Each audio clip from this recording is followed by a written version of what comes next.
Welcome to Draft Utopia, ladies and gentlemen. Chris Ransom. Joining me is Ron Mont, and today we are discussing the Metropolitan Division in the National Hockey League. And spoiler alert, I have 5 teams in this division making the playoffs. I only have 3 making it in the other division. And the other division is the division that dominated last year. So buckle up. We got a lot to get into. I'm going to start with the 3 teams that didn't make the cut. And the first one is not your Flyers. It's actually the Penguins. The reason I'm going with the Penguins here is because I love the 6 players they have. They have 6 players that I think can be stars. They have Crosby. They have Malkin. They've got the 2 defensemen, Carlson, former Norris Trophy winner, Letang, who's been with Crosby and Malkin for now 20 years. This is year 20 with those guys. And they've got Raquel and Rust on the top line. Raquel's in a contract year. So is Malkin. And I've heard Rust is going to get traded for draft capital, even though he's locked up till 2028. So those are the 6 players that I think are untouchables, the most valuable. And look, I like what the Penguins have done in recent drafts. I really have, Ron. The problem is a lot of the guys that they have drafted are in the AHL or they're in college. And a lot of the current players outside of the 6 guys I mentioned are basically stopgaps. They're basically stopgaps until these other guys they've drafted develop, you know? Yeah. That's just the reality. It is. And then not only that, but you completely changed who's behind the bench now, right? Mike Sullivan is gone now from the Penguins. Okay. He's now the head coach at the New York Rangers. Okay. So now you've got a new bench boss and you only got 5 or 6 players. And let's face it, you're really getting, it's unfortunate that, time catches to everyone, but you're getting the end of Crosby. You're getting the end of Malkin, the end of Letang. You know what I mean? These guys are not, I mean, I hate to say this, but I don't think they're playing at elite levels anymore. Crosby. You're right about Malkin and Letang. Those 2 have declined to the point where they're no longer playing at elite levels. They're still high-end starters, but they're no longer the all-star players they were in their prime. Crosby, on the other hand, I would argue still playing at an elite level. Yeah, I was getting to that. He's going. I don't think he's going to decline until he's 45 like Tom Brady. I'm not even sure he wants to play in the NHL that long. I mean, I was getting to that. I was saying that 39. Yeah, Crosby, I think, is still going to be able to get you that significant amount of production to where he could still be playing at that elite level. The problem, though, is that he doesn't have the cast around him anymore. So it's either going to be him or the young guys coming up. And I'm not saying that he's not capable of putting the team on his back, but let's face it, he's on the wrong side of 30, right? And now you got all these young guys coming in, a new coach, right? And all these things. I think that this is kind of I hate to say this word here, but I think we're seeing the beginning of the end for the Penguins. I think we're going to see them decline even more before things get better, because until the Crosbys and the Malkins and the Letangs and the Rusts go away, they're still trying to hang on. In my opinion. Yeah, I agree. I think they are. We'll see if they can turn. Basically, I think the best case scenario for the Penguins is they have to get one of 3 players in the next 3. They have to get the number 1 pick in one of the next 3 NHL drafts just to get to a point where Crosby has one last crack at a playoff run. And even if they do that, I think their ceiling would be the Eastern Conference Finals, like when Lemieux came back from retirement and they got to the Eastern Conference Finals with Yager. I think that would be the ceiling if you got McKenna, DuPont, or Schultz. That'd be your ceiling. So is it really worth it to put all that into keeping the team competitive if the ceiling's the Eastern Conference Finals? I don't think it is, but that's just my opinion. Right, not when it's at least 3 years away.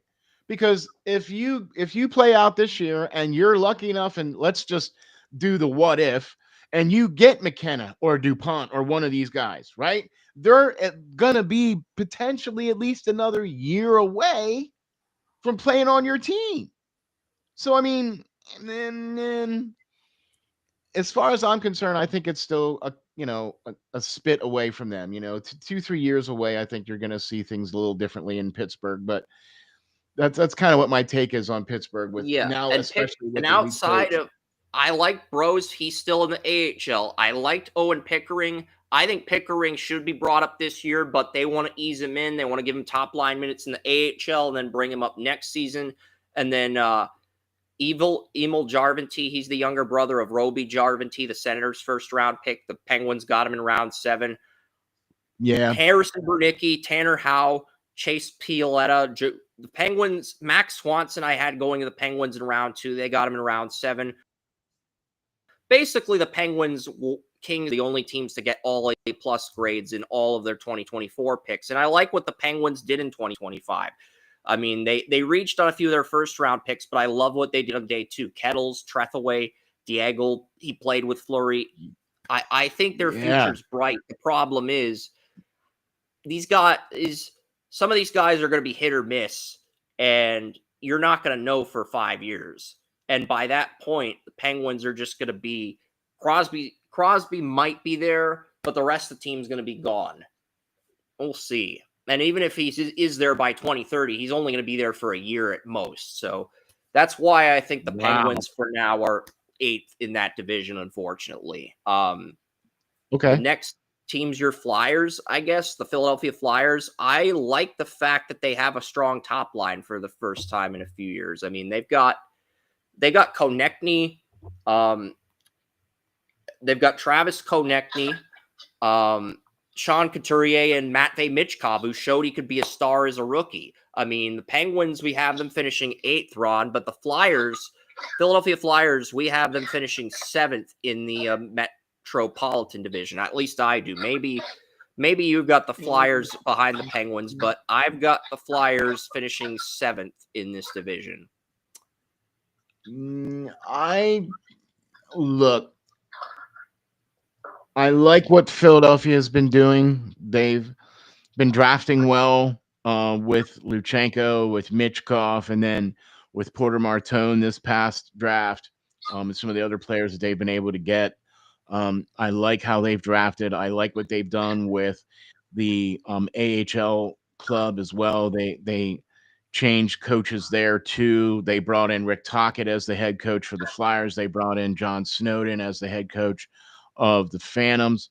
They together are going to be creating a similar system for all players in the AHL and the NHL so that the farm team is playing the same system. Plus, you've got a plethora of prospects that are coming in for Philadelphia: the Bonks, the Barkays, the Luchenkos. You mentioned Michkov being a star. Quite frankly, I think if you match him up with the newly acquired center in Trevor Zegras, along with Konechny, I think that's a better line, a top forward line when you put Zegras in there instead of Couturier, and you put Couturier at like second C or third C, you know what I mean? And you put Forster and Tippett together maybe with Couturier, then I think you have two really good, solid top 6 guys for Philadelphia for the first time in a while, right? Like you Yes. said. But and I think Zegras potentially playing his natural position at center is going to help things. Look, in order for Philadelphia to improve, they need to have better goaltending. And with Vladar being signed as a guy to push Erison for the number 1 spot, I think that's going to be good for both of those guys. You need to have better goaltending because you're scraping the bottom of the barrel down there. You need to have better power play, and I think with the addition of Zegras coming in, and then a different outlook, a different coach coaching the power play for the Flyers, I think is going to improve. Look, if they just get to goaltending at 20, somewhere in the 20s, they get to the power play somewhere in the 20s, and they get their defense somewhere in the 20s, that's going to net them, maybe 5 more games, 6 more games. Who knows? That's maybe 10, 12, 14, 15 more points. I don't think they're making the playoffs this year, but they're getting closer and closer and closer, and the pieces of the puzzle are starting to come together. I agree entirely, Ron. I like their winger depth. Tippett and Zagris are both really good. I think Zagris can play center as well as winger. Bobby Brink and Forrester are great on the third line, and you're going to have Martone up pretty soon. They're building a good core of wingers, and if they can just get some better centers, maybe younger defensively. I like York and Sanheim. Drysdale was a player I liked in 2020, but he just hasn't become the player people thought he would be. But the Flyers Yeah, got him in the Gauthier trade, so we'll see how he yeah, develops. yeah. If he's able to stay healthy, see, that's his biggest issue, I think, with Drysdale is his availability. When he is on the ice, he is productive and he is able to play very well. But you need to be available to play, right? That's the biggest Yeah. thing as I'm concerned with Drysdale. But I think you brought in Christian Dvorak as well, another kind of veteran type guy to come in and kind of help guide some of these younger guys and show these guys, and maybe to center your fourth line as well. So I'm liking the direction that Philly's going in, but there's too many things that need to improve to too many levels for them to take that next step and make it to the playoffs this year. I mean, anything could happen, but I'm with you though. I'm not really thinking they're making the playoffs this year. They're going to be a team that's really good for a long time, but I don't think they're going to make the playoffs until 2027, 2028, or 2028, 2029. That's when I think the rebuild's going to be over for the Flyers. And it's I don't think that the fans will be able to wait that long, but I think after next year, after we go through this season, right? And we get into the 26, 27 season, now you're going to have potentially the Porter Martones being part of the team. You're going to have the Jet Luchenkos full time as part of the team. You're going to have, the Bonks and the Barcays potentially being part of the team. And now you've got such an increased younger core. Yeah, okay, but even with 2 Martone years, and 2 years Luchenko, after I coach. think they need one more star to really put them over the top. One, maybe two more stars at center or center defenseman combo to put them over the top. As I this is, agree. No, I agree with you 100%. I agree with you 100%. but they have a very bright future. I agree. Yeah. You Yeah. want to It's say exciting. something about these teams in Pennsylvania, Joey, before we get to the New York Islanders? Because I love what Matthew Darsh has done as a first-year GM, former Tampa Bay Lightning assistant GM. Chris, I'll be completely honest with you on this. I do like what the Flyers are doing. I do agree with that, but I can't say with as much confidence as you guys have because I have been doing more with the NFL and I haven't been able to follow how these guys have been developing. That's fair. So you guys know the development process. All I can do is say what I saw a couple months ago. And I say I thought Philadelphia had the most potential of the Pennsylvania teams. And I really thought their goaltending had more potential than the other Philadelphia teams. Now, I feel I will have to take you guys in your opinions because you've obviously spent way more time seeing the development than I have. But I think Philadelphia is on the right track. I love their defense.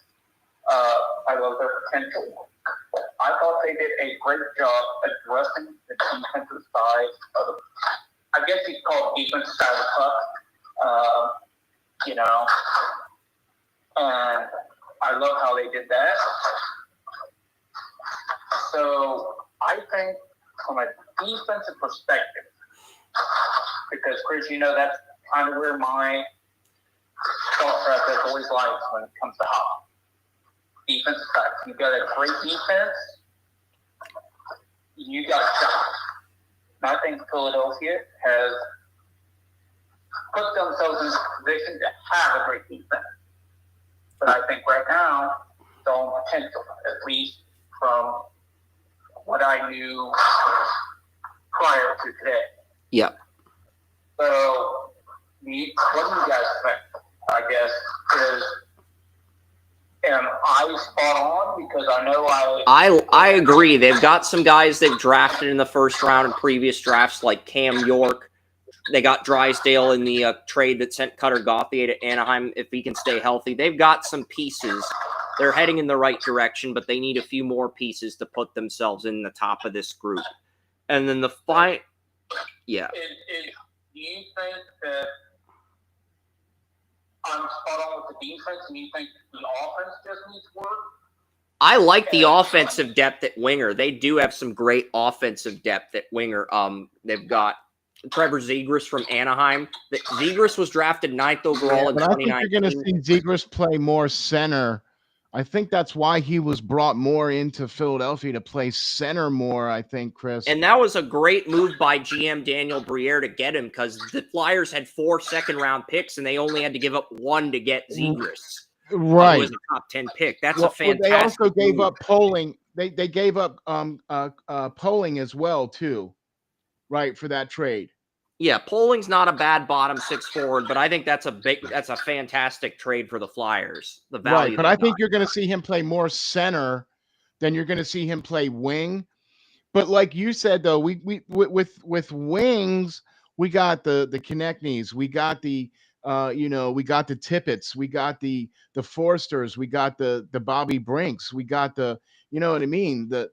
I'm looking for those guys. In the college, he's going to be in the NHL probably next year. I think he could play now if they wanted him to, but they're not going to rush him because they have so much depth at the position. Right. And, it's all about the goaltenders. Because I know you guys said they need to have better goaltending. What do you think of the actual goaltending right now? As of right now, with what you see and what's going on, yes, it needs to be better, but do you believe it will be better based on what you see? Well, they cut Carter Hart last offseason. He was the goalie when they were the 1 seed in the Eastern Conference in the COVID bubble, and then they had another goalie who did a respectable job in relief of him. And then the goalie that started for Sweden at the, Canada versus USA versus Finland versus Sweden, the 4-on-4 showcase. Is that the name of the new tournament that's replaced the All-Star game, Ron? I think the Flyers goalie did start in that tournament for Sweden. So that's the positive. The negative is he was way too inconsistent during his time with the Flyers, and that's got to improve moving forward if he's going to be the guy. Yeah. Well, what do you think? Should we move on to the other teams? Let's move on to the New York Islanders, the final team that missed the cut. As I told Ron at the beginning of the show, Joey, I have 5 teams from the Metropolitan division making the playoffs, which means both my wild card teams are from this division, not the division the Florida Panthers, Toronto Maple Leafs, Tampa Bay Lightning, Ottawa Senators play in. Man.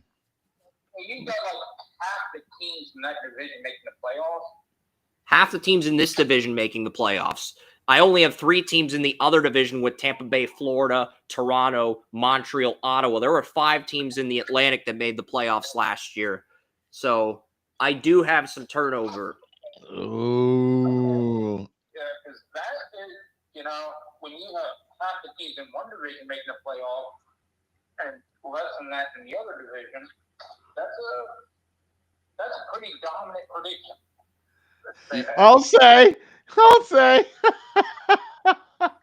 Man, because look, I love what Matthew Darche did in the draft. I think the Islanders got an A+ grade on every pick except their second round pick. And in Matthew Darche's defense, the guy they took in the second round, Danil Prokhorov, was considered the top rush in most mock drafts. I didn't like his tape, but in his defense, consensus top rush in most NHL mock drafts. That was maybe the only slip up of his entire 7-round draft. And this guy was the Lightning assistant GM for 4 years. He joined the Lightning in 07, 08. He saw the rebuild with Stamkos, with Victor Hedman. And this guy was right there for the taking after the Lightning won 2 Stanley Cups, but he overstayed his welcome a little bit, just like Jim Nill did in Detroit before he became the Stars GM. And now you're seeing the Islanders go through a retool where they just accept the fact that they need to just retool the team like the Lightning did when they were at rock bottom. And they got Matthew Schaefer, they got William Eklund, and they got Sean Aitchison. They got three of my top 12 players in the first round, which is excellent for a first-year GM, Joey. You'll admit that. Right? That's excellent for a first-year GM in the draft to get 3 of the top 12 guys. But let's... absolutely, because let's face it, it's great to get that type of potential, but now the real work begins. Because you can look at, I've said it for years on this podcast, and nobody can say otherwise. Potential is what potential is. It is great to have, but if you cannot nurture it, if you cannot make it into what it can be, it don't mean shit. Well, here's the thing. Noah Dobson, who went from 70 points in 23-24 to like 40 points, 10 points, production just declined massively, wanted $12 million a year. And Matthew Darche, instead of just caving in and paying Noah Dobson, who underachieved, who regressed from 70 points to... I'm pulling it up. He was a 2018 first-round pick, but Noah Dobson, he wanted $12 million a year. And I think we can agree this is a guy that he went from 70 points to 39 as a defenseman. He went from 60 assists to 29, played 8 less games, and he wanted $12 million a year to play with Schaefer. And Matthew Darche is like, no, we're not paying you that. And Montreal was willing to give up picks 16 and 17 for Noah Dobson. Matthew Darche agreed to that, and he ended up getting 2 top 12 players, my number 10 and number 12 player, with those 2 picks that Montreal gave them. So that was a great deal for both teams. And then Montreal extended Dobson for $9.5 million over 8 years. So that was a great trade for from both Matthew Darche and Kent Hughes, who we praised on this podcast, Joey. That was a great deal for both teams. And I think you'll agree. Yeah. It was a great deal. But the thing is, I gotta look at it. Now you're doing a teardown. You're doing a rebuild. You're basically tearing this team from the ground up, Ron, and just trying to remold it. You've got some good pieces in Horvat and Barzal, but Anders Lee, your team captain, he's 35 years old. He's in a contract year. I've got a feeling Anders Lee's going to get moved at the trade deadline, and I'm not sure Darche will be able to get a first for him because of his age. Even though he's been the captain for 3 or 4 years, I'm not sure he'll be able to get a first because of his age. I got to be honest with you, man.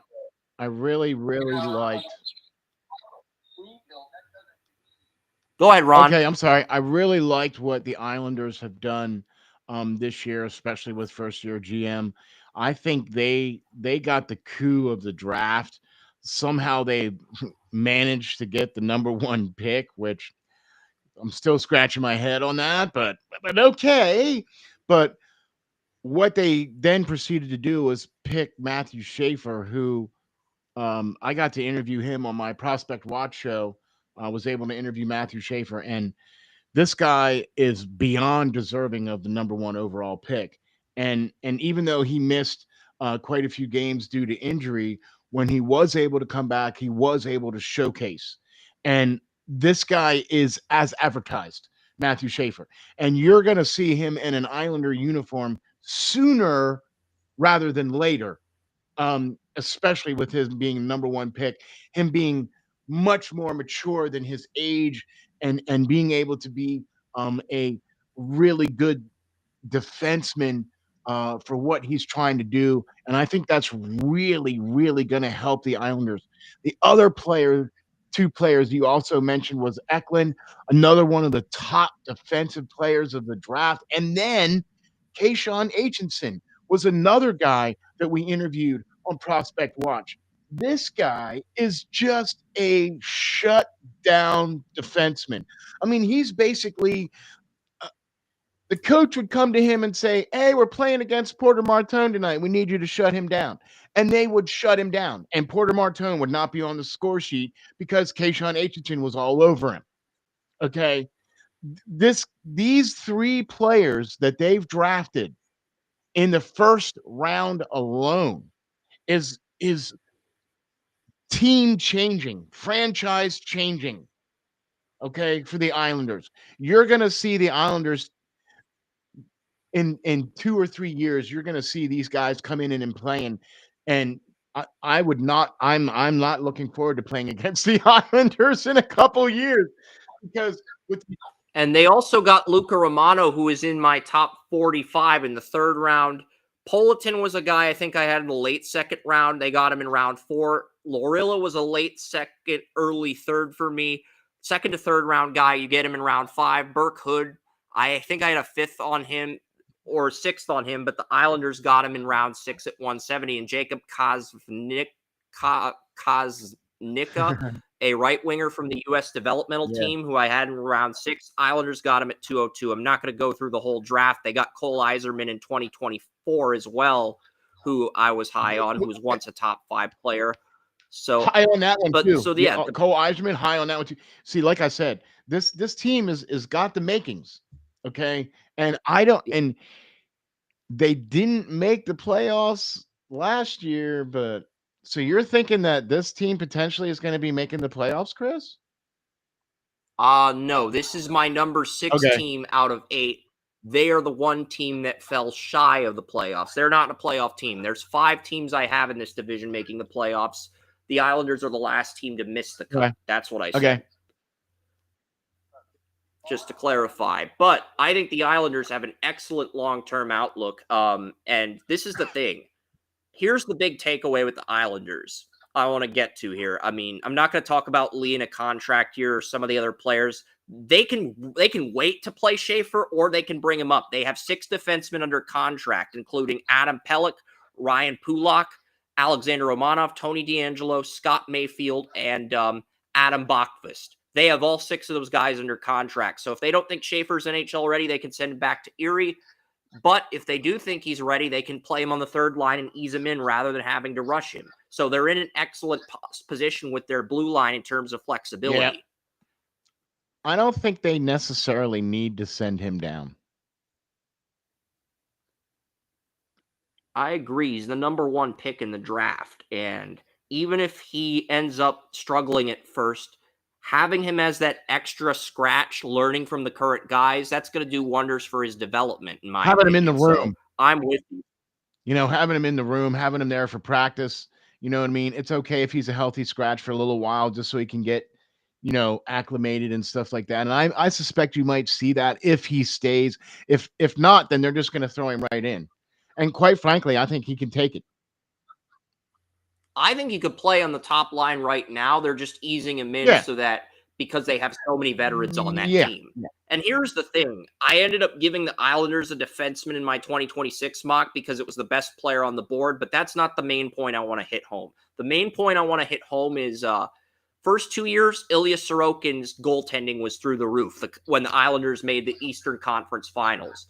But each of the last 4 years, Ilya Sorokin's save percentage has declined. And if that trend continues as Schaefer and Aitchison enter their prime, Sorokin's going to be 32, 33, and you're going to have to draft a new goalie in your farm system since Varlamov's on IR, the backup goalie to Sorokin for so many years. Varlamov's on IR. They did bring in Rittich. That's a nice short-term move, but I do think the Islanders are going to have to look into drafting a goalie if Sorokin cannot improve his save percentage. Because if you got all these good veterans, you get Schaefer with the number 1 pick, and then you bring up another defenseman like Aitchison or a guy in 26 or 27, and Sorokin's save percentage is still decreasing. At that point, you got to reload at goalie. You can't waste Schaefer's prime. No, I agree. That would be my big takeaway, Ron and Joey. Yep, I agree.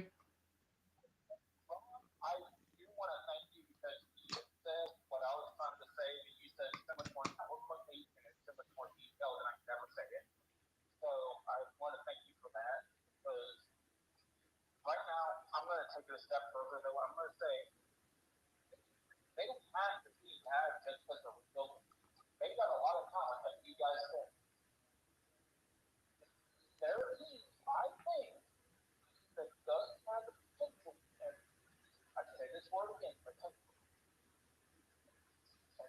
shot at a playoff run. They probably aren't going to get it, but they're don't be shocked if they do get that last spot. Well, it's interesting because I had the Islanders at 8 in my mock. The last playoff spot came down to two teams in the two teams. It was the Tampa Bay Lightning and the Carolina Hurricanes. Those were the final two teams for the wild card spot. And spoiler alert, the Hurricanes got the last spot. Wow. So I am much lower on the Hurricanes in the consensus. The reason why is I just don't trust. I love their goaltending and forwards. I don't trust anyone on that blue line outside of Slavin. And that, for me, is going to come back to catch up to the Hurricanes once their penalty killing declines. As long as their penalty killing remains at the top of the league, it may not matter if they don't have a good defenseman outside of Slavin. Yeah. But it mattered in the Eastern Conference Finals. And frankly, the only reason I think they got that far is because New Jersey had a lot of injuries. Columbus missed the playoffs. And I think a lot of breaks went the Hurricanes' way last season. Maybe you and Joey will disagree with me on that, and that's fine. But I think a lot of breaks went Carolina's way last year. And that's a big reason why they got as far as they did. And they do have an excellent coach in Rod Brindamore. I'll be the first to admit that. He's been there since we watched the Hurricanes in person at Game 7 when they upset the Capitals in 2019. I'll admit, he's an amazing coach. So they do have they did go out. They got Nikolaj Ehlers, the Winnipeg Jets second line left winger. I was going to say, and they also went out and got K'Andre Miller too. So second line defenseman on the Rangers, but they're going to play him on the top line. Aho and Andrei Svechnikov are back at center and right winger. Taylor Hall is back. Seth Jarvis is back. They're moving. This has Seth Jarvis listed as center, but he's always been a right winger. So I don't understand what the heck's going on here on Daily Faceoff. They've got Stan Coven and Jordan Stahl in the third line, team captain. And what's amazing with Stahl is he has Jordan Stahl has been able to be. He was the third line guy on the Penguins behind Crosby and Malkin, but when they trade him to Carolina, he's been with Carolina throughout that entirety, and he's been a staple and a veteran for that group, and it's been great to see. So I do like William Carrier on the fourth line. Martin Nook's solid. I know they paid Bear a lot of money in free agency last year, but I don't know how. I have mixed feelings about him. Anderson and Kochetkov, though, are two really good goalies. So they have two good goalies, and they have a lot of good forwards. And as long as they have that dynamic, I think they're going to still be a playoff team. Even if they are a team that only gets to the first or second round, as long as they have that dynamic with good forwards, good goaltending, they can at least muster a wild card appearance at the very worst. So the Hurricanes are my wild card too. Okay. So you have Tampa Bay missing, but you have Carolina coming in as a wild card, right? Well, I couldn't decide between Tampa Bay and Carolina for the last wild card spot. Okay. No, I was just asking for clarity, but look, as long as Rod Brindamore is coach, and as long as they field a relatively competitive team, he's the difference maker as far as I'm concerned. He has always been able to get the most out of his guys all the way through. I mean, ever since he won the Jack Adams Award, what was it, 3 years ago or something like that? He has been steadily in the playoffs.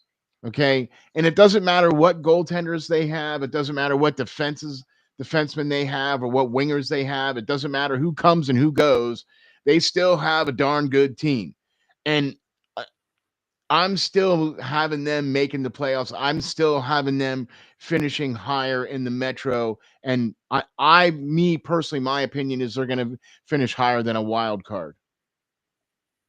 They could be top 3 because I think 5 through 3 was really tough for me because I think you could argue any of these teams as the third team in the division. But for me, number 4 was the New York Rangers. And the New York Rangers, I love the Gavrikov addition. If they had kept Miller on the second line and they had paid Gavrikov, I think you could make an argument for the New York Rangers at number 1 because you already have one top 5 defenseman in Adam Fox. Gavrikov's always been a good number 2 defenseman, whether it was on the Blue Jackets with Werenski, whether it was with Doughty on the LA Kings. Now you add him next to Adam Fox, and Fox has performed like a top 5 defenseman at different times in his career. I think he won a Norris Trophy for top defenseman in the NHL. You just paid your 29-year-old goalie. You just paid Igor Shesterkin, your 29-year-old goalie, $12.5 million for 8 years. Jake Ottinger got a similar deal, $8.25 million for 8 years. He's only 26, but both goalies got 8-year contracts last year. And the Rangers, I've always liked the Rangers' defense, goaltending, wingers. My issue with the Rangers is they've never had that first-line center that could drag them to the finish line. I like Mika Zibanejad. He's solid. I don't view him as a guy that's going to drag you to the finish line as far as the center position goes. And I like Lafreniere. I didn't like the decision to trade their captain, Jacob Traub, at Anaheim. And I didn't like the decision to trade Kaapo Kakko, a 2019 second overall pick who hadn't blossomed with the Rangers. And you trade him to Kraken, and he pulls a 180 with Seattle last year. So I think those decisions by GM Chris Drury were bad decisions. And with the old head coach gone from the Rangers, former Flyers coach Peter Laviolette, with him gone, you bring in Mike Sullivan from Pittsburgh. Sullivan's got to show he can win without Crosby. Otherwise, it just reflects poorly on Drury. I mean, the Rangers, look, 2 years ago, man, they were fighting for the President's Trophy. What happened? Right? I mean, and then last year was like the big drop off. Okay. So, all right. Now you got a new coach now, Mike Sullivan. Okay. You with the loss of Trouba and Chris Kreider now gone. Okay. And you bring in, I'm sorry, Chris Kreider. Yeah. Chris Kreider and K'Andre Miller are now gone. Right. You bring in Scott Moreau, Tyler Reddish, and Vladislav Gerasimov. You bring those guys in, right? And man, I still think New York is going to be fighting at the bottom. I just don't. With the new, they're going to get a bump with the new coach. That's what I like the Rangers as a wild card. I like them as a team that can squeak in the playoffs. I don't think they have enough pieces to go on a cup Okay, run. all right, I'll buy that. I'll buy it because look, anytime you got Shesterkin back there, you have a chance. I mean, he's already a Vezina winning trophy. 5 goalies in the NHL. I think we can all unanimously agree on the top 5 goalies. NHL fans all everywhere. Day long, right? Bobrovsky, Vasilevsky, Lightning, Bobrovsky, Panthers, Shesterkin, Rangers, Hellebuyck, Jets. He won 2 Vezinas in a row. His playoff numbers aren't great, but he won 2 Vezinas. He's earned the right to be in the top 5 consecutive Vezinas, by the way, and Jake Ottinger, Dallas Stars. That's the top 5. You can debate the order all you want, but I think that's the 5. I agree, right? And so, like I said, anytime you got... And in Shesterkin's defense, the only goalies he lost to in the playoffs were the guys who ended up going to the Stanley Cup in Shesterkin and Bobrovsky and Vasilevsky. Those are the only guys that Shesterkin lost to in his defense. The 2 guys, the other 2 top 5 goalies in the Eastern Conference. So, I agree. And the Rangers had home ice both series. That's the other thing. I don't see it for the Rangers this year. I'm with you though. I agree. I'm with you there. They'll either squeak in at like the last minute, make it into as a wild card, but I'm with you. I think they're more of a wild card than anything as far as what the Rangers are going to do this year. If they had kept Miller and signed Gavrikov, I think they'd have a case for being the 1 seed. They wouldn't have a great case, but they'd have a good case for being the top team in the division. I agree. So that leaves that leaves the Blue Jackets and the Devils, Capitals, and the Devils. So, Joey, your thoughts on the Rangers so far before I get to... I'm just going to get to the Capitals because they're number 3. Surprise. The Capitals are number 3. Why? I love Ovechkin, and if this is Alex Ovechkin's swan song, you can't rule them out as a Stanley Cup contender. Dylan Strome had a career year last year. Pierre-Luc Dubois signed an 8-year deal with the Cap well, he signed an 8-year deal, but the Kings did not want to keep him through the duration of that, so the Capitals took him on. It worked out. Hendricks Lapierre, their 2020 first-round picks, the third-line center. They got Ryan Leonard coming up. Protas is on that top line with Ovechkin and Strome. Tom Wilson's on the second line. A lot of right-winger depth. Justin Sordief's the fourth-line right-winger, so I really like their winger depth and their center depth. My big question with the Capitals was the defense, but it feels like they patched that area of their team up. Jacob Chichern, that was a trade that aged like wine. They gave Matt Roy a big contract. Rasmus Sandin complimenting Roy on the second line. I like that. And then Fevrier and Van Riemsdyk were a very good tandem on the third line. So I think the Capitals, pretty complete team on paper. I think the other two teams ahead of them are a little bit more complete. And that's really the only reason I have the Capitals at 3. But this is going to be Ovechkin's last season in the NHL before he retires or goes to Russia, most likely. So with it being the swan song, I could see the Capitals going on a run this year, depending on how they perform in the regular season as well as the postseason. They were on a run last year. They finished first in the Metro with 111 points. I mean, you still got 40 goals out of the grade 8.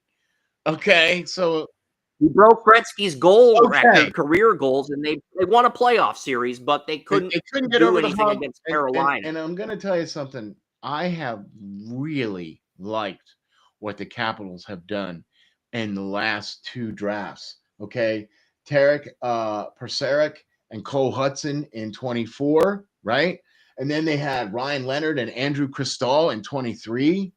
Okay.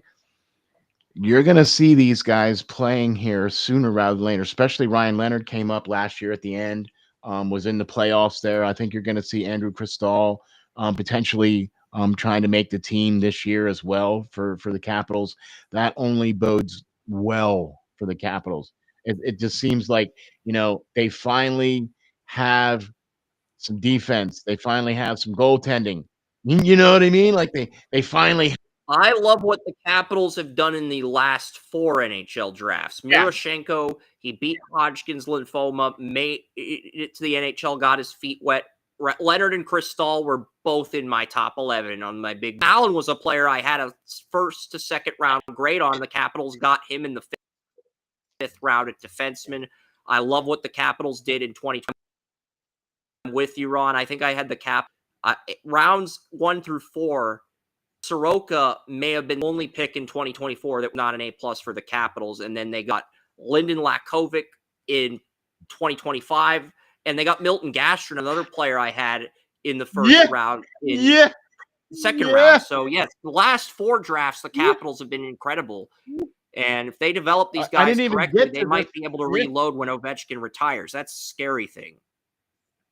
That's the other thing. I didn't even get to their 27th overall pick in the first round draft of this year. It was Lyndon Lakovic.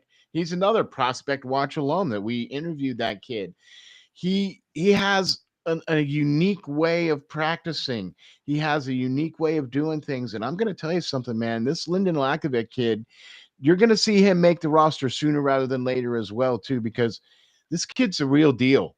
Okay. And he's got his head screwed on. He knows what he wants. And you put him up there with the likes of Ryan Leonard's and Andrew Cristall's. Holy moly. I see nothing but good things with the Capitals without Ovechkin.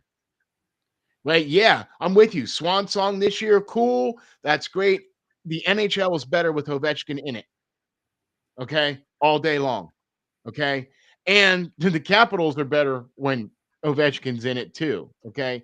But they have drafted such a group of young talent that in a couple years when Ovechkin's not playing anymore, you're going to be like, yeah, cool. We don't need Ovechkin now. We got all these other guys.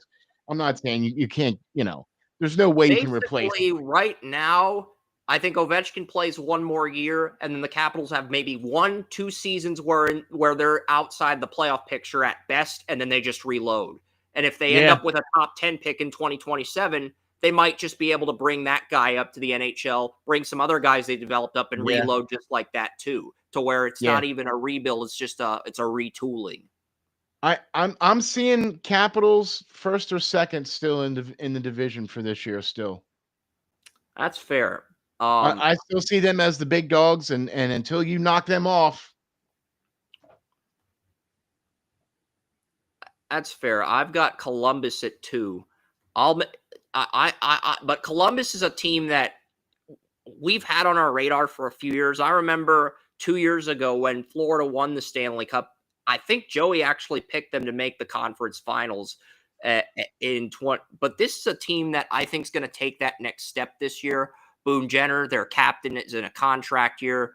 Marchenko and Monahan are good. I love Fantilli. He was my number 2 player in 2023. His Michigan teammate, Kent Johnson, is on that. Well, they weren't teammates at Michigan, but they both went to the same alma mater. Really like the chemistry. Cole Sillinger's a great third line player, and I like Igor Chinankov. Voronkov's decent too. So Miles Wood's a player they got from Colorado. Miles Wood was Colorado's 4th line left winger. Columbus got him in a trade. Isaac Lundstrom, Anaheim's first round pick in 2018, is the 4th line center. They had a lot of guys they were expected to lose on defense to free agency, but they managed to keep them. They managed to keep Dante Fabro. They managed to keep Ivan Provorov, Zach Werenski. Yeah, they re-signed Provorov to a 7-year deal. Yeah, and Werenski is. Here's the fun fact. When I evaluated the 2015 draft, most people had Noah Hannafin as the number 1 defenseman in that draft. I said he was a second-line guy. I had Provorov and Werenski graded ahead of him. And I really like the fact that Columbus not only traded for Provorov, they were able to keep him, as well as Werenski, as well as Fabro. And they also have Denton Mateychuk, the guy they took 12th overall in 2022, as the number 4 defenseman. And then Eric Goodbranson from Florida, Damone Severson are your third-line guys. And Severson's a top 4 guy, but he's on a Columbus team that is so stacked, he has to settle for being on the third line for now. And when you draft a goalie in the first round, that should light a fire under both Jet Greaves and Elvis Merzkalins. And here's the thing with the Russian goalie Columbus drafted. The KHL team that owns that goalie's rights extended him until 2030. So Columbus may not be able to put that rookie goalie on a rookie deal until 2030. I don't know if the NHL is going to allow them to wait that long, even with the new rules that let you keep a player's draft rights until they're 22. Columbus might have to trade that player's rights away if he refuses to sign with Columbus by the deadline. I don't know. Yeah, I don't know if he can get out of that Russian contract. If it's a KHL contract through 2030, I'm not sure how he can get out of that. Yeah, so there's all kinds of. See, I'm not. I have a hard time drafting players like that. I mean, Mitchkov was one of those type of players that Philadelphia drafted 2 years ago, and there was like talk that they weren't even going to see him for 3 years, and somehow he was able to get out of the contract up there at the KHL. So there, it's really sad that Russia's in the state of political issue that it's in right now, because there are so many great players that are coming out of Russia. Not just wingers and defensemen, but goaltenders and the like. And we're not able to see these players. They're not able to play in any of the international games because of the political situation that's going on. And that's really a shame, because there's a lot of really great Russian players. With that being said, let me say this about Columbus. They had a very, very special season last year with the death of Johnny Gaudreau, and carrying that all the way through the season. I was impressed with how they played. They could have just packed it in, and everybody would have been cool if they packed it in because of losing somebody like Johnny Gaudreau like that. But they didn't. Okay, they went the other way. Here's my thing with Columbus. They've kept their core. They've added a couple of pieces. Can Merzlikins be the goalie that they need him to be and carry them through? Because that's what they need, as far as I'm concerned. They need a little bit more scoring, a little bit more defensive depth, but they also need to have that goaltending there on point. And if they are, then I see them making the playoffs this year. Because I also really like what they did in the draft the last couple years. This year specifically with Jackson Smith. Okay. Yep. that that young player is going to be an amazing talent for them. He's going to be going to Penn State this year to play at the NCAA level. He was drafted 14th overall, and he was a Prospect Watch alum. We interviewed him, Jackson Smith, Yeah, and I mean, he's Columbus didn't have a perfect draft in 2023, but they got the most quality. I think they got 6 of our top 100 players in one yes, draft class, even though they didn't get an A+ on every pick, and that's really good. right. That's really good value if you can get 6 of your top 100 players in one draft. That's really good value. And here's the thing. I think Columbus can win a playoff series, but they need one of two things to happen. They either need to get the 2 seed or they need to draw an opponent like the New York Rangers. And I think if it goes to Okay, 7 games, yeah, they beat the Rangers in 7, and everyone's completely shell shocked because I'll buy everyone's that. thinking that's a shoe-in for the Rangers. Yeah, I'll buy that. Oh, I'll buy that. Yep, I'll buy that. If they draw a Ranger team or They an draw up and home coming. ice or they draw the Rangers, I think they can win a series. But I think Okay, that's their ceiling right now. I'll As buy. much as I'd like to see them go on a run, I think that's probably their ceiling right now. Okay, I'll buy Because that. I like this team for the most part. The top 6 is good. I like Yeah, the I like the left winger Sillinger and Chinikov. Wood can play. Chinikov can play either winger role. Miles yeah, Wood can too. I do like the core they have. The thing is, I don't think I think their third and fourth line centers could be better. I don't really see them elevating into a Stanley Cup team unless one of the guys they got in the second round like a Luca Del Bel Baluz or a Gavin Brindley takes that next step, or Caden Lindstrom, their first round yeah, pick. They yeah. need a guy like that if they're going to make a run at the conference finals. They don't I have that agree. yet. And the I other agree. issue with Columbus, Ron, is even though I love their power play units, I like their first line penalty killing unit. I even like the defenseman on their second line penalty killing unit, but Charlie Coyle and Isaac Lundstrom are the guys at forward on your second line penalty killing unit. I think that is an area that needs to be tweaked and modified, improved to a little bit. And I think Slightly. when Lindstrom comes up, he will probably Yeah. be on that second line penalty killing unit. Maybe I first agree. line if they let Jenner walk. It just depends on what they do with Jenner after this season. But Yep. that's another I agree. conversation for another day. Right. Wow. That leaves the New Jersey Devils. Joey, you've been following the Columbus Blue Jackets for a few years. Their AHL team's the Cleveland Monsters. You have anything you want to say about the Blue Jackets before I get to New Jersey?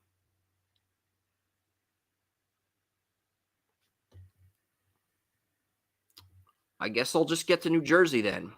Okay. No problem. Uh, I'm liking New Jersey this year. if New Jersey stays healthy, I think That's the key. That is the key. The last two, now you could go Joey, back did you want to say 3. something about Columbus? I just realized your phone had some audio for a second. My phone was being an the big thing with Columbus that you have to realize they're always great with replenishing time. Even if you don't realize. So they're always going to be in the mix. So do not count them out because they've got a lot of talent coming up that's going to be on the team this year. So don't discount that. Yeah, and New Jersey, I said last year, I think my preseason prediction last year was Toronto over New Jersey in the Eastern Conference Finals. And I honestly believe that if New Jersey hadn't suffered the injuries and if Toronto had just handled business in one of the games they were in after leading the series 2-0, I believe my prediction would have come true. And I had the Oilers beating the Maple Leafs in the Stanley Cup Finals last year. So, I basically expected Dallas and Edmonton to get back to the conference finals. I was hoping Dallas would even things up with Edmonton, but I knew Edmonton was the better team. But let's talk about New Jersey. Let's talk about New Jersey because Jack Hughes, Nico Hischier, 2 guys you drafted number 1 overall at center in 2019 and 2017. They're your top 2 centers. You also have Dawson Mercer, a 2020 first-round pick, and Cody Glass. He was drafted 5th overall by I think he's 6th overall by the Vegas Golden Knights, very first draft pick in Golden Knights history, and he's your 4th-line center. You've got Palat and Brad on the top line, Stefan Nose and Timo Meyer on the second line. Gritsyuk and Connor Brown, former Edmonton Oilers 4th line right winger, is your 3rd line winger. Paul Cotter was a decent fourth line player last year, and Evgeny Dodonov, the Dallas Stars fourth line right winger, now on New Jersey. So I really like this core of forwards. You kept most of your core intact. You got some good role players, made minor tweaks to this offense. And then Dougie Hamilton, if he can stay healthy, he's one of the best defenders in the league. Problem is he's had 2 consecutive years with a season-ending injury, and if he has a third year with a season-ending injury, the Devils are going to move on from him. That's just the bottom line. Yeah, yep.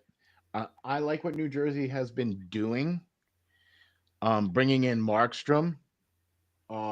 He's in a contract year, and I think he's going to want to get that payday. He's going to be extra motivated if he's not extended, and that's why the Devils are just so dangerous. Luke Beasley is great when he's healthy, and Simon Nemec is a player that I've always liked, and I thought he showed the ability to carry this team at times this year when Hamilton and Hughes were injured. So yes, each of those defensemen plays on different lines. And if Dillon, Pesce, and Siegenhalter step up and complement Hamilton, Hughes, and Nemec, I think this team does have the talent to make the Eastern Conference Finals. I love the fact that they got the Toronto Maple Leafs old head coach and brought him in last year.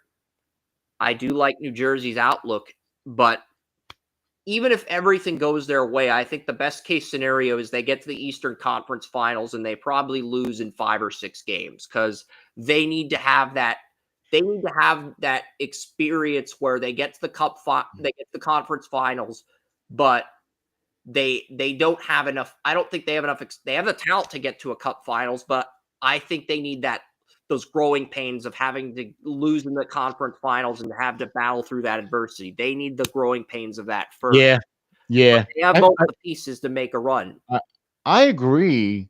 I've always felt that New Jersey was building and getting the pieces. And when they brought in Markstrom, I thought, all right, that was because I thought that was kind of their last little piece that they needed was goaltending, right? Because Blackwood was not available to them as often. He was hurt and they were just having issues in goal. And I thought when they brought him in that, oh my gosh, but then he missed time with injury as well. And that's been the bugaboo for the New Jersey Devils. And with all the injuries that they've had over the last couple of years, they missed the playoffs the season before, but they were third in the Metro this past season.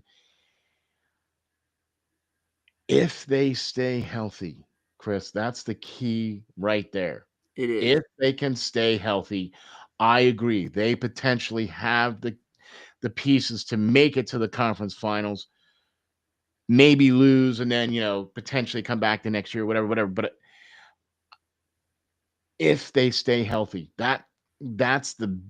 and you've got too many of your superstar skill players that have injury issues and have had injury issues since beginning.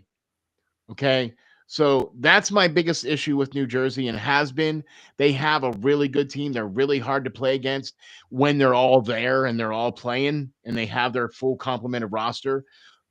They're a really difficult team to play against. And I do look to see them being a top team in the Metro again this year. Yeah, and they're going to have to get a center either in this draft or 2027. I mean, the Islanders, they have 2 first-round picks theirs and the Avalanche next year. But the Devils are going to have to get a center in next year's draft or in 2027 because 2027, Cody Glass is a UFA, Nico Hischier is a UFA, and Dawson Mercer's an RFA. And even though you've got Jack Hughes locked up, you're probably only going to be able to keep 2 of those 3 centers, Hischier, Mercer, or Glass, if you want to keep Hughes as well. You're going to have to let one of those guys walk. The writing's on the wall. Yeah, easily. I admire the fact that New Jersey drafted well and they actually did a good job keeping their core together for a while, but it feels like if they don't capitalize this year or next year, their window to maybe get a cup's going to close. There you go. I'm just going to say windows might be closing here soon on some of these guys here for New Jersey. Yeah. I mean, outside of Dallas, I think the team that's done the best at drafting in the NHL is New Jersey. They do have a very good front office. Tom Fitzgerald is general manager. Yep.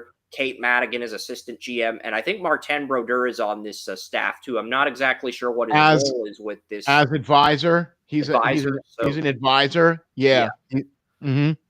But, hey, the fact that you got him there as an advisor, I mean, look, we can argue this all day long, but as far as I'm concerned, Martin Brodeur is one of the best goaltenders to ever play between the pipes.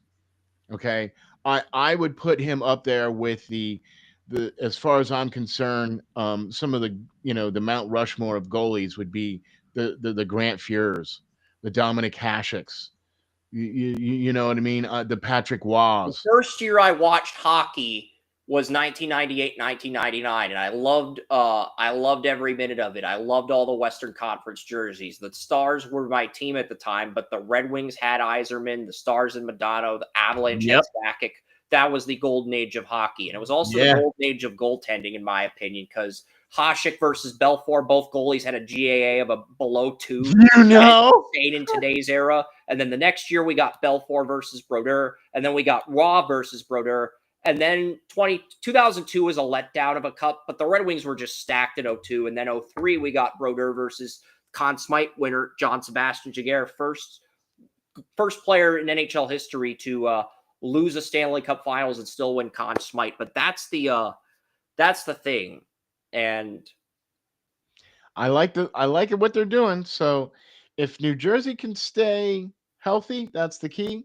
If their goaltenders can stay healthy, that's another key for them. But um, I don't know, man.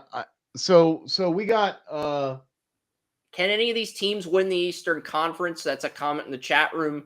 If somebody knocks out Florida, if Ottawa or Toronto knocks out Florida and we get like Ottawa versus Washington or Ottawa versus Columbus or Ottawa versus New Jersey, that's the only scenario where that could happen. But I don't think that's going to happen. So see Ottawa doing that. No.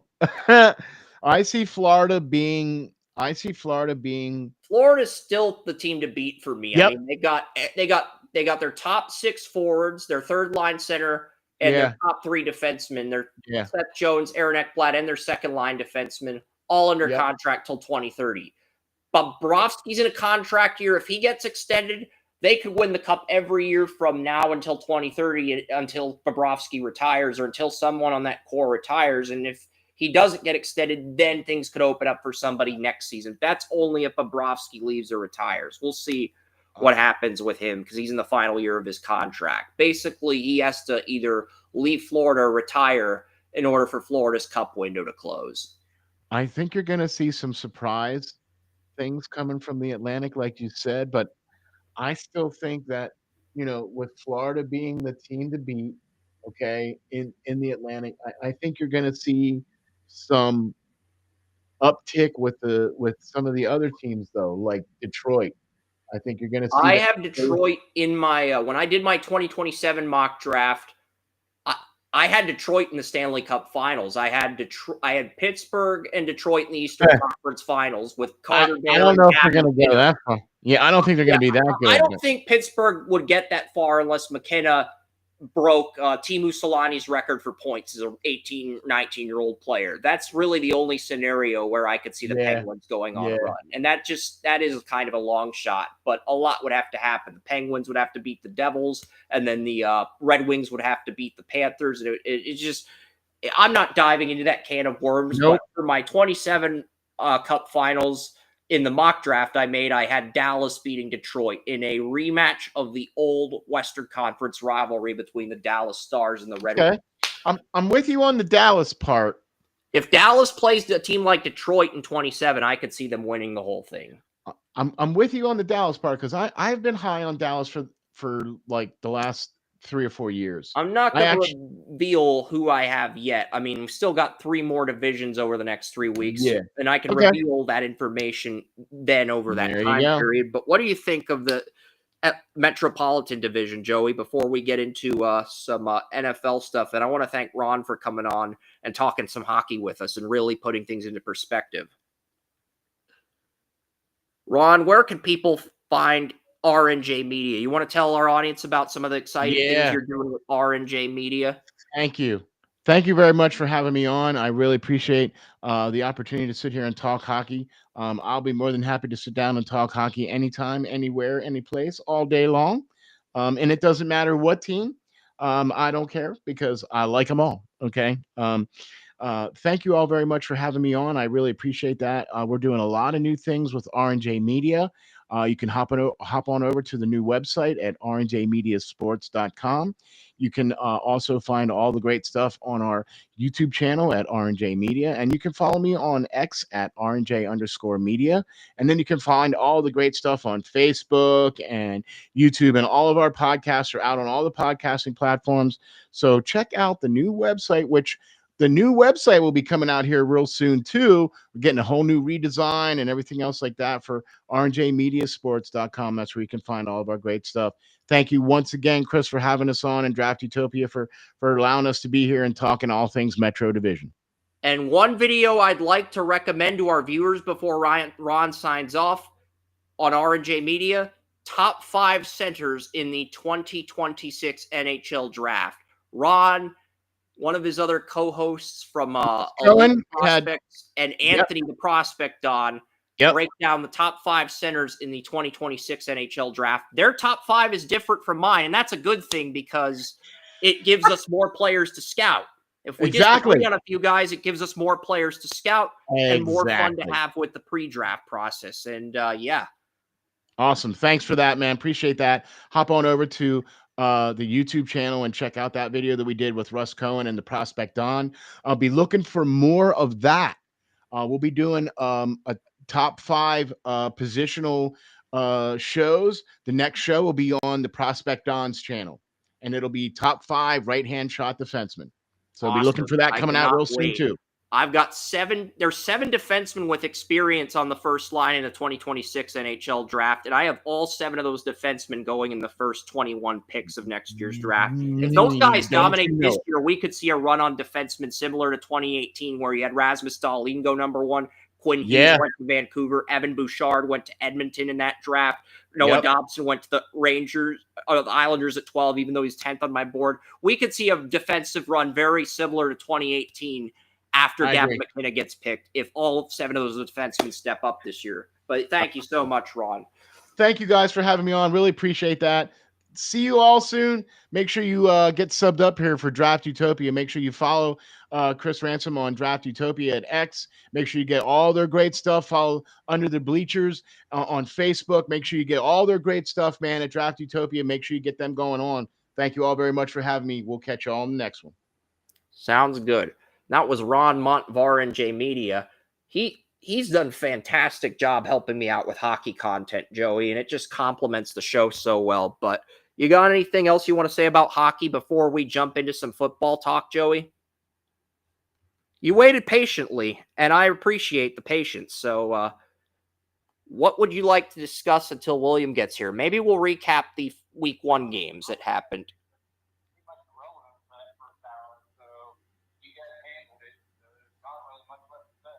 All right, fair enough. We got the first, we'll recap the Thursday night and Friday night games. The only person that's 2-0 at Draft Utopia, well, we added 3 members. Yes, Jason's gone, but we added 3 other members. We added Tony Mario, we added William Yanish, and we added Daniel, Daniel, he's a Packers fan who was competing with Lisa for first place in NFL predictions a few years ago. We added him to the team. He's actually going to Lambeau for the Lions game on Sunday. But Daniel Keyser, I believe it is. Daniel Keyser, I'm on his YouTube TV plan, so I figured we need a 9th person. This guy's been active with me on Twitter for predictions for 2 years. Let's add him to the team. You know, if he's kind enough to let me watch NFL Sunday Ticket on his YouTube TV plan, and I don't have to pay any money for Sunday Ticket, the least I can do for Daniel, since I'm on his family plan, is to add him to the team and let him make predictions with us for fun, because he deserves something nice for that in return, for helping me. You know, for doing something nice for me, he deserves something nice in return too.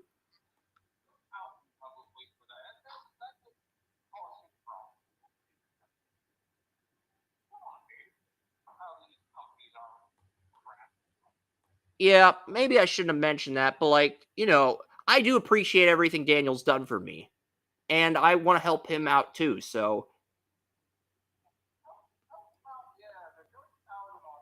I'm not outing him. I wasn't trying to out him. Can we please focus on the games? Can we please focus on the games? I'm sorry if I did out you. I'm not trying to out you. I don't want to get roasted. I don't want to go to the rabbit hole. Can we just get to week 1, please? Please. I'm trying to change the subject because I know I screwed up. Can we change the subject, please? All right. I'm going to get to the week 1 games. Eagles, Cowboys. I don't know why I said Colts, but Eagles, Cowboys. This was a tale of two halves. I thought both teams came out firing on all cylinders in the first half. And then I thought, the defensive coordinators, both Matt Eberflus and Vic Fangio, did a masterful job of adjusting the second half. And I had the Eagles winning 38-31 with the over and the Cowboys covering the spread. And for a while, I thought that was going to happen. And then the lightning delay happened with 4:44 in the third quarter. And it was defense the rest of the way as both coordinators did a masterful job making adjustments.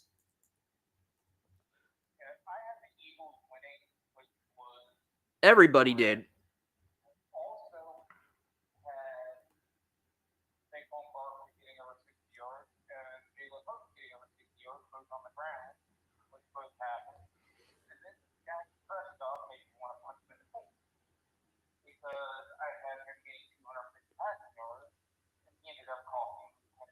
I expected this game to be high scoring because the Eagles moved Jihad Campbell from edge rusher, where he played at Alabama, to inside linebacker. So I was expecting both teams. I was expecting both teams to dominate on the offensive side of the ball.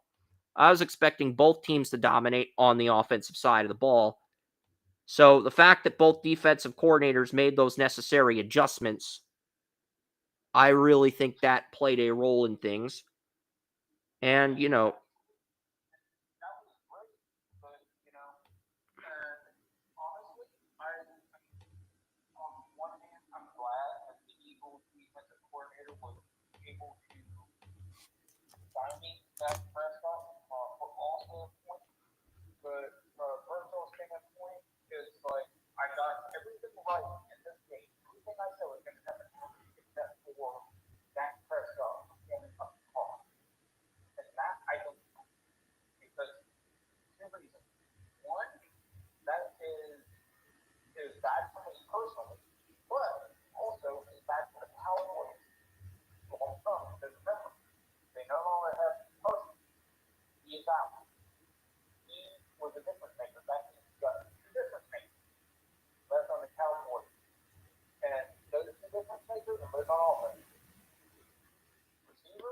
I would argue Kenny Clark is somewhat of a difference maker because when Kenny Clark was on the field, the Eagles only averaged 2.8 rushing yards. They averaged 8.2 when Clark was not on the field for Dallas. But he's not the difference maker Parson is. He's a star defensive tackle, but he's not a superstar. But I think part of that's because I loved Kenny Clark coming out of UCLA, had a Pro Bowl grade on him, and he never got traded until the Micah Parsons trade. So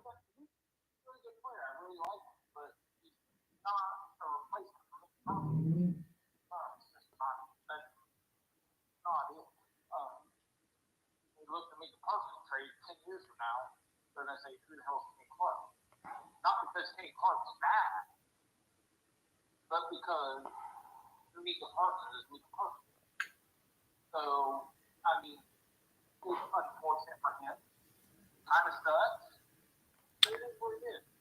So, the Cowboys are going to go basically turn back Prescott.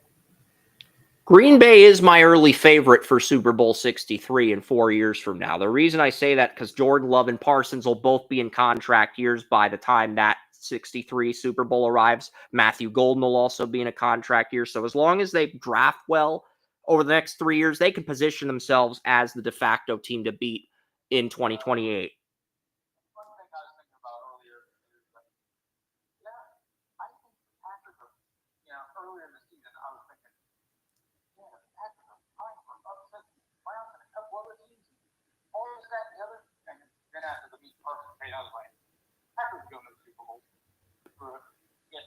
There is no upset.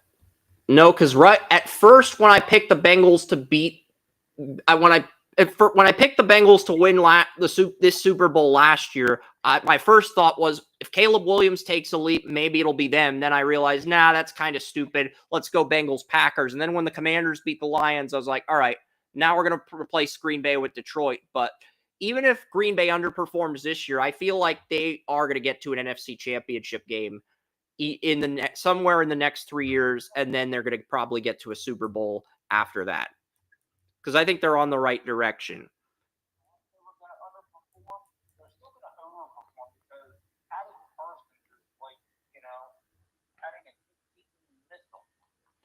That's true, but I don't think they have the. I think their best corner right now is probably Keyshawn Nixon. He may not play on Sunday. I don't know what's going to happen, but the Packers. We'll get to the Packers later, but my player of the game in the Eagles-Cowboys was Zach Bond. 6 solo tackles, 3 assisted, 9 total, 1 tackle for a loss, 1 deflection, and one of those tackles was a touchdown-saving tackle, which resulted in Quinion Mitchell recovering a fumble 5 plays later.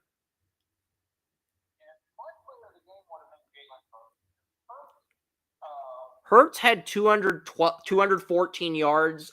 He had 62 rushing, and he had 162 passing and 62 rushing.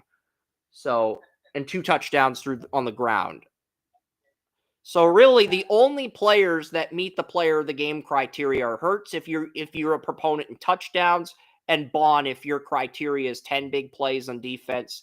Because I have certain criteria for certain players: 300 total yards from QB, 100 total yards from a running back, receiver, or tight end, and 10 big plays from a defensive player. And if Bond did not have 10 big plays in this game, I probably go Hurts.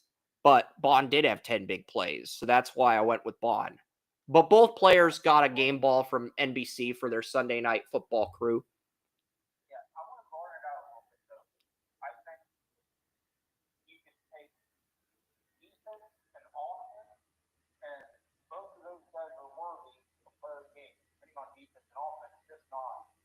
I think we can broaden it a little bit on their meaning for this.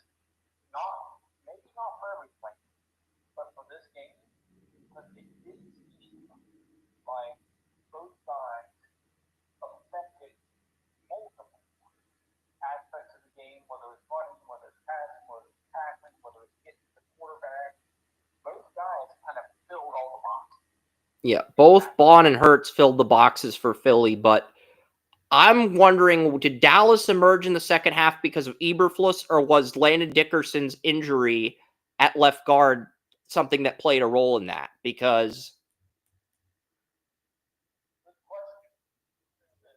we're going to find out next week when the Eagles play the Chiefs, and we'll get to the Chiefs in a few seconds. We're just giving our closing thoughts on this game.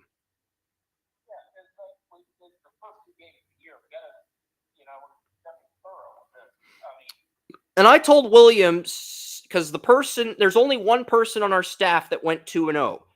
One person on our entire staff that picked the Chargers, and that was William. William is 2-0, and everyone else at the company is 1-1. So I told William his reward is he could pick the topic.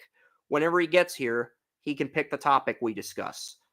So I did, whether it's Garrett Nussmeier, whether it's something for Under the Bleachers, whether it's a little bit of a mock draft. I don't think there's a clear-cut number 1 pick in the NFL draft right now after 1 week.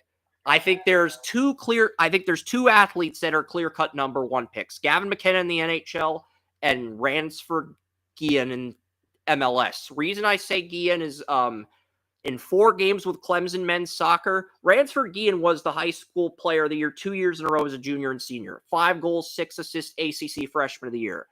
In 4 games as a sophomore, Ransford Guillen has 6 goals, 2 assists, 14 points.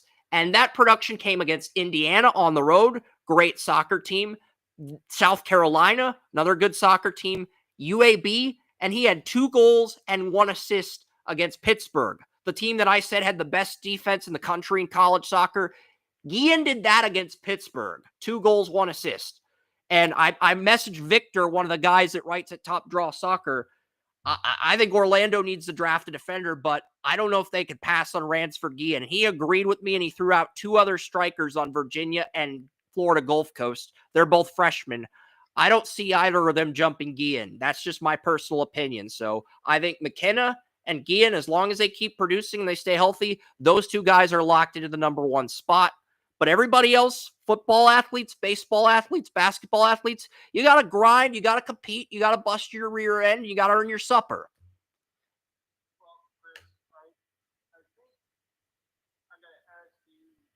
Because I think Ransford Guillen has had a bigger impact on Clemson soccer than Cade Klubnik has on Clemson football so far in 2025. I'm not talking about their entire collegiate careers because one's a sophomore soccer player, the other's a senior football player. It's not really fair to compare them year to year.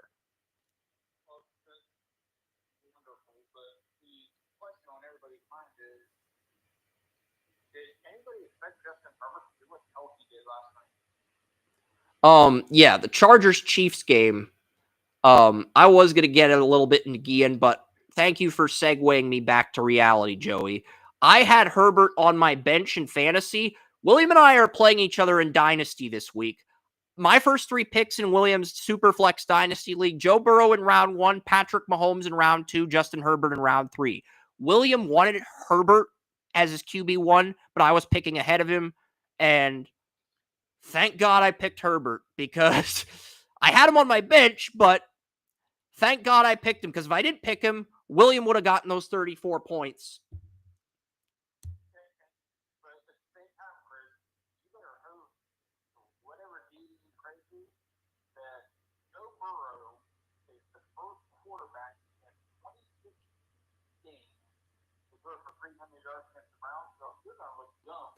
I'll get into why I have the Bengals beating the Browns. I did a lot of research on Bengals Browns. We're going to talk Buccaneers Falcons first, but not only did I research the injury reports and the depth charts for both teams, I got some. I researched the referee for this game, and the referee for this game is Adrian Hill. He is fairly objective towards both teams, and I'll get into that a little bit. But I want to get into the Chargers-Chiefs game.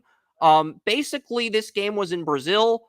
I was just hoping that nobody would get injured. Basically, when I typed the game recap, I basically said, I'll screen share the recaps. I'll screen share the game recaps that I typed on Draft Utopia so our audience can see what I typed, and then we'll get to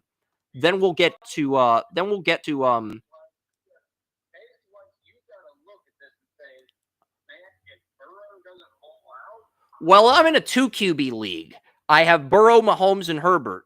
So I could start any of those 2. If it's a 1 QB league, I'd be kind of screwed. And you'd have every right to roast me. But this is a 2 QB league.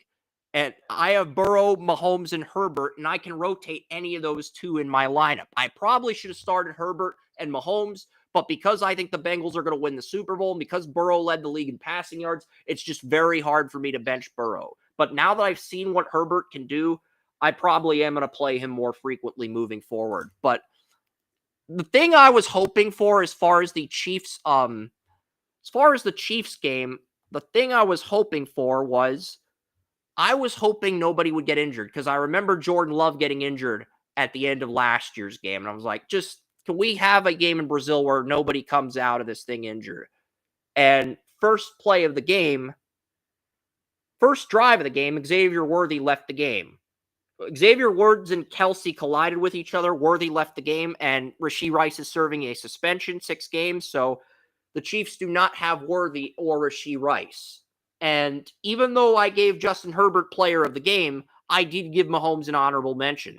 The reason, Joey, is very simple. He didn't have his number 1 or number 2 receiver. He still had 300 total yards against the Chargers, a top 5 pass defense receivers. And if the Chiefs had gone 0 for 7 on 3rd down conversions in the first half, they might have won this game. But that was the reason they lost.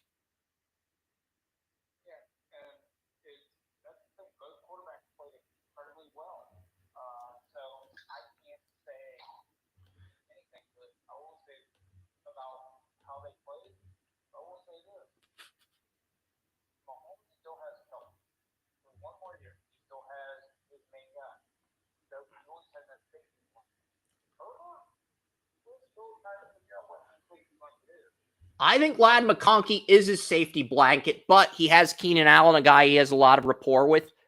The Chargers had Trey Harris as their slot receiver and Quentin Johnston as their number 4 on our lads. But that depth chart and the unofficial depth chart Harbaugh released, which both had Harris as the slot, that turned out to be bullshit. And Johnston was their slot the entire time, and they got him the ball early to try to throw people off, and it worked. Johnston didn't drop any passes. A little bit, because I'm a big depth chart by the numbers guy, but I guess I shouldn't be shocked by that.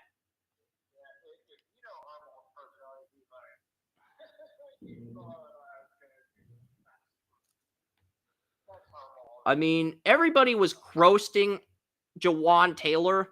I pointed out how the Chiefs can buy out Jawan Taylor to save cap space. That's why I gave them Francis Mauigoa, the Miami, Florida right tackle, in my 2026 mock. But here's the thing. Taylor was so bad. If he plays like this against the Eagles, I think he's going to get benched for Jalen Moore because they paid both Moore and Jawan Taylor a lot of money to be starters.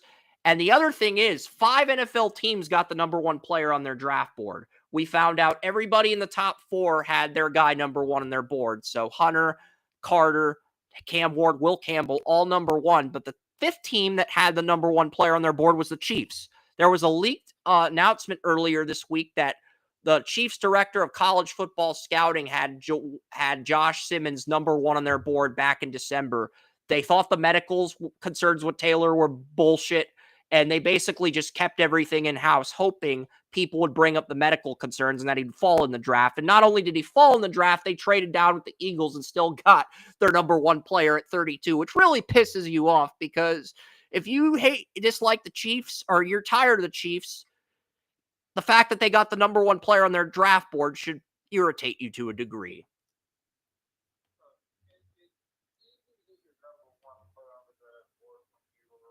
And the top 5, but to get that at 32, that's hard.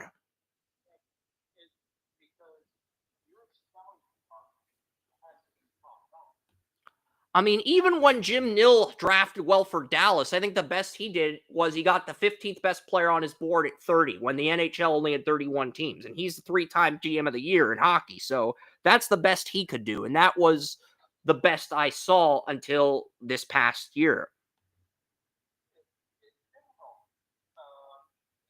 I think the Chiefs have gotten their number 1 player in 3 times in the past 12 years. Eric Fisher, 2013. Dorsey liked Jokel, but Beach swayed him into looking at Fisher, and they ultimately took Fisher.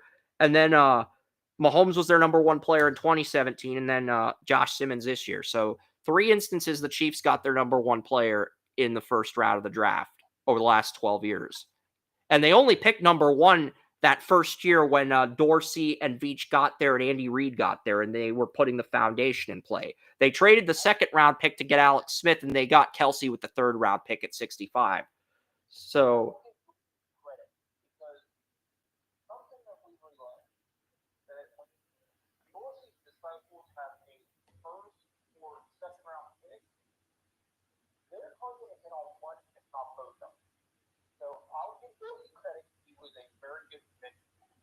yeah, but Veach, when he worked under Dorsey, he told him to pivot to Eric Fisher over Luke Jokel, and Luke Jokel did not have a great career. So I give Veach some credit there. I'm not saying Dorsey doesn't deserve any of the credit. He does deserve some of the credit, but I'm saying Veach does deserve a little bit of credit too. But if the general manager wanted Luke Jokel and the scout Veach tells him to pivot, and he does, and the scout makes the GM look good, then the scout deserves a little bit of credit too. I'm saying it's like a 70-30 thing, where for Eric Fisher, you give Dorsey 70% of the credit, and you give Veach 30%, because Veach persuaded Dorsey to pivot.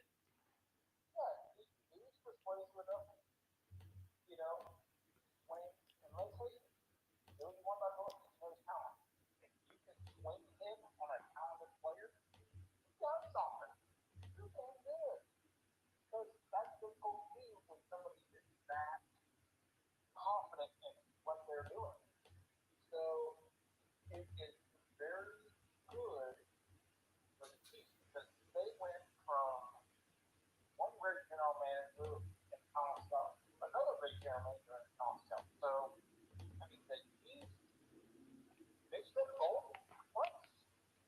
So, what are you going to do? What are you going to do about that?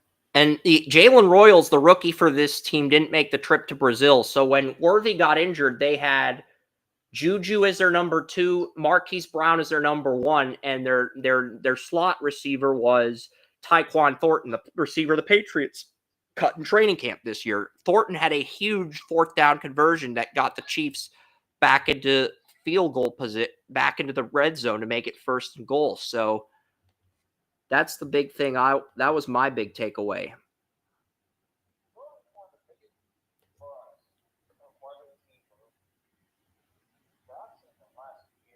Yeah, Tyquan Thornton was a bust for the Patriots, but the fact that he's been able to turn the corner with the Chiefs, that does say something. And Jawan Taylor, he had 2 false start penalties, 2 holding penalties. It got so brutal. Somebody basically said that I think someone tweeted last night that if Donald Trump owned the Chiefs, he would leave Jawan Taylor in Brazil, and Chiefs fans would cheer for the commander-in-chief. Jeez. I'm not going to comment further on that, but I did think that was amusing to a degree.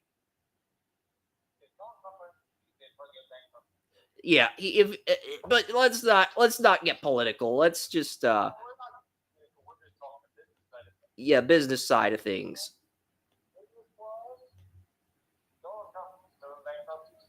I mean, they did a ESPN 30 for 30 who killed the USFL, and a lot of the owners in that pointed to Trump and the New Jersey Generals as the reason the USFL folded after 2 years.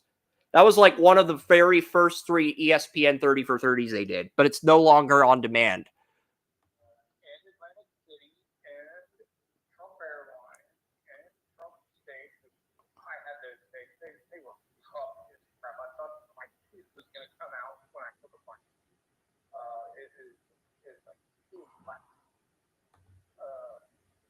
So keep the whole come away from the NFL.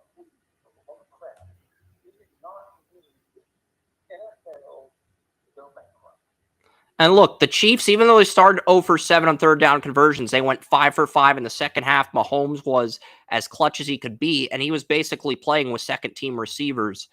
That should, and this is the thing, Josh Simmons was actually holding Khalil Mack in check in his first game as a rookie, giving Mahomes 5 to 7 seconds to throw, even with those second-team receivers. And if you give Mahomes a left tackle that gives him that much time, Mahomes is going to show flashes of 2019, 2020 Mahomes before he played more conservative the last 4 years. He's going to show you that.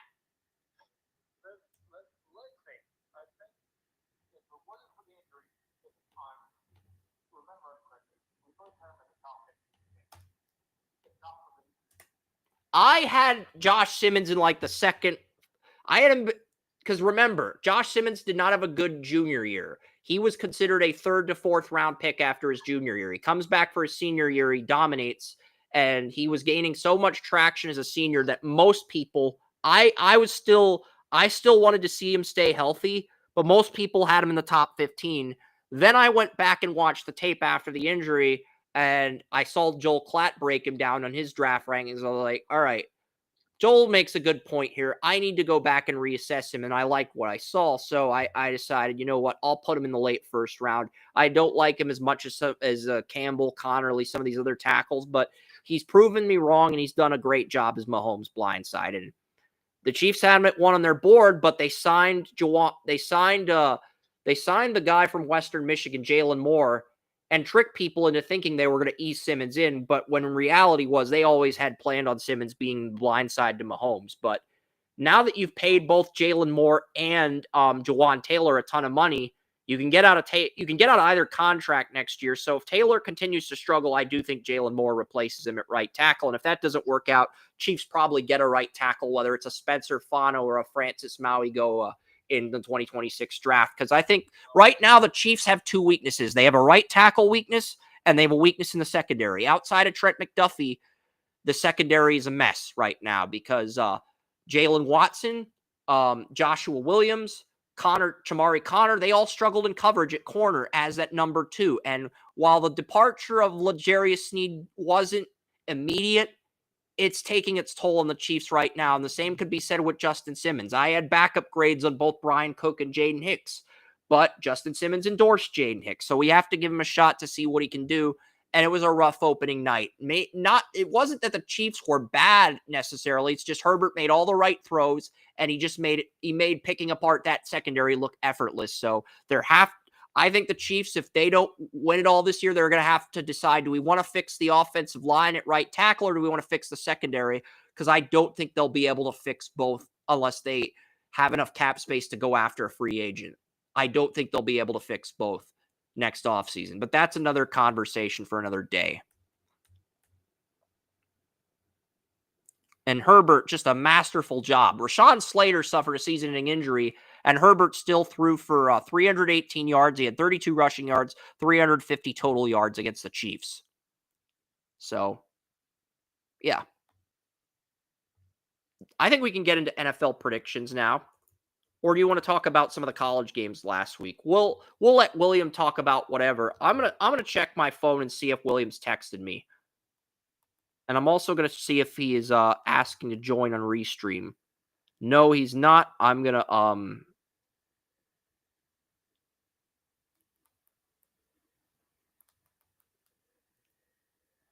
Okay, so but yeah, I do think Guillen and I do think McKenna are locked into the top spots in the MLS and NHL drafts, but there's like 3 players competing for number 1 in college basketball. I'm not going to worry about that right now.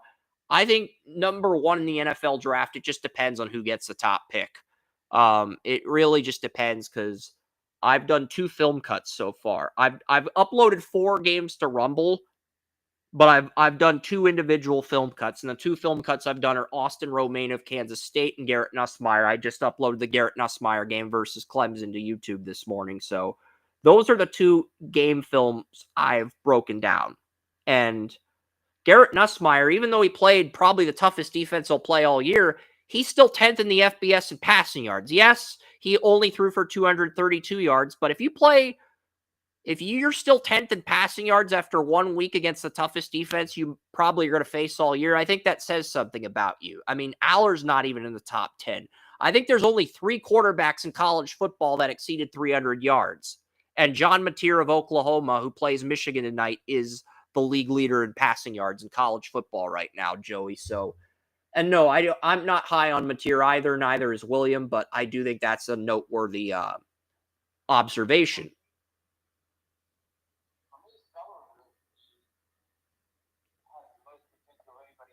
I think Sellers has a lot of potential. I don't think he has the most. I think it's a 3-way tie between Nussmeier, Aller, and Klubnik for the most upside, but I don't think Klubnik's going to reach his upside.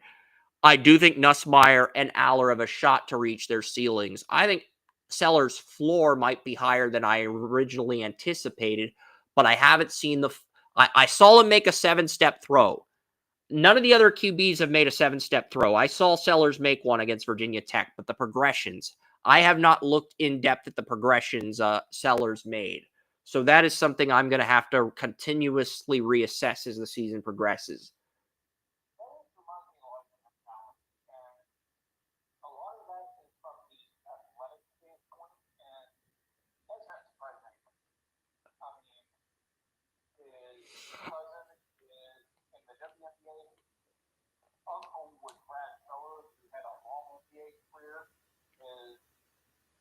His entire family was athletes that are amazing. Yeah, South Carolina moved up from 13 to 10 in the top 25, but you can make an honest argument that they should have been number 7, and then Texas, Miami, and Notre Dame should have been 8, 9, 10. You could honestly make that argument. I think that argument has a little bit of merit. Not a lot, but enough to generate some buzz, start a conversation through college football friends.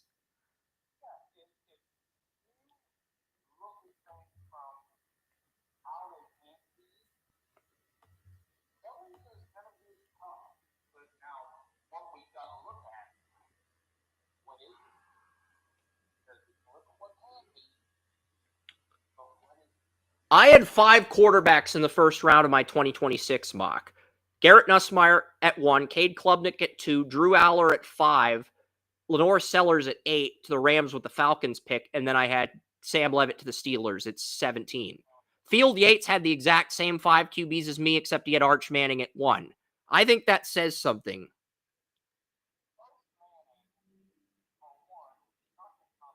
I agree with you, Joey. We both know that. But the fact that Field Yates agreed with me that much on the QBs this year, I think that does say something to a degree.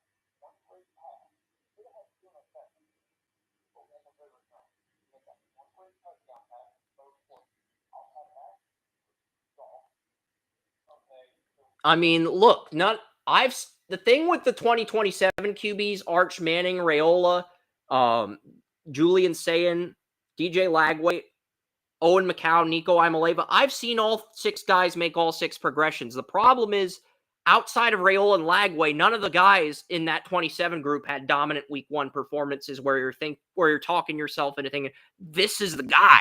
This is our future franchise quarterback. This is the guy. And then a light bulb erupts if you're Chris Collinsworth when you say guy, like a light bulb in your brain erupts.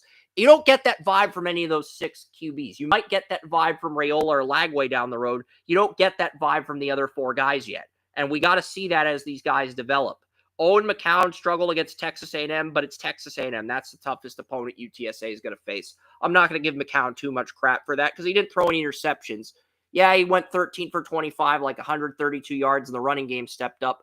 But I'm not going to give McCown crap for that. Texas A&M, Kyle Field, that's a very tough opponent to play for any team, especially a group of 5 team that really doesn't have the supporting cast that you want to compete with an SEC powerhouse.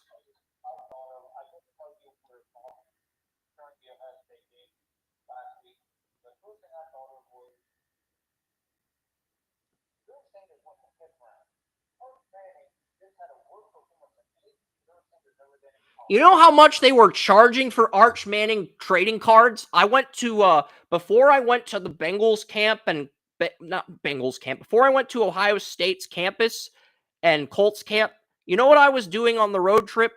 I was at a fucking sports card convention. And you know how much they were charging for an Arch Manning rookie auto? $900. 3 times what you had to pay for a Caleb Williams rookie auto. $900 for an Arch Manning trading card. That was the price.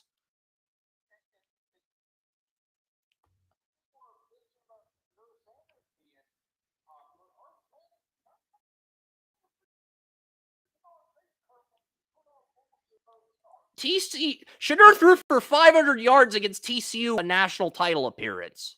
Okay? Which is a statement to a degree. Arch Manning has not had that statement game yet. Doesn't mean he can't have that game. It just hasn't happened. And when it does happen, it's got to be against a quality opponent if he wants to separate himself from Shedeur. That's all I'm saying.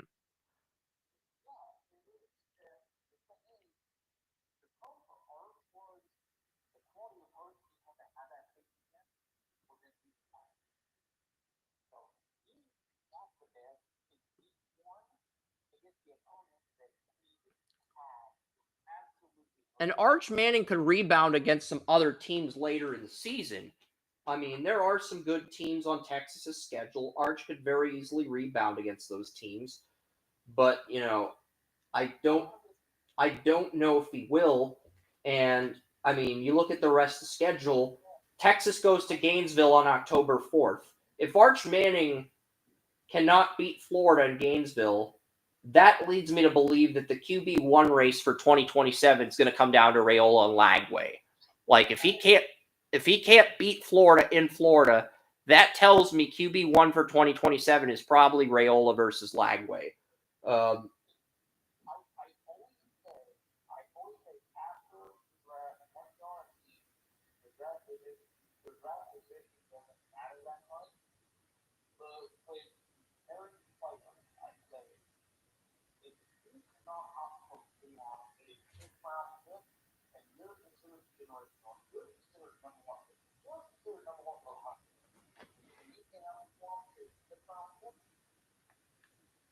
I'm going to say this.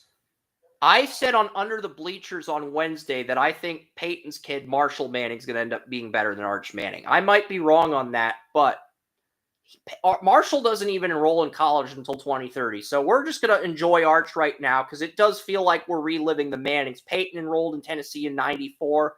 Arch enrolled in Texas in 2023. Eli enrolled in Ole Miss in 2000. Marshall's going to go to college in 2030. It does feel like we're reliving the Mannings, except it's the Gen Z version of the Mannings. And yeah, that does make Arch the Gen X Manning. Because I have too much respect for Archie Manning to call him a boomer. I do. I respect Archie Manning too much to call him a boomer. So he's the Gen X Manning by default.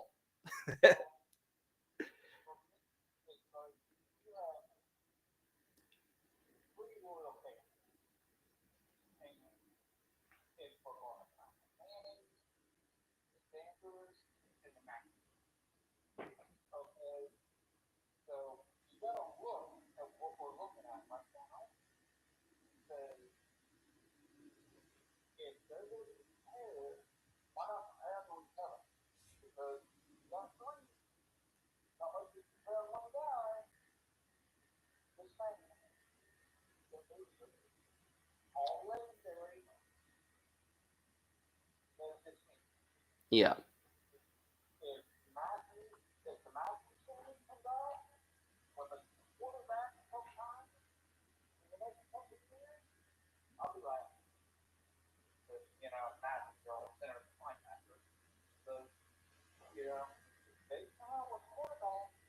I'm not talking about the Matthews family. I'm talking about the Manning family.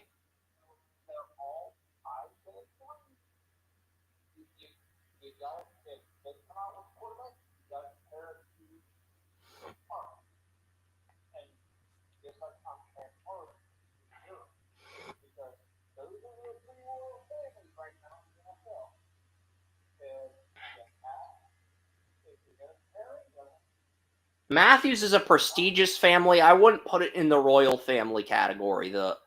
It's a prestigious family. It's top 4, I think. Manning and Sanders are definitely 1 and 2.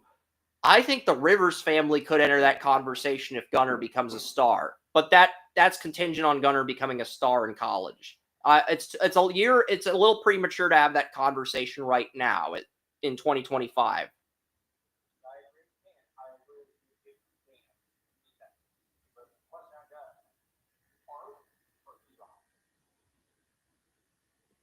That's tough. I'd go Eli.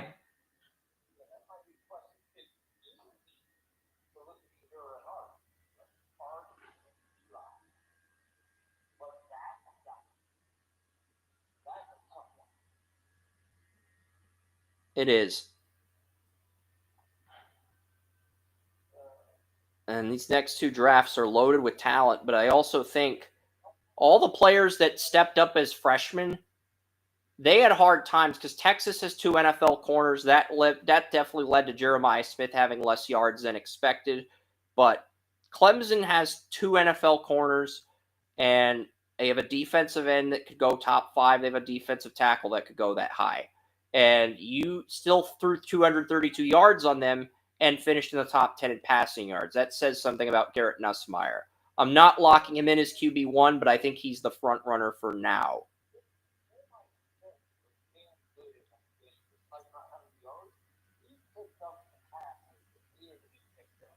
He got off to a slow start versus Texas, but he did finish on a high note. I'll give him that.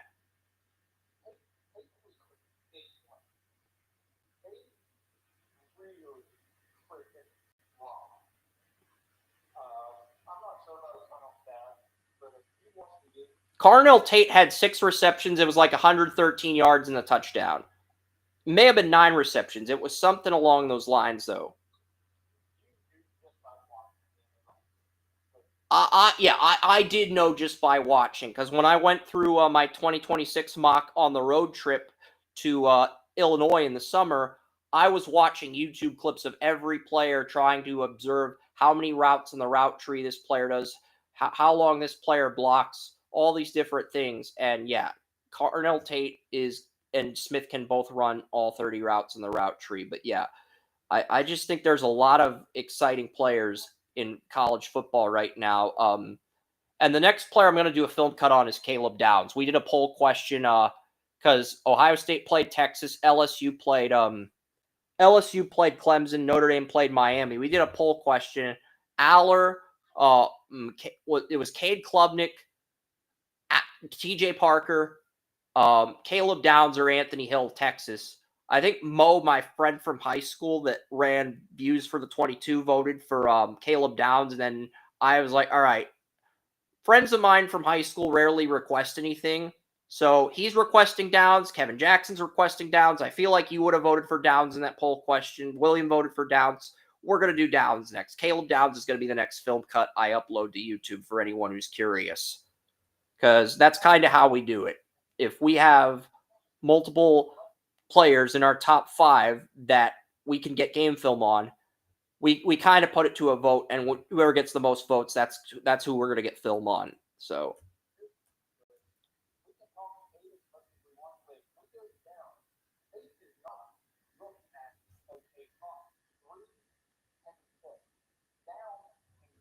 Downs and Smith are both top 5 picks. Tate is not. Tate could go anywhere from the 11 through 16 range to the second round. Just depends where he ends up.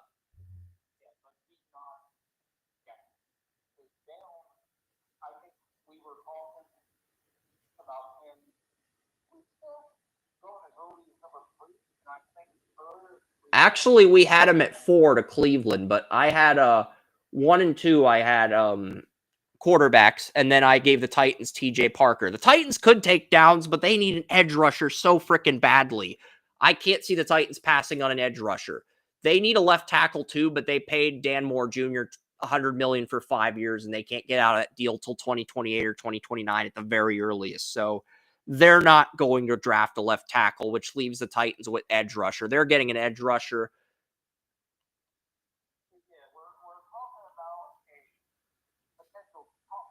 I think they should pick Downs or Anthony Hill Jr., but I think they're going to get an edge rusher, the Titans. Because after quarterback and left tackle, the most important position on most teams is either corner or edge rusher, and they're set at corner. So I think they're going edge rusher.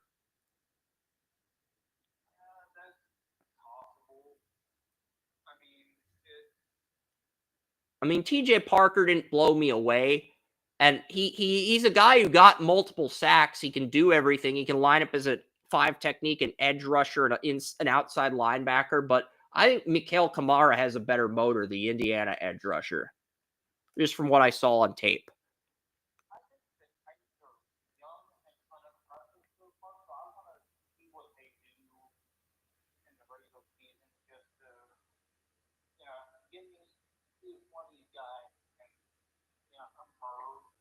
Basically for you, because the Titans don't really seem to have any sort of identity outside of Cam Ward, it's basically an audition for you. May the best man win. It's basically an audition. The entire process for the Titans for you is an audition. It's like,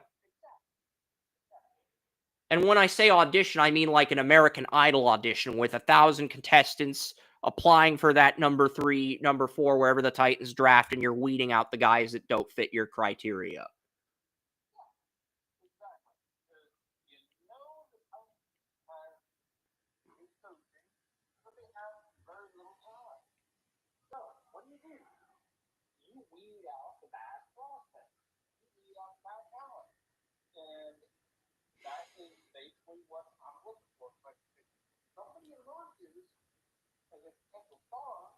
I'm looking at 4 or 5 players. I'm looking at the edge rushers with first-round grades. I'm looking at Caleb Downs, and I'm looking at Anthony Hill Jr., the Texas linebacker that I really like. I have 2 first-round linebackers. Anthony Hill Jr. is my highest-graded linebacker since Edmonds and Roquan Smith, and I'm also high on Austin Romaine, the Kansas State linebacker, who I have a late first on. But that's not a guy the Titans should take if they're picking the top 5, even though I do like him a lot.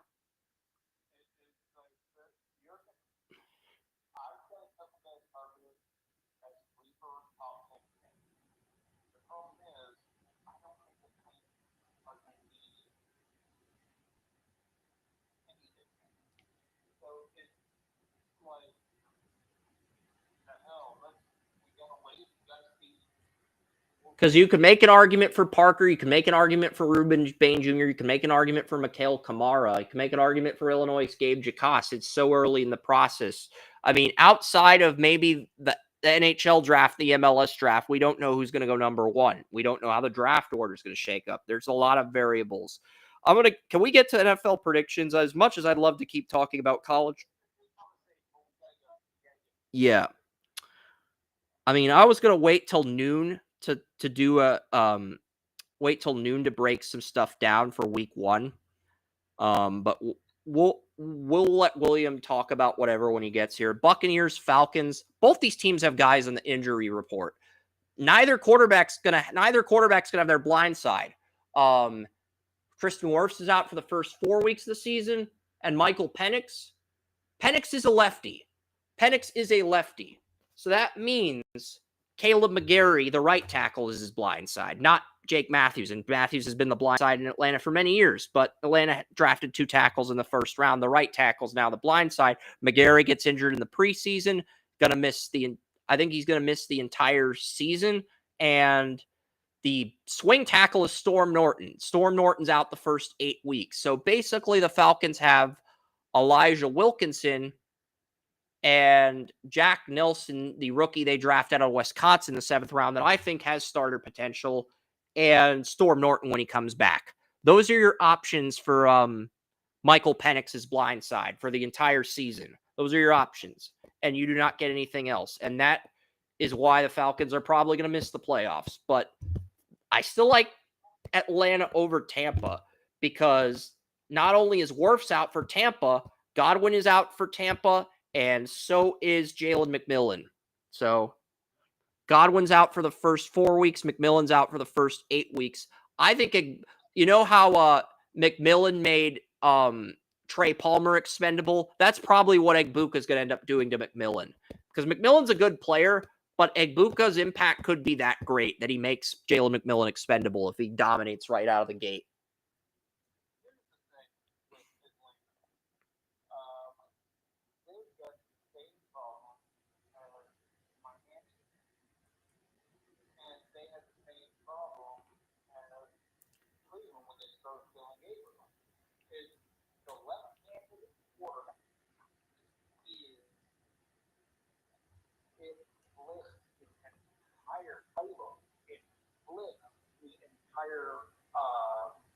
Protection plan.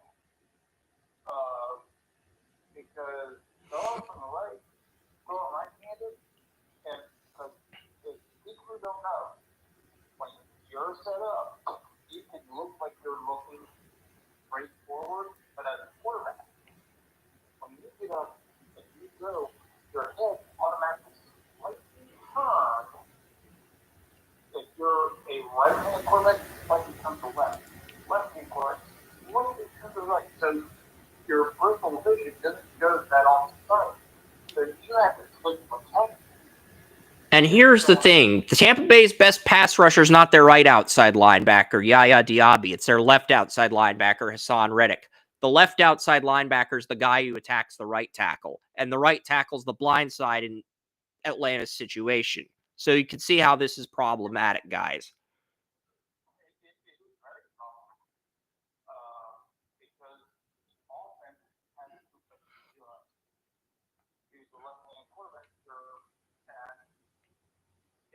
Not a big adjustment from a coaching standpoint, but from a player standpoint, it's problematic if those guys have never blocked for a left-handed quarterback. Well, they did block for a left-handed quarterback in 3 games, but they just got their feet wet. I feel like they need at least 10 games to get a feel for what this transition is going to be like, at least.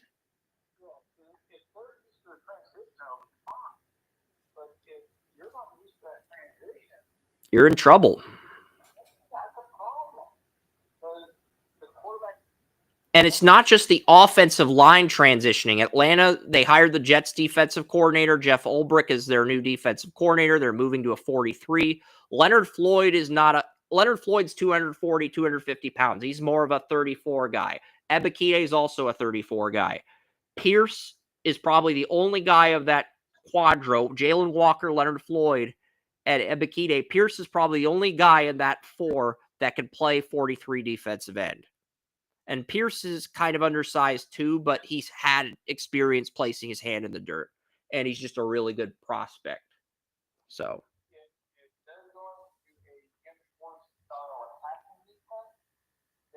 You're looking at a problem because 340-pound guys don't have I'm talking 240 guys. You got 3 defensive ends at edge rusher that are 240 pounds, and you're running a 43. That's no. No, I was talking about 240-pound defensive ends. You're going to have 3 of them. And ideally, if you're running a 43, you want your defensive ends to be between 250 and 270.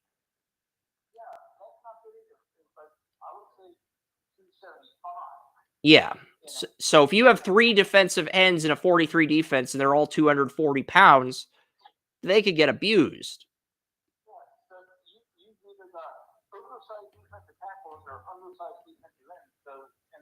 For that type of defense, but what the hell, you didn't plan for this during the draft?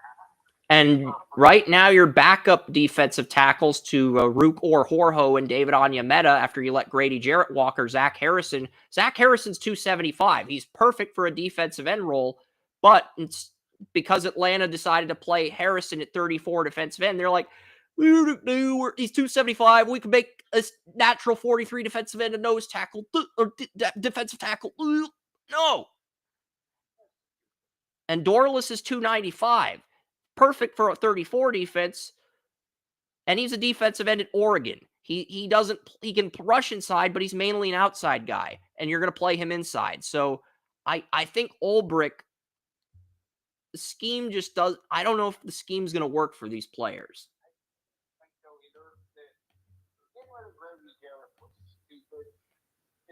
Because Grady Jarrett was one of the most nimble, active, big defensive tackles in the NFL.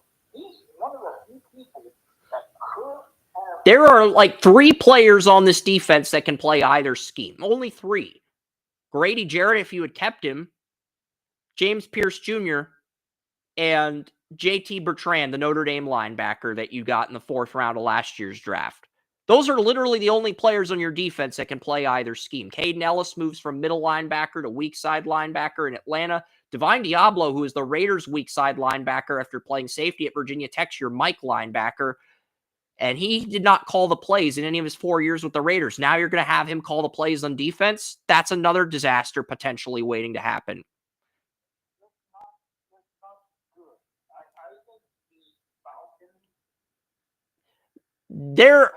I don't know how to say this to Jeff Ulbrich without sounding like kind of a prick, but there are beaver dams with more stability than this front 7. There are beaver dams with more stability than this front 7. And I know that's kind of a dick thing to say to a defensive coordinator, but that's kind of the vibe I'm getting from this.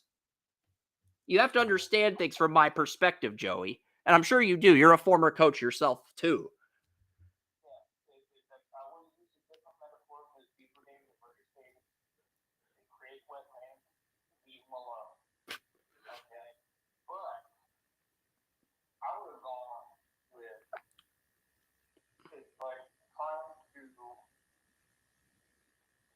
Stop a river with quick.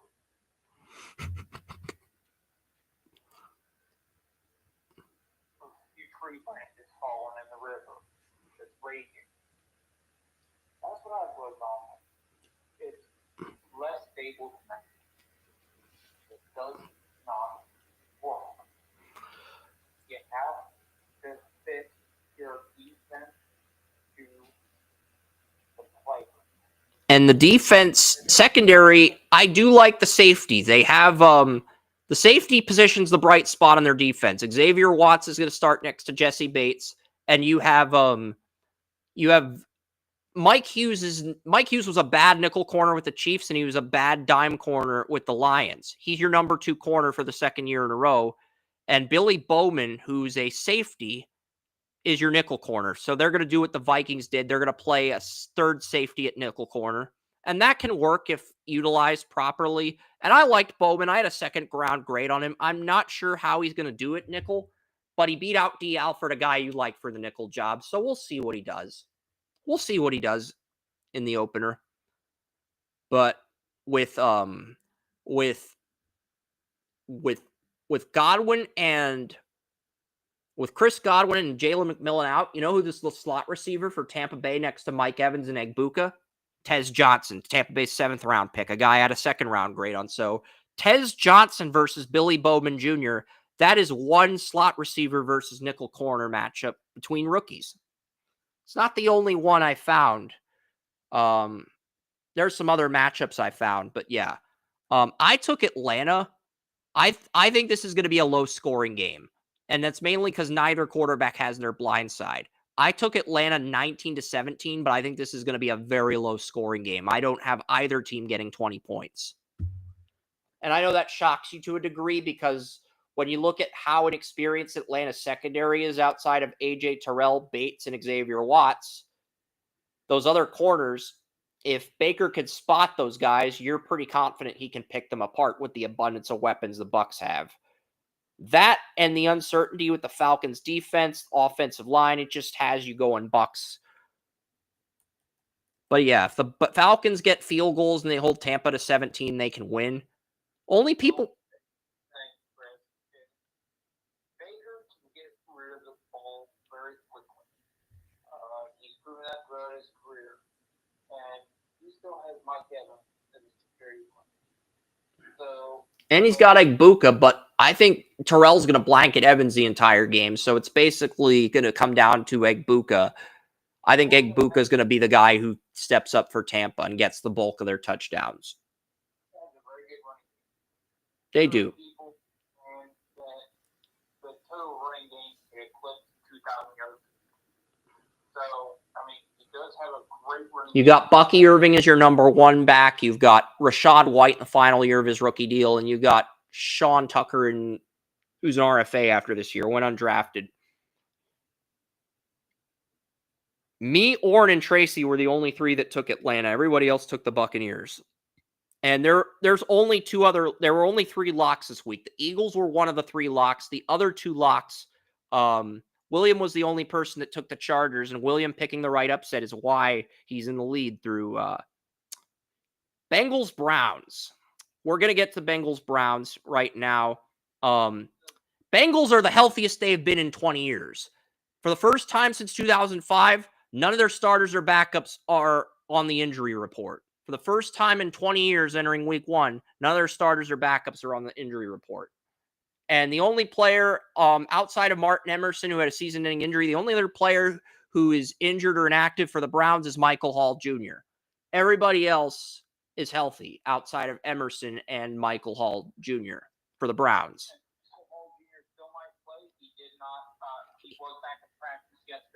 But he was ruled out. I've already read the inactive list. He was ruled out. He was a limited practice. He's been ruled out. Everybody else has been cleared, though, for both teams. And it's not just that. For anybody that complains, William left his AirPods at home, so I don't think he's going to join us today. But here's the thing. The referee, anyone who's a Bengals or Browns fan that bitches about the referee, don't. I'm going to tell you why. You know who's reffing this game? Adrian Hill. The Bengals are 8-2 under Adrian Hill. The Browns are 3-3 under Adrian Hill. When's the last time a referee called a Browns-Bengals game and both teams had a 500 record under that referee? Well, I don't think that's ever happened in the history of this rivalry, Joey. So...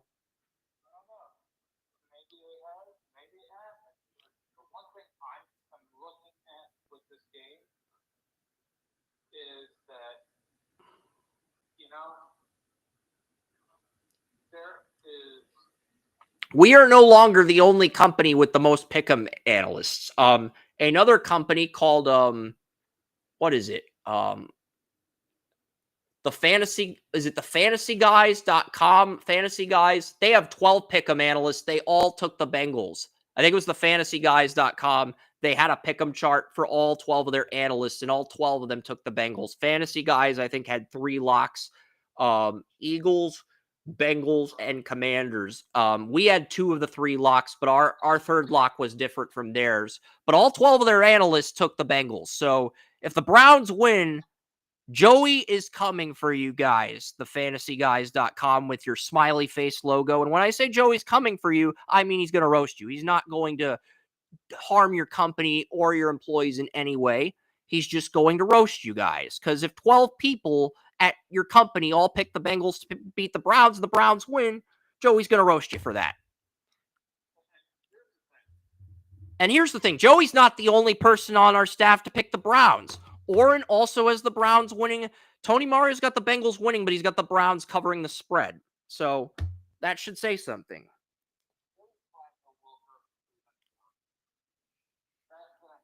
I don't think it is, but I'm going to let you continue before I make my rebuttal.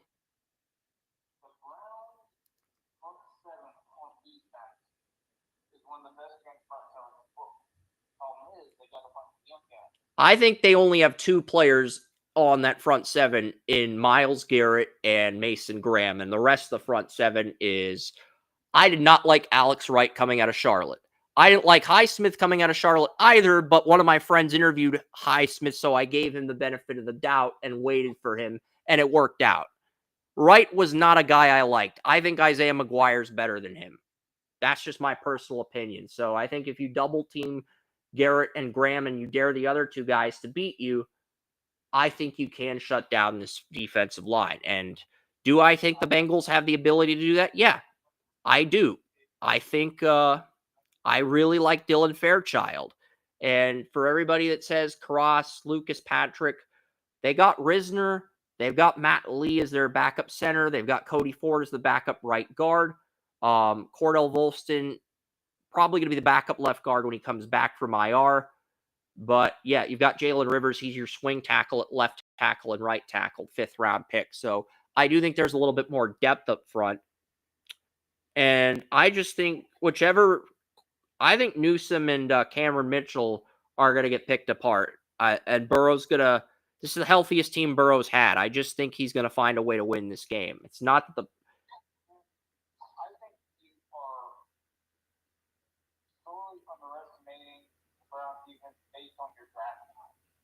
I am. I put a lot of stock into what I see from players coming out of college and assuming that's going to translate to the NFL. Sometimes I'm right, sometimes I'm wrong. Either way, I'm flexible enough to live with the outcome there.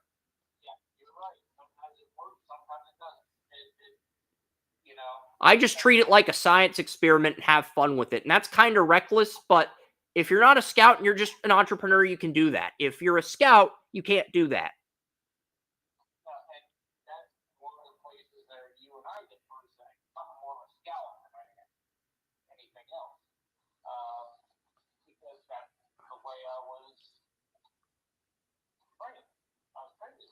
Yeah. And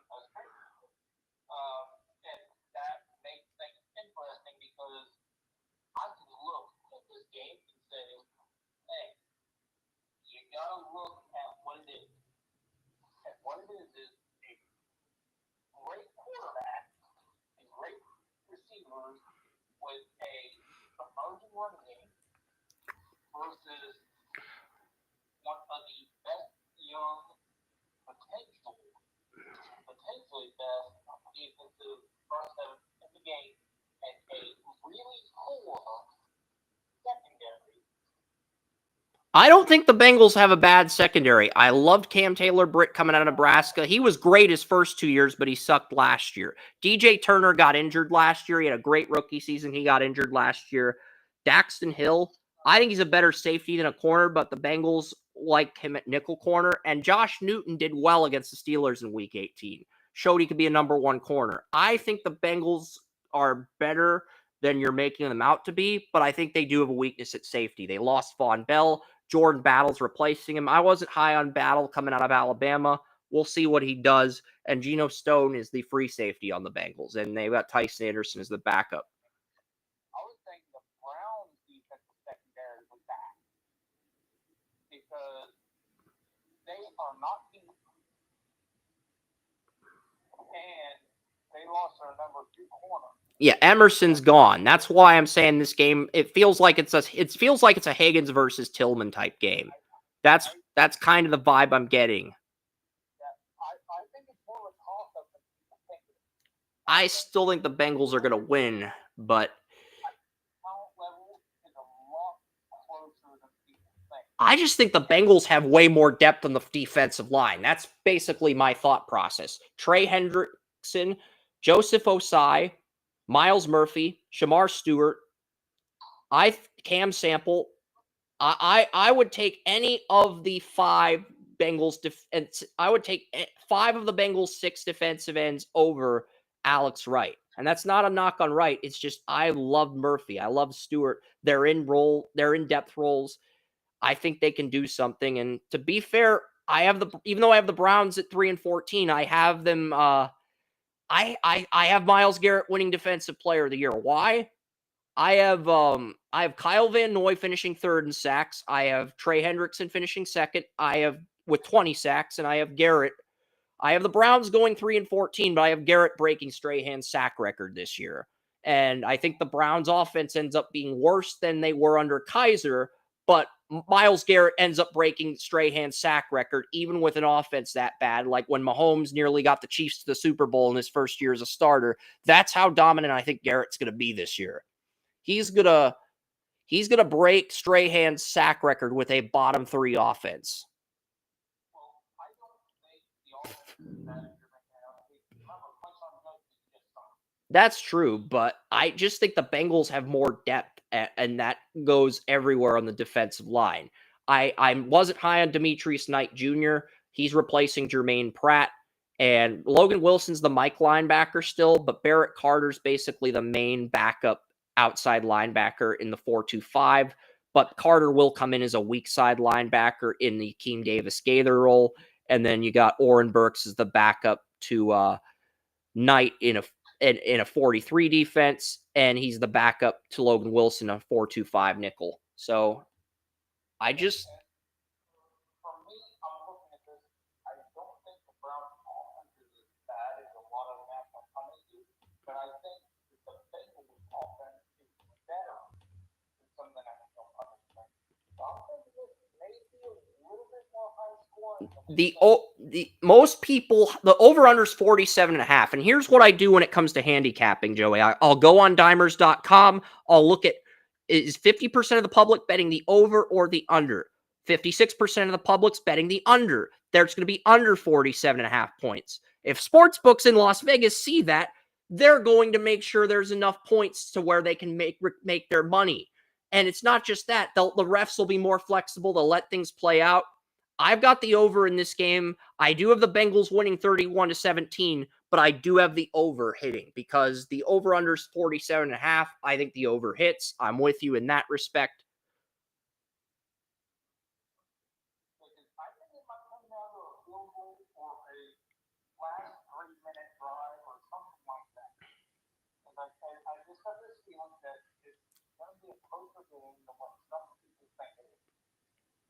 And Dylan Fairchild, he held Michigan's defensive line in check when Georgia beat Michigan in college football playoffs. So if he brings that energy to Mason Graham in his first game as a rookie, I do think Chase Brown can get 100 yards. If the Bengals interior offensive line can find a way to shut down Mason Graham, I do think Chase Brown has a field day with Carson Schlesinger. But we'll see. A lot of people are higher on Schlesinger than the public, but I did have a backup grade on him, but we'll see what happens because I think Chase Brown can get for 100 yards on him. I think the Bengals. I think Higgins or Chase, who's ever lined up against Newsom's going to feast, and Io Civis is going to have some big plays too.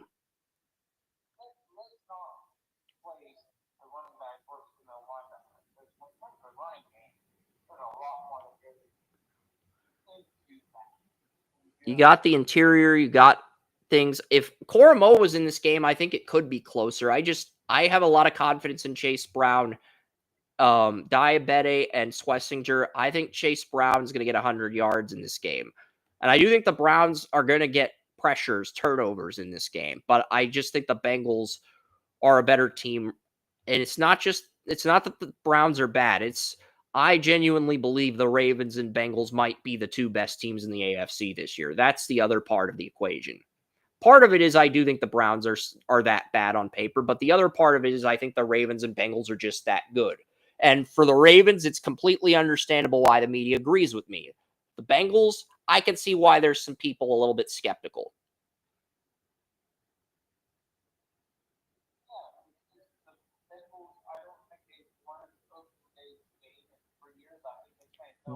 They won an opening day game in Burrow's sophomore year when they made the Super Bowl.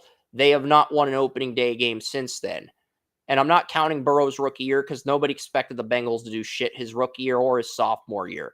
After the Bengals made the Super Bowl, they played Mitchell Trubisky and they lost. They played Deshaun Watson and they lost. And then last year they played my Patriots with Jacoby Brissett and they lost. So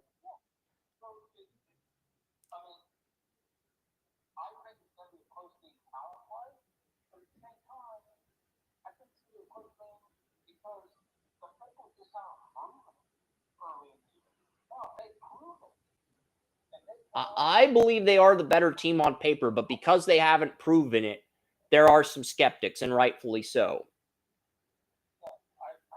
And I think the game's going to be fairly officiated because both these teams have had success under Adrian Hill. If there was a guy like a Brad Allen or a Clark Hunt or a Bill Vinovich, I could understand why people would be skeptical, but that's not the case. So with Adrian Hill calling this game, I think it's going to be one of the more fairer games in terms of officiating.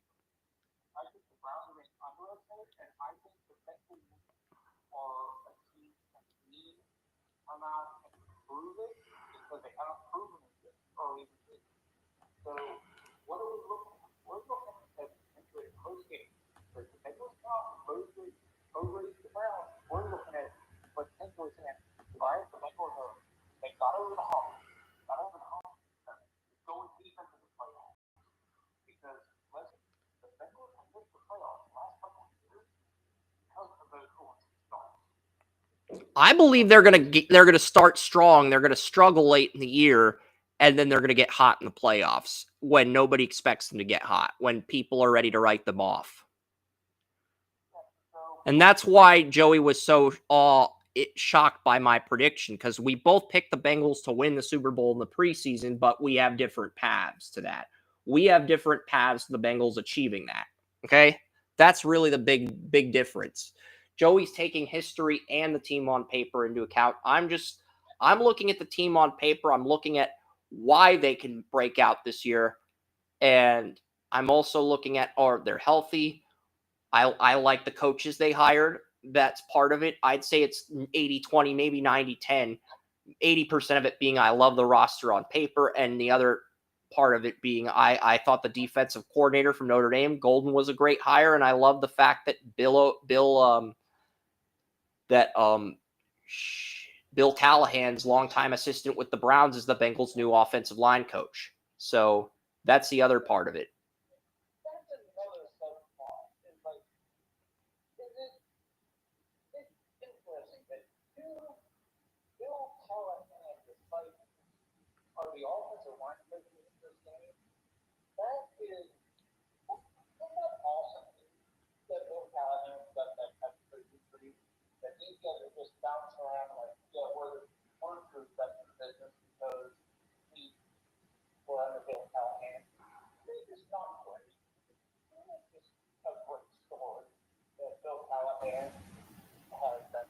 Yeah, like for week 2, we're probably going to have Mahomes on the cover because the Eagles play the Chiefs in the Super Bowl. Yes, that's probably the game of the week next week, but it's not the most compelling game. When I try to sell a podcast or sell a game of the week, I pick the best game on paper.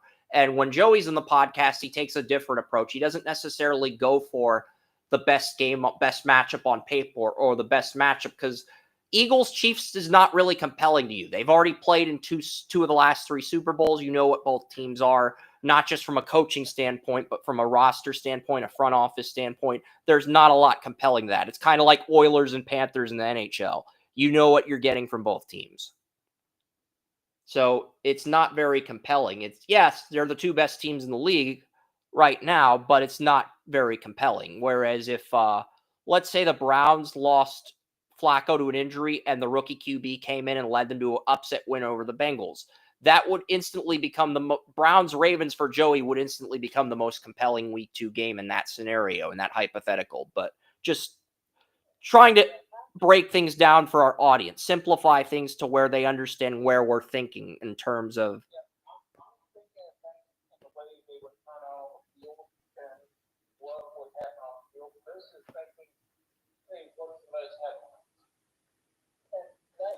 And I'm not saying we won't do a poll question, but we did a poll question for Week 1. It came down to Hurts and Allen and Herbert, and Hurts won that.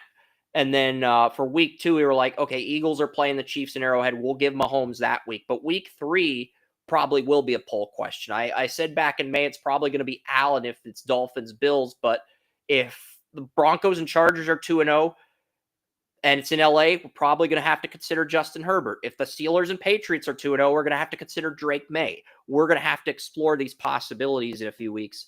But I think the first 2 weeks, Hurts and Mahomes is fine because, kind of earned it. But Dolphins-Colts, we'll get to that game next. I think the Dolphins have a lot of issues in the secondary, and Jalen Wright has been ruled out of this game. Yeah. Oren also took the Browns, and Tony Mario picked the Browns to cover the spread, but picked the Bengals to win. So, yeah, just even it's 7-2.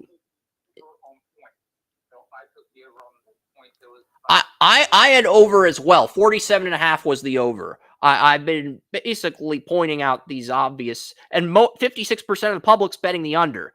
So, and I'm using dimers to get that information. So, basically, if more than 50% of the public bets the under, I do the opposite of what the public does because, let's face it, public is usually wrong more times than not. Well, if Joe Flacco and Joe Burrow both throw for 3 touchdowns, guess what happens? The over hits.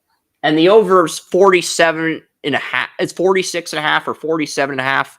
It's not very high. It's I've got Bengals 31, Browns 17, but the over-under is 47.5. As long as 48 points are scored, the over is going to hit. And most people are betting the under, assuming it's going to be a defensive game and we will not see the over hit.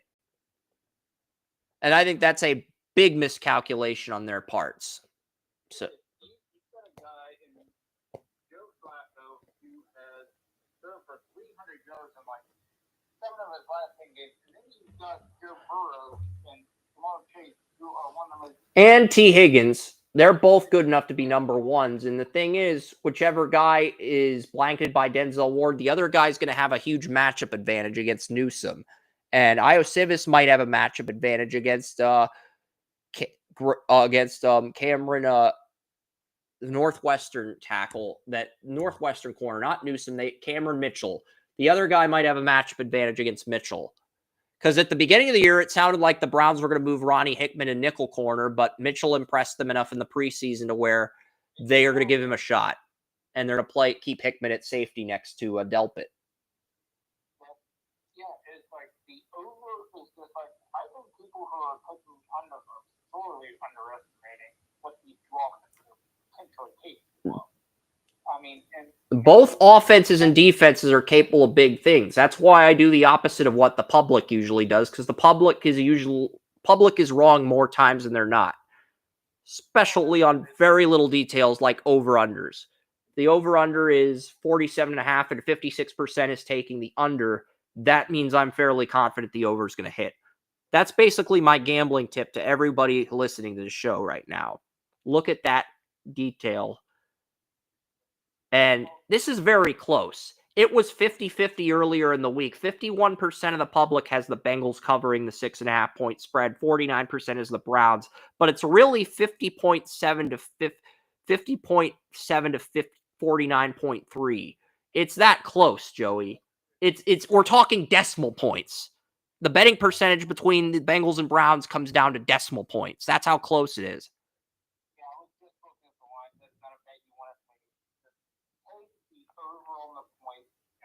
Do not bet on either team to win straight up. Take the over on the points. That's basically what we're getting at. All right. Dolphins, Colts. We've made Daniel Jones wait long enough. We're not going to treat Daniel Jones like he's like one of Papa Smurf's children in timeout, even though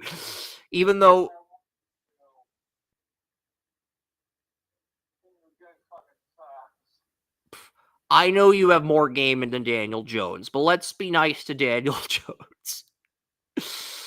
I'm kidding, but yeah, it's like I'm not kidding about you having more game. I'm kidding about I don't know. Let's Dolphins, Patrick.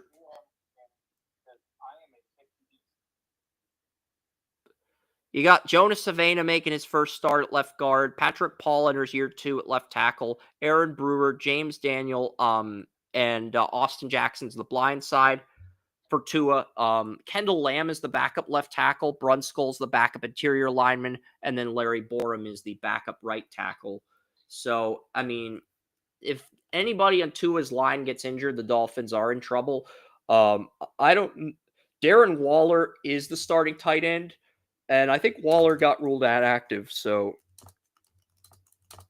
I don't know if Darren Waller did get ruled inactive. I was looking some stuff up earlier.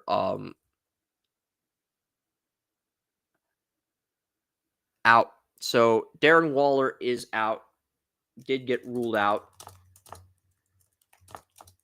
So the Dolphins don't have a tight end to throw to, which is going to make this offense one-dimensional to a degree. Also, Jalen Wright has is Jalen Wright out or is he questionable? I'm gonna look that up because there are some things. Because I basically what I did when working on week 2 earlier, I copied and pasted some week 1 data to week 2, but multiple weeks. So Jalen Wright is going to miss multiple weeks. So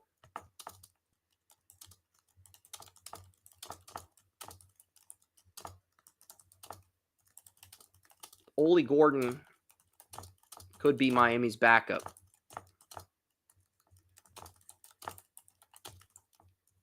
Yeah, so Ole Gordon has an opportunity to steal a backup running back job from Jalen Wright now, with Jalen Wright set to miss multiple weeks. That's Still disgusts me because he's not figured out after he didn't even last a year and trying to figure out how to keep him there. well, what happened with Waller is he got upset with his tenure with the Giants, so he retires, and then he got pissed off. I don't know why he divorced Kelsey Plum. It's not really my business. I'm not going to dive into what happened with the personal life because it's athletes. They're allowed to do their own things personal. But at the same time, athletes just don't divorce that long sort of a time unless there's something seriously wrong. Because they can understand each other from a different point of view that most people can't. So if he can figure out how to make it work on a higher income planet, that tells me, hey, he's got more problems and he's still trying to figure out his own life. Because he was able to do it, he was not. So Waller has more issues than just what he does on the field. And that also affects what he does on the field. Yeah. Because you think the emotional life doesn't affect the game on the field, you are out of your freaking mind. And so let's be honest, he's got a lot of things to figure out. Because he had a beautiful wife, a beautiful wife that understood him, a family, a home, everything. And he freaking blew it. And you know what's interesting? One player who has kept it together, who was probably, is Sabrina Ionescu, the WNBA superstar. She's married to former Bears center Hronis Grasu. Grasu still has that marriage intact, even though he's no longer playing in the NFL. So I will give Grasu credit for keeping his personal life intact and just having a good time and being a good person in society, even though he's no longer an NFL player. Yeah, it is. And that's where it is. If you have a beautiful wife, a beautiful home, a beautiful family, you've got all this stuff going for you, and you screw it up. And then she moves on and just does her thing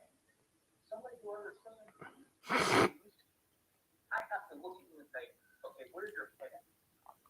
Because it's honestly almost because the one person who could have replied to and understood you said, hell no.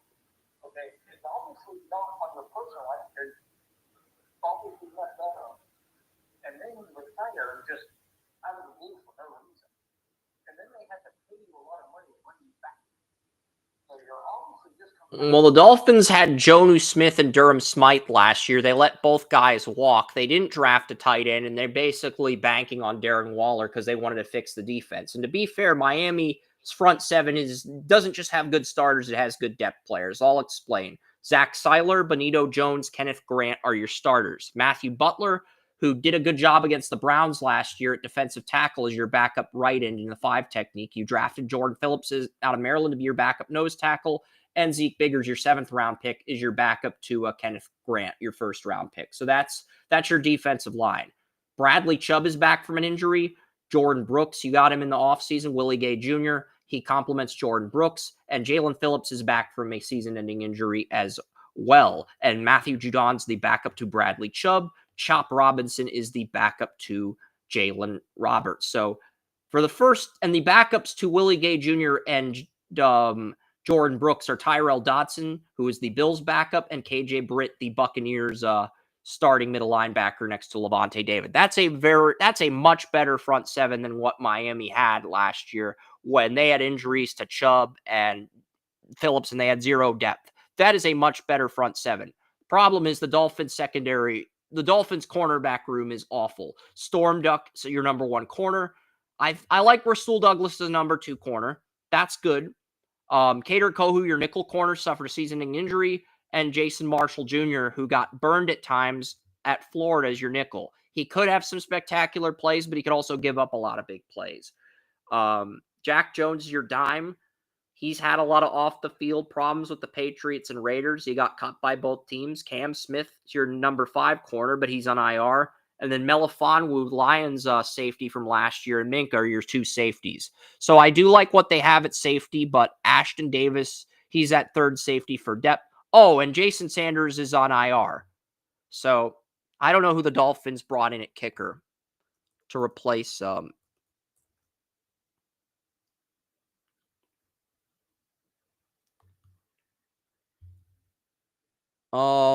it sounds like Riley Patterson, the former Jaguars kicker. So so Riley Patterson, so the Dolphins narrowed their kicker replacement from Jason Sanders down to Riley Patterson and Cade York, and they chose Patterson. The Bills did the same thing when Bass got placed in IR. The Bills chose, because Bass and Sanders are both on IR, so the Bills chose Matt Prater over Cade York. But Cade York was a finalist to be both the Dolphins and Bills kicker after their kickers got injured, but both teams declined to sign York. But that...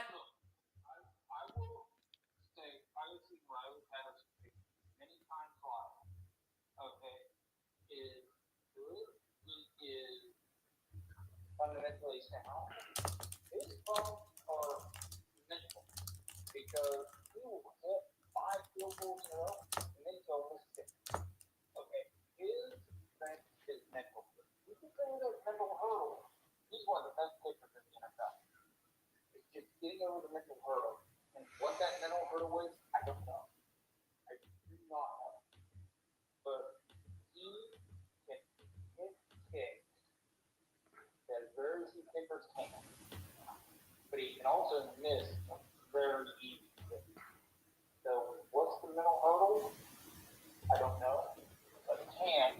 But if he can get over those, dude, won't be one better kickers in the NFL this year. If he can get over those hurdles. I agree. Looking at the Colts now, Daniel Jones took the QB job from Richardson. I love the offensive line. Tanner Bortolini, Quentin Nelson, Raymond Goncalves moves from right tackle to right guard. They have Braden Smith at right tackle.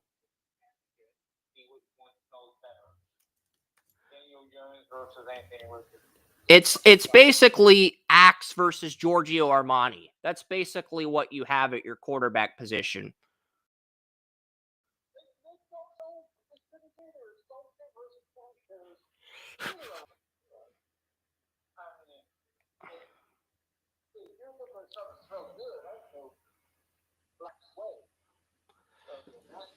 Yeah. I mean, and basically your backup left tackle to Raymond is Jalen Travis. Your 4th-round pick, Blake Freeland, is your backup right tackle, and you have Danny Penner. Freeland's currently on IR. Pittman, Downs, Alec Pierce are your top 3. Adonai Mitchell is your number 4. Anthony Gold's your number 5. Doolin's your number 6. I love the depth the Colts have at receiver. I love their tight end depth too. Ali Cox is the backup. Drew Ogletree's the 3rd string. Will Mallory beat out Jelani Woods for the 4th string job. And Tyler Goodson beat out DJ Giddens for the backup job. If Giddens had won that job, I would have loved the Colts running back depth, but it does feel like Jonathan Taylor's going to have to carry this offense as a bell cow for another season.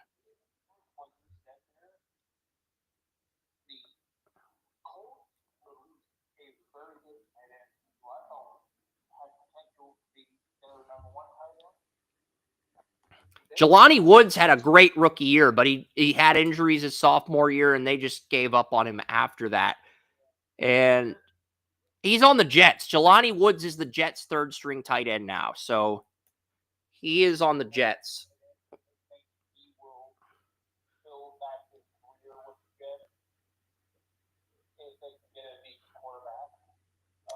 Yeah.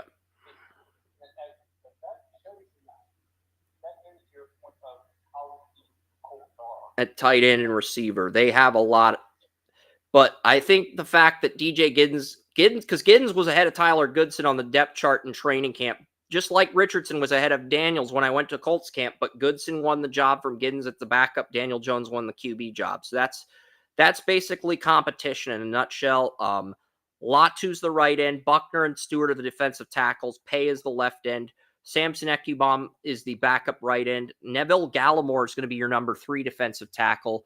Adwa Bore is your number 4 defensive tackle. And then you got Tyquan Lewis as the backup left end. JT Tuimoloau, the Colts 2nd-round pick out of Ohio State, is on 3rd string. So good job drafting a starting tight end in round 1. You may have just grabbed a 3rd-string edge rusher with your 2nd-round pick. That's a little bit of a whiff, but it's not immediate whiff because, if one of your guys gets injured and Tuimoloau gets a chance to play and does well, it could end up working out down the road. Because I did have a first on Tuimoloau at one point in the draft process, so I'm not gonna be too critical on that pick. They might just be easing him in because they have so many other veterans that know the system. Carlisle's and Franklin are both good starters at linebacker. McGrone will play in the Sam. I do like the Colts. I do like some of their personnel. Yeah, so what do the Colts have? They are going to... Cameron McGrone will play left outside linebacker. So who do they have at depth at linebacker? One of the players they have for depth is Chad Muma. Jalen Carles is on injured reserve, so they are going to play McGrone at right outside linebacker because McGrone was going to be left outside linebacker, main backup, but with Carles on IR replacing EJ Speed, McGrone now is the weak side linebacker at a 4-2-5, and that means Chad Muma will be the left outside linebacker on the Colts. After the Jags cut Chad Muma, the Colts picked him up. So he's the main backup middle linebacker to Zaire Franklin, but with the injuries the Colts have at weak side linebacker, Muma could be used as a Sam linebacker situationally because McGrone's going to fill in for Carles, which means the number 3 linebacker on the Colts now becomes Muma. So if the Colts run some 43 packages with 3 linebackers, Muma's going to be that 3rd guy.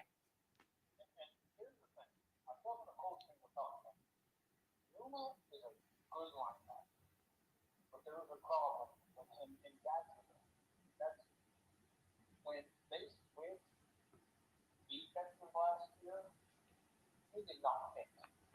He did not hit at all. He was like fish out of water. But he was good. He is a very good run stopper. He's got good instinct. But he's not a pass rusher. So they switch to...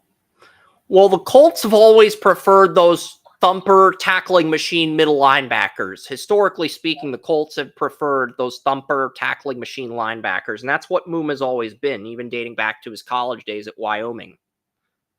Yeah, that's what he is. And that's why I said this would be very different. Somebody said, he only has 34 tackles, 33. I said, well, look at the team and see what defense he is playing. Does that look like a thumper defense? No, it's a pass rush defense. Who's got a pass rush? You know?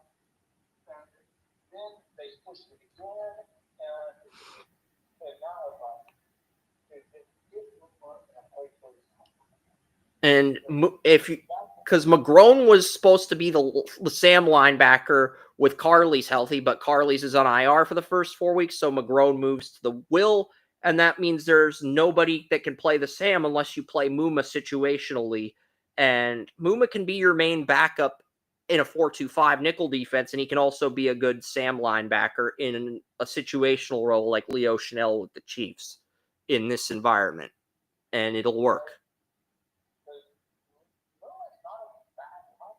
I mean, I had Muma graded. I think Muma was higher on my initial 22 rankings than Devin Lloyd.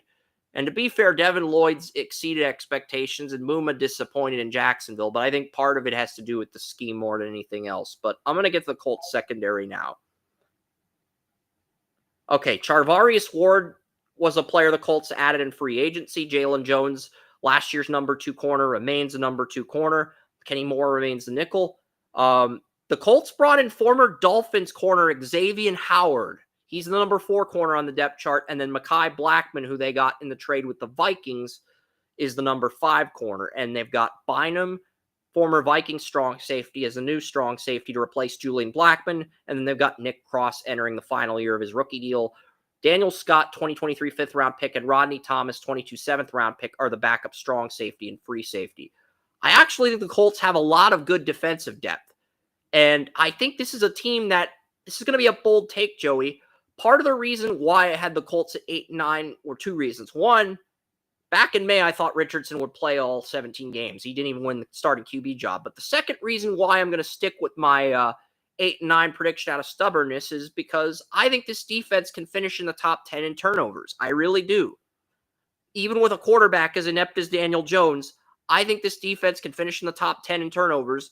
And that might be enough to win 8 games if Taylor and these other weapons go off and make Daniel Jones look like Matt Castle.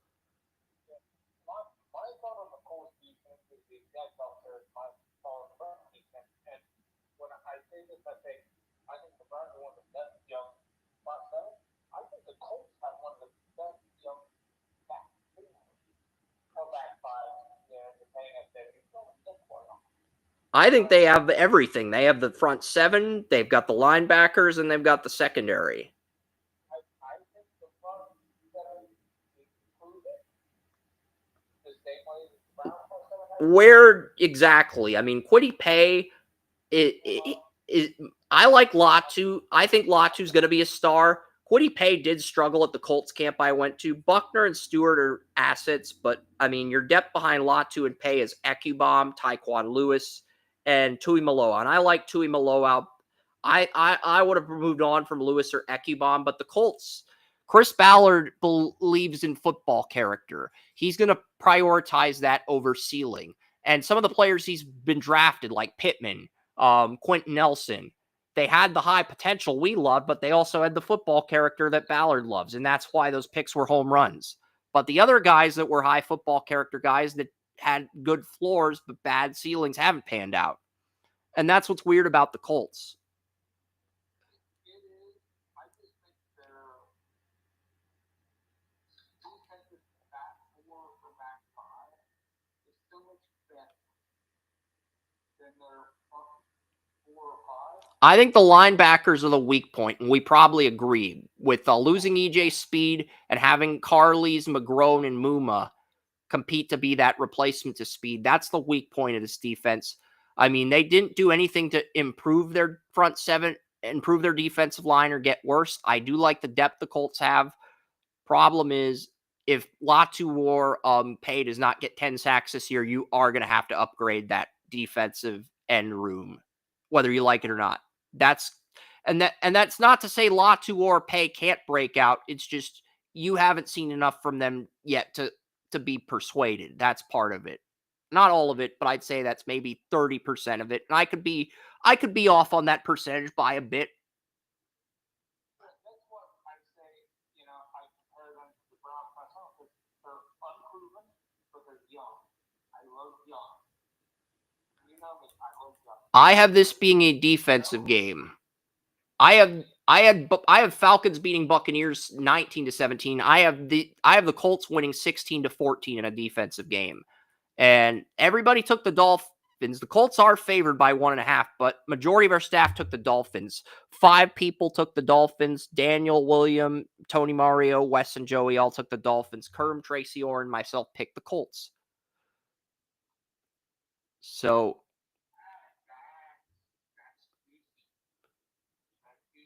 that's our first split decision game of the week.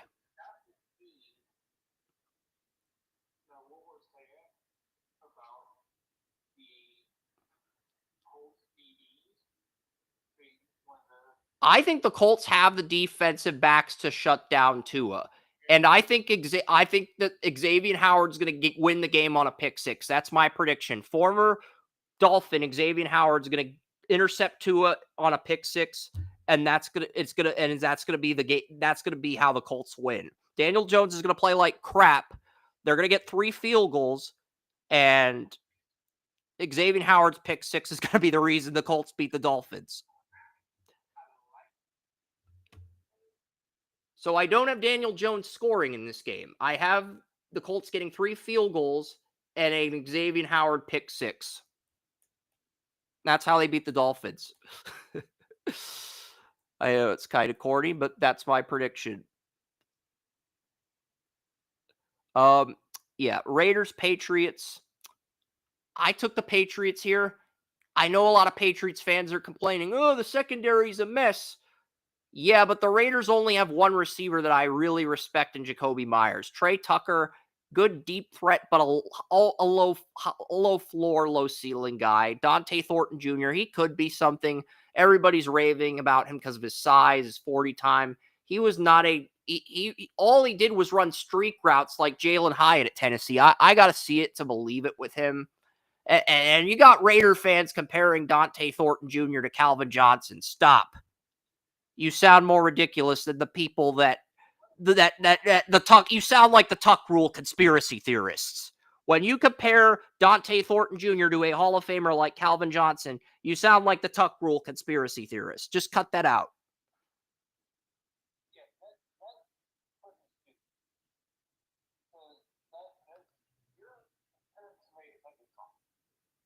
You're comparing a 4th-round pick to Megatron.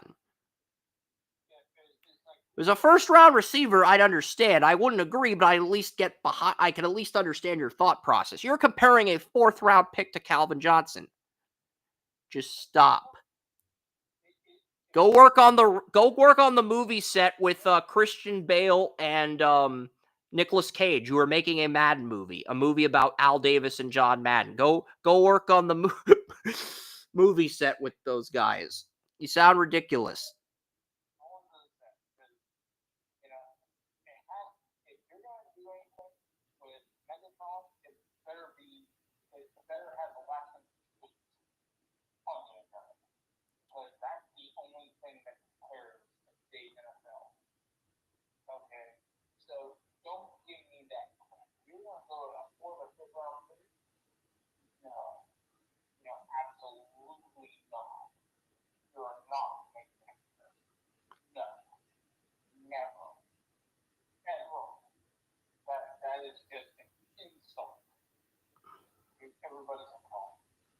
Well, it's not just Raider fans. There were a few Patriot fans in the Patriots Facebook group that Wes runs that were making that comp, and it's just like I couldn't even respond. It was such an idiotic comment. I didn't even have a response to how dumb that comment was.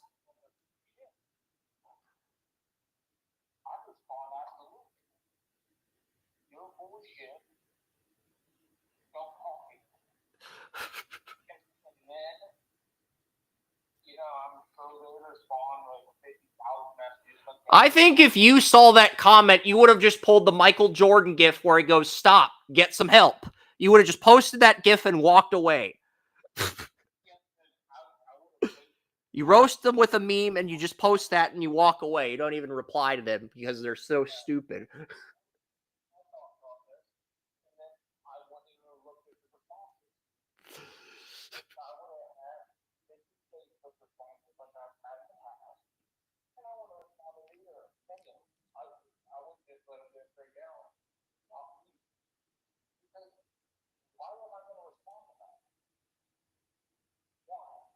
Yeah.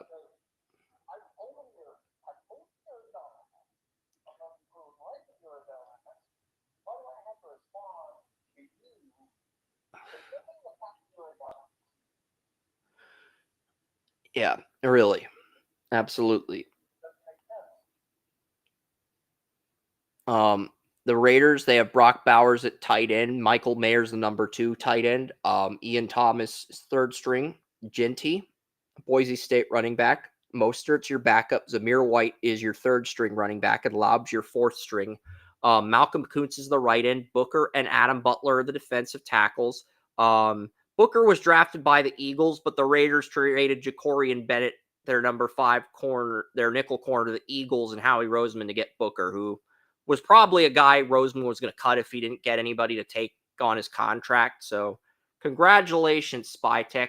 You got rickrolled by Howie Roseman. I'm not blaming Brady for the Raiders getting played by Howie Roseman. I'm not blaming Brady for that. I have to point the finger at someone. Unfortunately, it's probably Spytech. But it's a rookie mistake. It's part of the growing pains of being an NFL general manager. Getting played by Brett Veach or Howie Roseman is part of the growing pains of being an NFL general manager. Freshman hazing orientation. Malcolm Kuntz, Booker, Adam Butler, and Max Crosby are your starters. Tyree Wilson's your backup defensive end. And you got, that's your, Jermaine Pratt is your, I think Jermaine Pratt's an upgrade over Divine Diablo. Landon Roberts replaces Spillane at middle linebacker. That's a downgrade. And they got Devin White as the Sam linebacker. The backup linebacker is Devin White's not just the Sam linebacker, he's the backup middle linebacker in a 4-2-5. The backup outside linebacker in a 4-2-5 is former Jets safety Jamal Adams. So the Raiders have Jamal Adams as a backup linebacker, and the sad thing is he's their best safety. He's their best safety, and I will explain. Eichenberg is the backup middle linebacker. Actually, Eichenberg's third string. He's third string behind Landon Roberts and Devin White. And personally, I don't think that's right. The Raiders are hindering Eichenberg by demoting him, in my opinion. They're not getting the most out of him. Eric Stokes is their only good corner. Caillou Blue Kelly's the number 2 corner. They don't have Jeremy Chin is the nickel. Darnay Holmes is their dime. The 2 starting safeties are Chris Smith II and Isaiah Polomoa, who were awful in the preseason. Raiders should just move Jamal Adams to safety. Jamal Adams is a shadow of his former self. I'll admit that. He's not the player he was when he first got on the Jets. He's not that guy anymore, but shit, I would take Jamal Adams at safety over Chris Smith II or Isaiah Polomoa. But the Raiders want to use Adams as a linebacker, so like the Rams did with Mark Barron. So I'm not exactly sure what the hell the Raiders are thinking here. I mean, if they played Jamal Adams at safety, they might actually beat us. I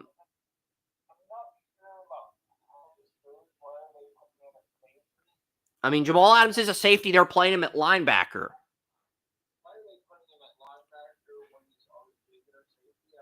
Like, their safeties are horrible. I mean, you've got your strong safety is Chris Smith II, and your free safety is Isaiah Polomoa, who would be backups on all 31 other teams. And Jamal Adams is an upgrade over either of those 2 at safety, even though he's not the player he used to be. He's still an upgrade over both of them, but they're using him as a backup linebacker, and it's like, why? I don't get it, Joey. I wish I had a response for that. Will Campbell is questionable, but I think he'll play. He was a limited practice. If he's a DNP, they usually don't play. If it's an LP, they usually do play. And That's just my experience over the years. You got Diggs as your number 1, Boot is your number 2, Douglas is your slot, Kyle Williams is your number 4, Efton Chisholm the third, undrafted receiver out of Eastern Washington that I had starter grade on, is the number 5, and Mac Hollins, the Bills slot receiver, is the number 6. Jalen Polk would have been the number 7, but since he got placed on season-ending IR, he gets one more year to audition for the Patriots before he gets cut. Hunter Henry's the starting tight end. Austin Hooper's the backup. Ramondre Stevenson's the number 1. Trevion Henderson's the backup running back. Trevion Henderson's your backup running back, but what's crazy is the Patriots led NFL teams with 4 day 1 starters. And Henderson could be the 5th guy by the end of the year, the 5th rookie to be a starter for New England by the end of the year. But the Patriots ended up with 4 rookie starters. And Gibson's your 3rd string back. Barmore, Tonga, and Milton Williams are the starters on the defensive line. Joshua Farmer's your backup nose tackle. Harold Landry, Spillane, Ellis, and Keon White are the starters. Anthony Jennings is the backup right outside linebacker. Kalavon Chase, and the former Jaguars first-round pick, is the backup left outside linebacker. And Mart Tamapu and Jack Gibbons, the Titan starter last year, are the backup middle linebackers. So I like the depth Vrabel's put together here. Christian Gonzalez has been ruled out, but again, the Raiders only have one receiver, I fear, and that's Jacobs. Now, I am worried about what their tight ends are going to do to the Patriots safeties, because Craig Woodson, he took the strong safety job from Kyle Duggar. And Jalen Hawkins, last year's backup safety, he took the free safety job from Jabril Peppers. And these guys didn't just take the jobs from Duggar and Peppers. Patriots put Duggar on the trade block. They couldn't get a buyer, and the Patriots cut Peppers after Hawkins took the job. That should say something.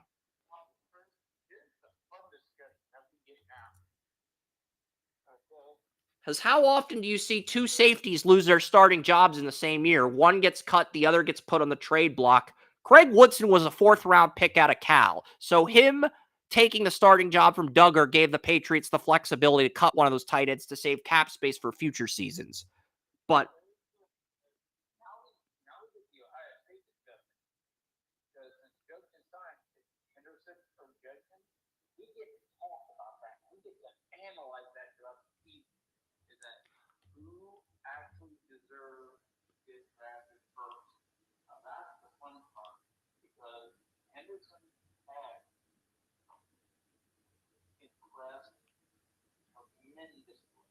yeah, but he's still a backup, and the Patriots have 4 day 1 starters. One is Craig Woodson, their 4th-round pick. One's Jared Wilson at left guard. One's Will Campbell, and the other's Andre Borregales, the kicker out of Miami they drafted. So they got 4 day 1 starters.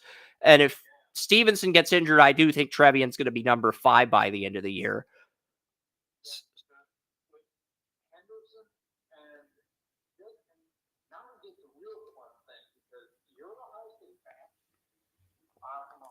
I am.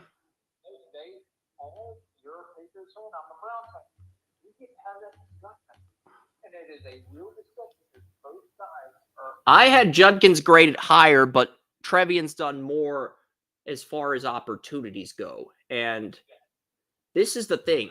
All these Patriots fans that are worried about the Raiders, they have one good receiver and good tight ends. I'm more concerned about what Bowers and Mayer are going to do against Craig Woodson and Jalen Hawkins, who took the safety jobs from Duggar and Peppers, than I am about what because remember, the Patriots' number 2 corner is Carlton Davis III, who is the number 1 corner on Tampa and a number 1 corner on the Lions team last year. Davis can shut down Jabril Peppers if Gonzalez has a hamstring. Let Gonzalez try to heal from the hamstring, because next week the Patriots play the Dolphins. You're going to need Gonzalez against Waddle and Hill. You're going to need Christian Gonzalez for that game. So I think sitting Gonzalez and putting Davis on is the right call. The over-under in this game is 43.5. Majority of the public's betting the under because they doubt both offensive abilities to score. Like with the Browns-Bengals game, that's a massive mistake, Joey, given how weak each team's secondaries are. I thought the Patriots winning a barn burner 28-24. This game was not a lock. Daniel Keyser, and Orrin both picked the Raiders to upset the Patriots. Everyone else took New England. That's the Raiders' offensive line. Because they did not go out well during the preseason. And Ashton Jeffy is... I mean, Jordan Meredith, a guy who went undrafted, is your starting center. He was undrafted in 2024. That's your starting center. You're choosing to start him over Jackson Powers Johnson. The Raiders were impressed with Jordan Meredith in the preseason. I didn't see it personally, but that was the thought process of starting him at center over Jackson Powers Johnson, who played center at Oregon. Meredith impressed them more in the center, even though he was undrafted. And Charles Grant was the backup out of William and Mary. If Colt Miller isn't re-signed, the Raiders do not like any of the tackles in next year's draft. They're probably just going to start Grant at left tackle in a rookie deal. Caleb Rogers out of Texas Tech is the backup left guard. Alex Coppa is the backup right guard, and Stone Forsett is the backup to DJ Glaze. And I was not high on Glaze coming out of Maryland, but he did come in midseason and show what he could do. So...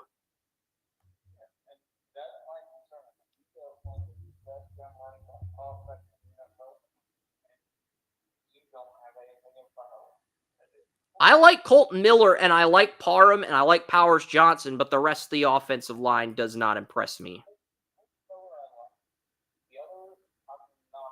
But Miller's in a contract year, and the Raiders didn't take the initiative to re-sign him. So if they think Charles Grant can be a future left tackle, they could just let him walk, which I think is stupid because you're setting Geno Smith up to fail if you let him walk with all the turnover he had on offense. Whether it's Devontae Adams or Jacoby Myers if you trade him, or if it's Amari Cooper. I'm talking about the Raiders' turnover historically speaking. I'm not gonna give Cooper shit for retiring. I'm not gonna do that.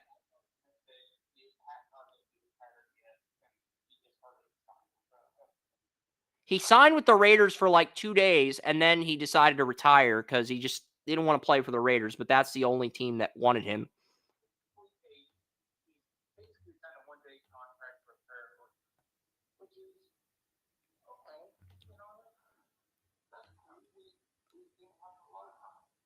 I think both teams are underestimating the offenses by betting the under. That's why I love the over in this game.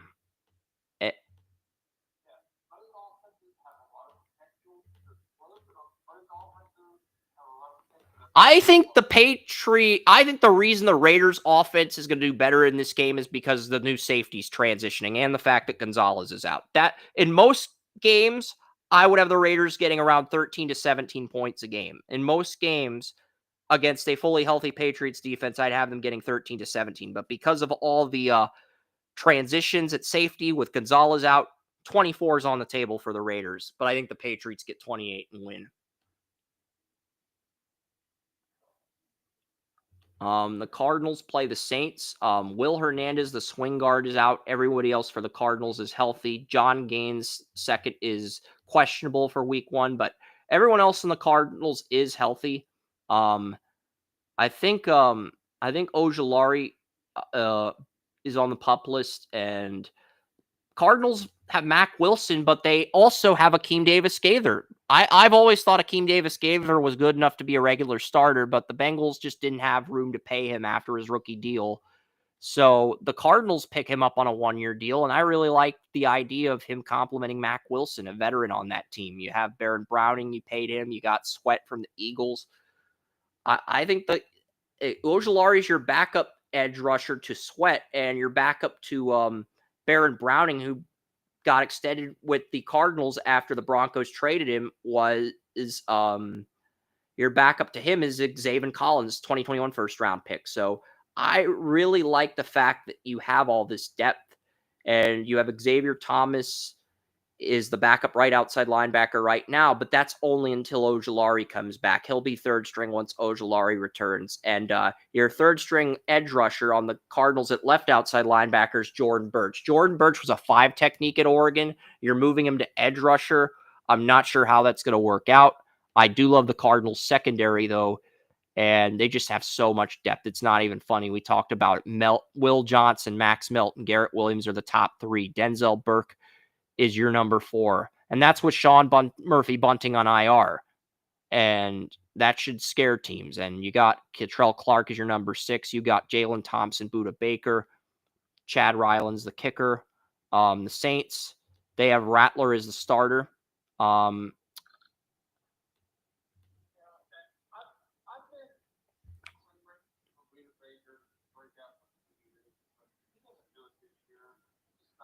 He's in the final year of his contract. If he doesn't do it this year, they're just going to let him walk because he's at the point where he's 30, 31. Most of his prime years are up. He's still a solid safety. He'll get a 2 or 3 year deal somewhere else. But, you've squeezed all the prime years out of him. And that's what the Howie Rosemans, the John Lynches try to do. Instead, John Lynch should have kept Charvarius Ward, but here's the thing. Lynch will pay a quarterback in his 30s. He'll pay a left tackle in his 30s if it's a guy like Silverback Williams. He'll pay a tight end if it's a guy like Kittle. He'll pay an edge rusher if it's a guy like Bosa. Everyone else, they turn 30. Bye-bye. I did not like DeMondre Lenore, and I loved Ward, and I would have kept Ward, but here's the thing. Lenore was 25 at the time. Ward is approaching 30, so he's trying to make it so that he has a young, hungry corners because he's a former defensive back. He knows that grind, that experience. But, right now, Kelvin Banks is the left tackle. Trevor Penning's going to move inside the left guard. Eric McCoy is the center. Cesar Ruiz is the right guard. Fuaga is the right tackle for New Orleans. But here's the thing. Right now, the backup left tackle is Dylan Redun's. The backup left guard is Asim Richards. Luke Fortner's the backup center. Taurus Selly Simpkins, the third's the backup right guard, and Xavier Truss, undrafted right tackle. And George is the backup right tackle. The Saints have 5 great starters on the offensive line. I think the depth is awful if injuries occur, but there is potential with some of these guys. Trevor Penning's out with week 1 with a toe injury. And a week ago, the Saints traded for Asim Richards. Asim Richards was the Cowboys' 2023 5th-round pick, left tackle at North Carolina. How the hell did he get on New Orleans? Well, they gave up future considerations. The future considerations were a 2028 6th-round pick and a 7th-round pick for a 2023 5th-round pick. That was the trade they made. And I thought Richards had potential to be a starter, but he was never going to get an opportunity in Dallas. With Penning injured, he gets an opportunity at left guard. And if he can do well in that opportunity, the Saints have just made a really good decision. And it's like watching Mickey Loomis perform a ventriloquist trick on Jerry Jones. I'm sorry, Jerry Jones, but you deserve that after trading Micah Parsons. I don't like roasting Jerry Jones, but it's like, you traded Micah Parsons and you traded a back. I mean, you trade Asim Richards was a guy who was starting left tackle at North Carolina for Drake May. You got him in the 5th round as a left guard, but you didn't even give him an opportunity to play. You traded him to the Saints for a 6th and 7th round pick. So it could work out for Dallas, the extra draft capital, but Asim Richards also has an opportunity to silence his critics. Yeah, if Asim Richards becomes a really good starting left guard, you just let a really good left guard walk out of the building, Jerry Jones. That just doesn't look good.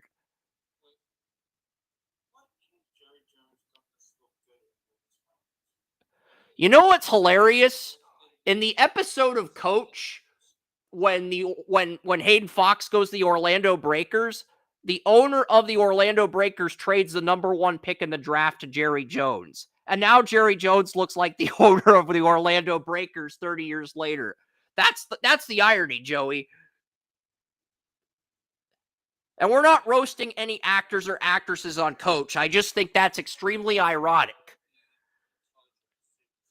The TV show is basically saying that the owner of the Orlando Breakers is an idiot and that Jerry Jones is like a Harvard student with an MBA, and that couldn't be further from the truth. And that's why TV is funny. But anyway, let's get back to the Saints. They have Olave. They have Brandon Cooks as their number 2. Shaheed is their slot. Devon Vele, Denver's slot last year, is the number 4. And Trey Palmer, 10th base slot receiver, is your number 5. So I do like the receiver depth you've added. Will it be enough for Rattler to succeed? Maybe. Is it going to be enough for Tyler Show? Absolutely not. Jawan Johnson's your starting tight end. Foster Moreau and Taysom Hill are on IR. Moliki Matavo, Saints 7th round pick at a UCLA. 4th string tight end, but is going to be the backup to start the year because of the injuries to Morrow and Hill. So Kamara won the starting running back job. No surprise. Millard's the backup. Velus Jones Jr., the former Bears receiver, made the conversion to running back like Cordell Patterson and beat out Devin Neal, the rookie, for the 3rd string running back job. But Neal still made the Saints. And Brandon Staley, he loves the 34 defense, so he changes the 43 defense the Saints run to the 34 defense, and the Saints are just like the Falcons in this respect. Brian Bressie, he was a 43 defensive tackle, 290 to 306. He's playing 5 technique. I guess that can work. Devon Godchaux, he played nose tackle with the Patriots. I do like that fit. Nathan Shepard was 290 coming out of Nathan Shepard went to a small school, but he was under 300 coming out of that small school. So I guess if Bressie and Shepard are 43 guys, but if they can make the transition to the 34, then this may end up working out. Carl Granderson's 276. You're moving him to outside linebacker. He's gonna be great as a pass rusher. He's gonna suck in coverage. I think Demario Davis and Pete Werner are going to be excellent in the 34 defense because I think Davis and Werner can play in either the 43 or the 34 scheme. And Chase Young's the left outside linebacker, but Chase Young's injured. So Cameron Jordan, a guy who was 280, 290, who was a great 43 defensive end, is going to have to play edge rusher as an outside linebacker where he's going to have more responsibilities. I don't know how I feel about that. And the backup middle linebacker to Pete Werner and Mario Davis is Danny Stutzman, a guy William and I both liked, and Jalen Ford's the other backup. So I think the Saints have a lot of depth at inside linebacker. I think the Saints are going to be a team that has a lot of success stopping the run up the middle due to their depth, but they're also a team that's going to be very suspect on passing plays. They're going to be suspect at stopping runs to the outside. They're going to be suspect when it comes to passing plays. If the corners miss their assignments, I don't think their pass rush can do enough to win games. I think if the Saints want to get sacks, they're going to have to rely on their secondary for coverage sacks. Because I do like their secondary. Alante Taylor, Kool-Aid McKinstry, Isaac Yiadom. They drafted Quincy Riley in the 4th round of Louisville. He's your number 4. Rez John Wright, former Oregon State guy, is your cornerback. Alante Taylor might miss week 1 due to an injury. Julian Blackman and Justin Reed are the new starting safeties, and you got Jonas Sanker as your backup strong safety. Howden is your backup free safety. So I love the Saints' depth in the secondary, but I think Saints transitioning to the 34 defense, they ran the 43 every year since they had Ditka in the 90s. They're not a 34 team, in my opinion. These coordinators, they are so stubborn, it's like they have to run their scheme, even if it hinders the rest of the team's development on the defense. And that's why the NFC South feels like a 2-team race between the Panthers and Buccaneers. But I've got the Cardinals winning 24-17. I do like the Saints secondary, and I think the Saints are going to have some success stopping Connor, spying on Kyler Murray. But I think the Cardinals are going to get some runs to the outside, whether it be from Connor, whether it be from Benson. And I think Arizona's going to do just enough to win this game. But the Saints are going to keep it closer than the experts think. William and Daniel both picked the Saints as their upset. Everyone else took the Cardinals. So what does that tell you? Before we get to the next...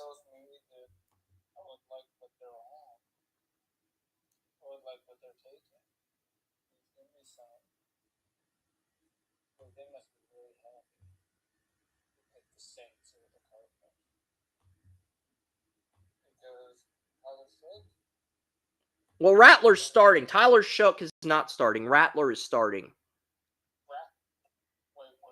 Rattler won the job, Joey. Rattler's the starter. Tyler Sho's the backup. Rattler's the starter. Somehow I missed that. I heard that Shook was going to be the opening day starter. No, Rattler's the starter. That's why William picked That's why William and Daniel, our two newcomers, picked the Saints to upset the Cardinals. And I think the Cardinals are going to win this game, but they're barely going to cover the spread. It's going to be a very sloppy game, and the Cardinals are barely going to cover the 6.5 point spread. If Tyler Joe was winning, this game would be, I probably would give the Saints only half the points I gave them. The score would be 24-9 instead of 24-17. That's how little I think of Tyler's show. That if he was starting over Rattler, I'd have 24-9 instead of 24-17. Rattler is starting. So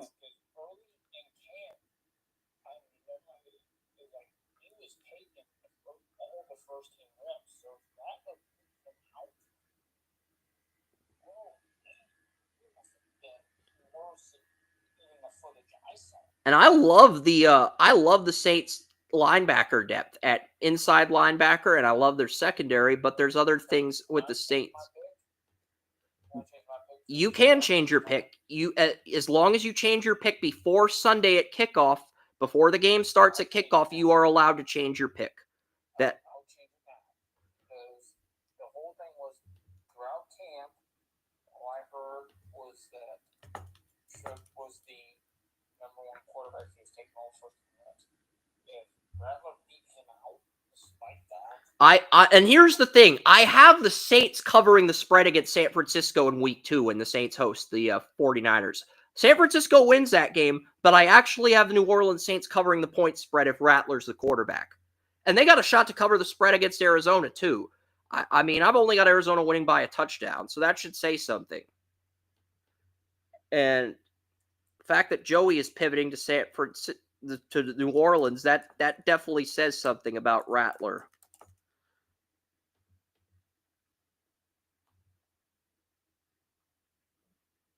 All right. Steelers, Jets.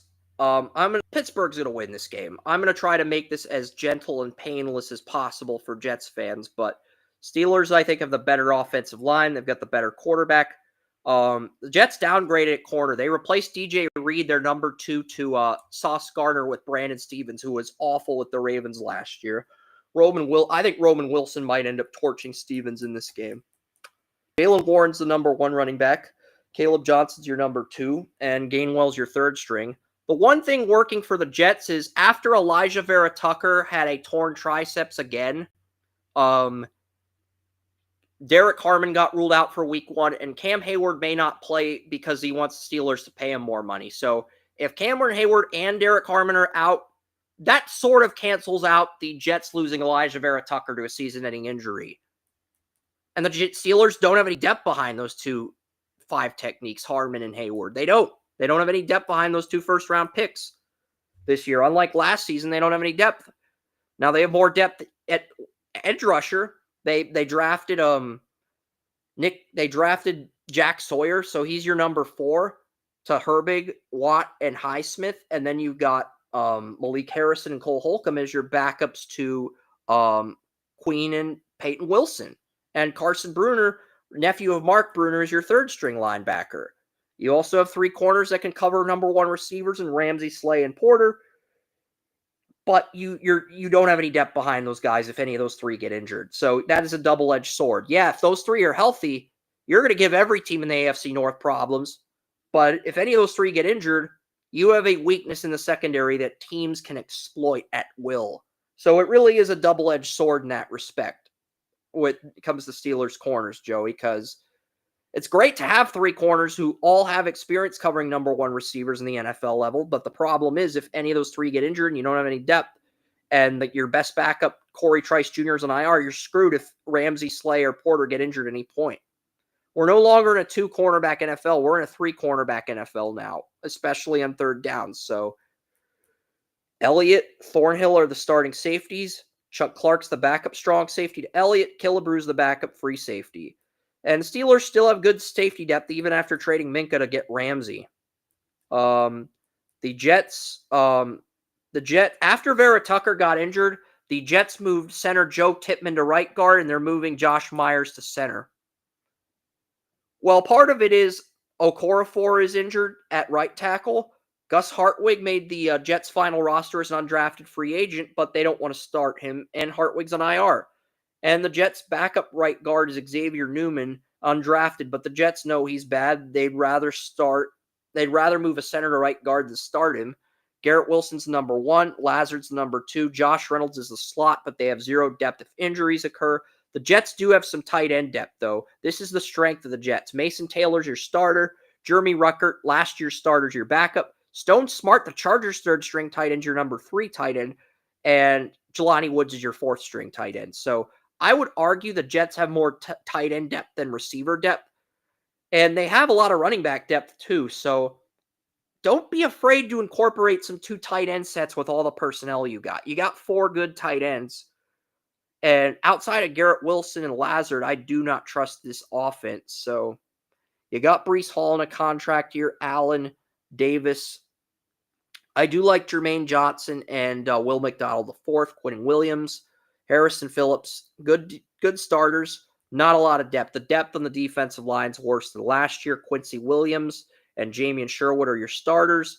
And Michael Clemens is your left outside linebacker in a 43 set. Luckily for the Jets, they run a 4-2-5 nickel. And then Brandon Stevens. Azaria Thomas is the number 4 corner, the 3rd-round pick out of Florida State. Qantas Stiggers, former CFL guy, is the number 5 corner. And then Tony Adams moves from free safety to strong safety. I thought Tony Adams was the weakness of the secondary. And former Jaguar Andre Sisco is the new free safety. The Jets did draft Malachi Moore to be the backup strong safety to Tony Adams. It's pretty clear Tony Adams is just a stopgap until Moore develops enough, because we both liked Moore enough to where we thought he had a shot to be a starter. And Isaiah Oliver, who came in a depth role last year, gets to be the backup to Sisco. Okay, I like the fact that Sisco and Oliver, that's probably a good thing for the Jets. The over-under in this game was about 50-50. I did take the under, but I got the Steelers winning 21-16. And everybody took the Steelers except for William. I will say that I really did like the Cisco signing, because I thought Cisco was extremely undervalued in Jacksonville. He did such a great job. I saw him live several times. We didn't just see him live. That was one of the guys we scouted on the War Room for the YouTube channel when he was at Syracuse. So we both are very familiar with him. Yeah, absolutely. And I thought he was so undervalued. I thought he did such a great job in so many ways in Jacksonville. And when they let him go, I was a little bit surprised, because And the Jets only got him for $8.5 million, which is kind of a bargain, because I would figure he would want $9, at least $10 million. They got him for $8.5 million on a 1-year deal. That's very good value too. Absolutely. Cisco is the type of guy that can step up in the run, or he did get $10 million, but he only got 8.5. He only got 8.5 as 7.5 as a base salary, $1 million in bonuses, and $2 million in team incentives if he reaches his goals benchmarks. That's the whole, because ESPN's saying it's a $10 million contract, but Spotrac says $7.5 million guaranteed. There is a $5 million signing bonus and a 1 year in bonuses that's added on to get $8.5 million, and up to $5 million in bonuses, up to $2 to $5 million in team bonuses. So I don't know the full details because the data is conflicting. ESPN and Spotrac have conflicting data. $8.5 million contract with the Jets, 7.5 is guaranteed. There's a $5 million bonus. I will give ESPN credit. Lately, they've been pretty much on the ball, so we'll give them a little bit of credit where it's due. All right, fair enough. And I gave the Steelers the win, 21-16. Steelers are not a lock, Joey. William decided to troll everyone else by taking the Jets in an upset. And to be fair, William took the Chargers when everyone took the Chiefs.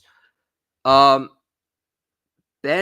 I'm sorry. I'm going to have to, I'm still podcasting, Ben. I'm going to have to.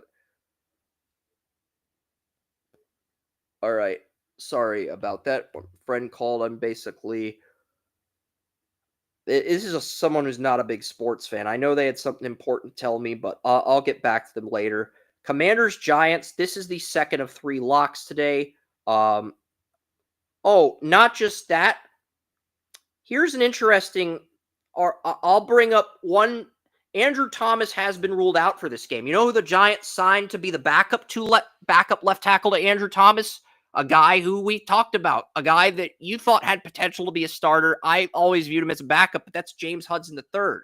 James Hudson III's first 2 matchups at left tackle involved Von Miller, an aging Von Miller, in week 1, and Dante Fowler Jr. in week 2. And Fowler Jr. and the Cowboys pass rush did shit against the Eagles. So, if Hudson comes in and he does well in these few games, he has a window of opportunity to try to get a third starting job somewhere else next offseason. I don't think he'll get it, but here's the thing. We'll see. We'll see, because James Hudson is by far one of the best run blocking tackles in football. He has proven it. It is what it is. But he is by far one of the worst. He is, because tackles I have ever seen. Because Ojulari tore him a new one in the Sugar Bowl. When I watched Ojulari go up against him in the Sugar Bowl, he tore him a new one in pass protection. He is horrific in pass blocking. But buddy, if you're running a run play, you don't want anybody else in front of you, because James Hudson will rip it 20 yards downfield. He will smash people. But he cannot pass block to save his freaking life. And that's why the Browns didn't re-sign him. That's why they didn't re-sign him. And Von Miller is... on running plays, you can neutralize Von Miller with Hudson. But on passing plays, Von Miller is going to have a clear path to Russell Wilson for the first time since Super Bowl 48. And Von Miller's like, hey, Russ, remember Super Bowl 48? It's payback time, baby. It's payback time, Russ. That's what Von Miller is thinking. He's not going to say that on the football field, but that's what he's thinking in his head psychologically going up against James Hudson. I would say the best run defender on the planet against James Hudson. James Hudson stopped him dead in his tracks. You put the best pass rusher on the planet against him, he is going to... I'm aware of the fact that Von Miller's older and he lost his starting job with the Bills, but here's the thing. He's a former Super Bowl MVP. You never, ever bet against a former Super Bowl MVP, ever, until they retire.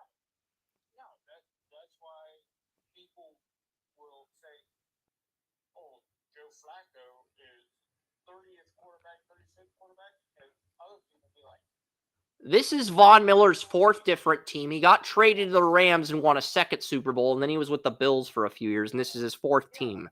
It's like, we can name multiple guys like that. They won Super Bowl MVP. Guess what? They can play another 15 years. We aren't betting against them.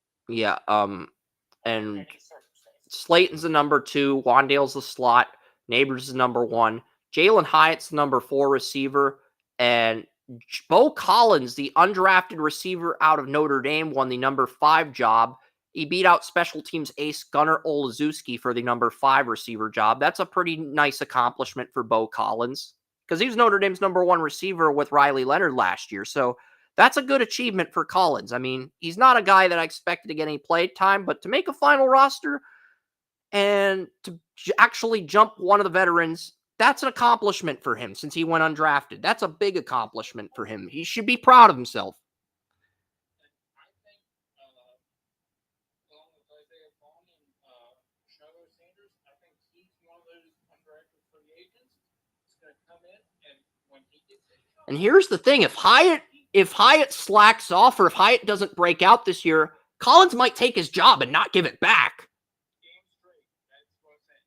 I think this year's undrafted free agent class, I think you got to look out for these guys, because there are 3 to 5 guys that are going to be starving.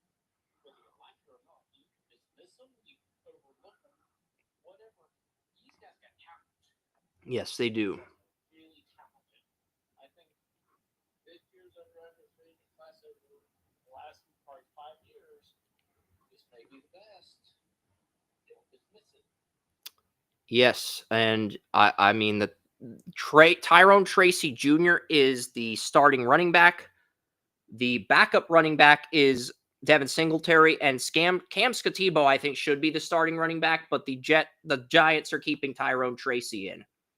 And look, if the plan is to use all those guys by committee and have Hudson run block, I actually do like that idea a lot, to open up the passing game for Neighbors and the rest of the team.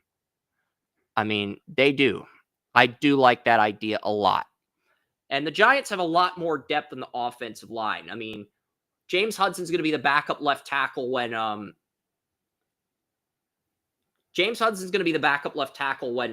Andrew Thomas comes back. John Runyon Jr. is the left guard. His backup's Aaron Stinney, who was a starting interior player at one point. Austin Schlottman's the backup center to John Michael Schmidt. Evan Neal kicks inside to right guard. He's going to be the backup to Greg Van Roten, who's done well with the Giants and actually got a chance to start with the Bills last year and did a decent job in relief of some injured centers on the Bills. And the backup right tackle is Marcus Mabeau, the 5th-round pick out of Purdue, who a lot of people, I think Brian Luis took him in the 2nd round of our group mock. So that's your backup right tackle. So I do like the Giants' depth on the offensive line more than last year. I'm just not sure how Hudson's going to do in relief of Thomas right out of the gate. That's really my main concern. That's really my main concern with the Giants. And I don't like the fact that, Scatebo's a 3rd string back. I think he's the best running back on this team. Part of it is, Scatebo, Tyrone Tracy's a floor guy, and even though I liked Singletary coming out of college, his prime years as a running back are up. I like Dexter Lawrence at nose tackle. You've got Raheem Nunez, Roy Robertson Harris, Darius Alexander, and DJ Davidson are your depth players. Abdul Carter takes the starting edge rusher job from Thibodeau, who becomes a situational pass rusher. Paulson Adebo, former Saints number 1 corners, now the Giants' new number 1. Deonte Banks moves to number 2. Drew Phillips, last year's nickel, is back. Tyler Nubin remains at strong safety, and they bring in Javon Holland to replace Xavier McKinney at free safety.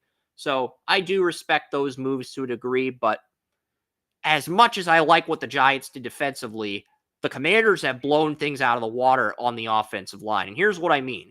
Brandon Coleman, last year's left tackle, moves inside to left guard because they signed Tunsil. Also, Connerly ended up beating out Andrew Wiley for the right tackle job. So what does that mean?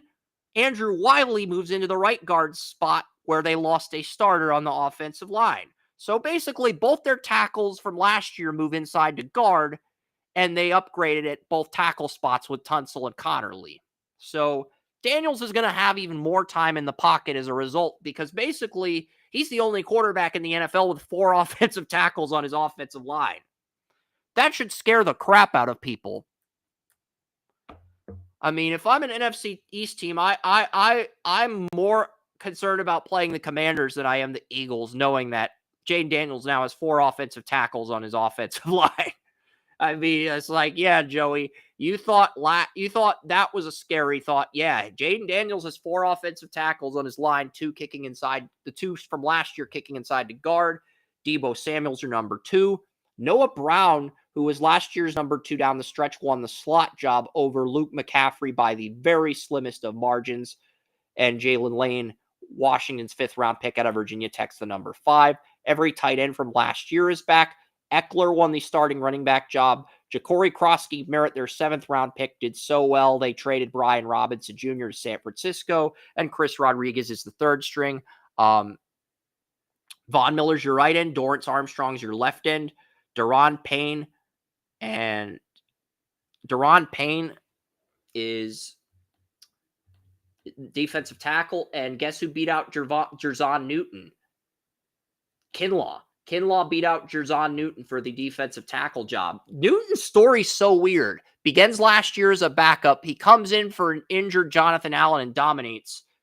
And then he loses the defensive tackle job to Kinlaw. I love Newton coming out of Illinois. It's just such a weird career arc, you know? It's just I'm not gonna give Newton crap here because Kinlaw was one of the better players at the Senior Bowl, but it's like it's such a strange career arc. And Jerzon Newton and Eddie Goldman, who I think Eddie Goldman would be an upgrade over Malik Collins at defensive tackle for the Browns, but Newton and Eddie Goldman are the backups to Kinlaw and Daron Payne, 2 first-round defensive tackles. So Washington has even more depth at defensive tackle last year after losing Jonathan Allen. Luvu and Wagner are back, and Jordan McGee will be the main backup. 5th-round pick out of Temple, won the left outside linebacker job. Trey Amos, your 2nd-round pick, your number 2 corner. You have Lattimore. You have all these guys, Jeremy Chin, Jartavius Martin. Commanders are favored by 6.5. I've got them winning by 7. I think the Giants' defense is better than advertised. And yeah, I do think the Giants can score 17 on the Commanders, but that's it. Commanders are our second lock of the week. Jaguars, Panthers. Panthers do not have left tackle Ike Emekwanu. Backup left tackle Brady Christensen will start in relief of Ekwonu. But here's the most fun part about Panthers Jaguars. McMillan's going to be covered by Tyson Campbell. Leggett's going to be covered by Jerry and Jones. The slot receivers, Hunter Renfrow with Adam Thielen being traded. So Jordan Lewis is going to be covering Adam Thielen. You know who the number 4 receiver is now on the Panthers? It's Jimmy Horn Jr., mainly due to Jalen Coker going on IR and mainly due to Thielen being traded to the Vikings. Horn Jr. was going to be the number 6 receiver, but because Coker got placed on IR and because Thielen's a Viking, Jimmy Horn Jr. is now the number 4 receiver. You know who the Jaguars' number 4 corner is? It's Travis Hunter. So if the Panthers call a Hail Mary, we are going to see Jimmy Horn Jr. versus Travis Hunter in coverage against each other. And that, Joey, is the best matchup of all the receiver-corner matchups. I think that might be my favorite Week 1 matchup, Joey. 2 former Colorado Buffs going against each other in the first game of the season. Yeah, I agree 100%, but here's something I see, and here's something I will say, is that there is a reason they're like, not rid of the other guy and let Jimmy Horn. The same reason that the Browns got rid of Kenny Pickett and let the 2 rookies. Because these guys are showing shit. These guys are showing up, they're showing out, and Jimmy Horn has been one of the biggest showouts. And even though he didn't beat out Renfrow for the starting slot job, he did beat out David Moore. And David Moore was the slot receiver last year when Coker was injured. And Coker's good when he's healthy, but he's already had 2 NFL seasons where he's been on IR, even though he's always healthy in college. He's already had 2 seasons where he's been on IR. That's why he went undrafted. There must have been something with the medicals that we didn't pick up on. Well, here's the thing. Jimmy Horn, depending on what person at camp they're talking to, has been the best receiver on that team throughout all camp and everything else. But McMillan and Leggett are both first-round picks. As long as they're on the Panthers, they're going to be the 1 and 2 receivers, which means you have Thielen, you have Hunter Well, you had Thielen, you traded him. You have Jalen Coker when he's healthy. You have Renfrow, and then so basically you have Coker, Renfrow, or Jimmy Horn Jr. And in this scenario, Jimmy Horn Jr. gets to go up against Travis Hunter, and the college football fan in me loves that one-on-one matchup, Joey. I just do. Exciting as hell because these guys went up against each other for 2-3 years. I mean, they all transferred from Jackson State. So how many years they go up against each other?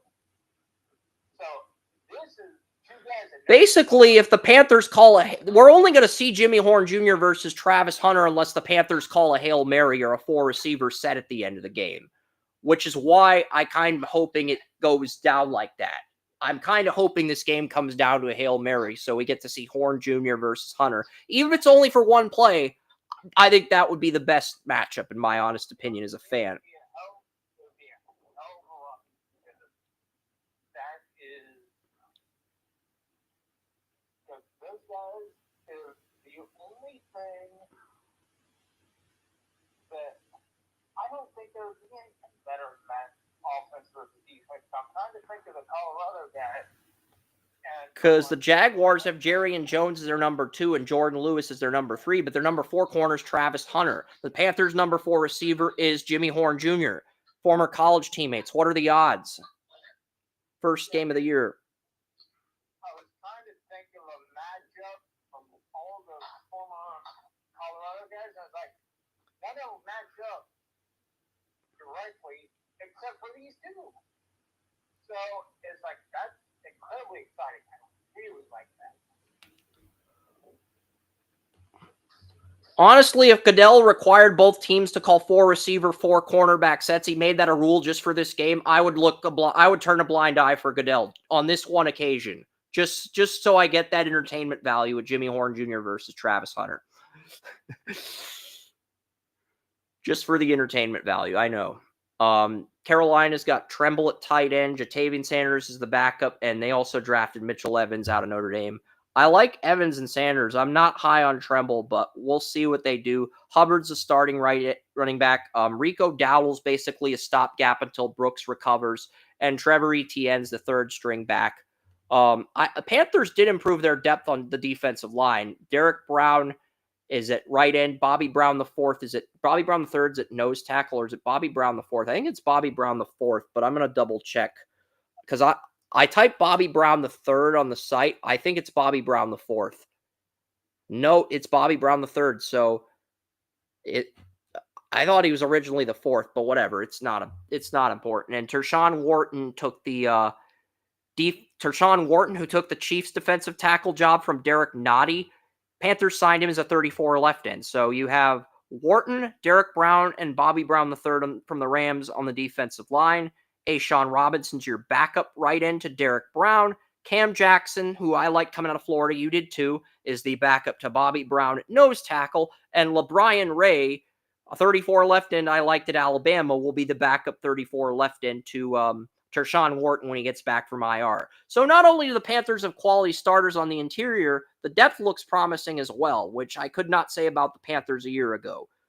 I don't like Wanham and Patrick Jones at edge rusher, but I love Scorton and Umani down the road as the starters at edge rusher. And Trevin Wallace and Christian Roseboom, former Rams starting middle linebacker, are the 2 starters this year.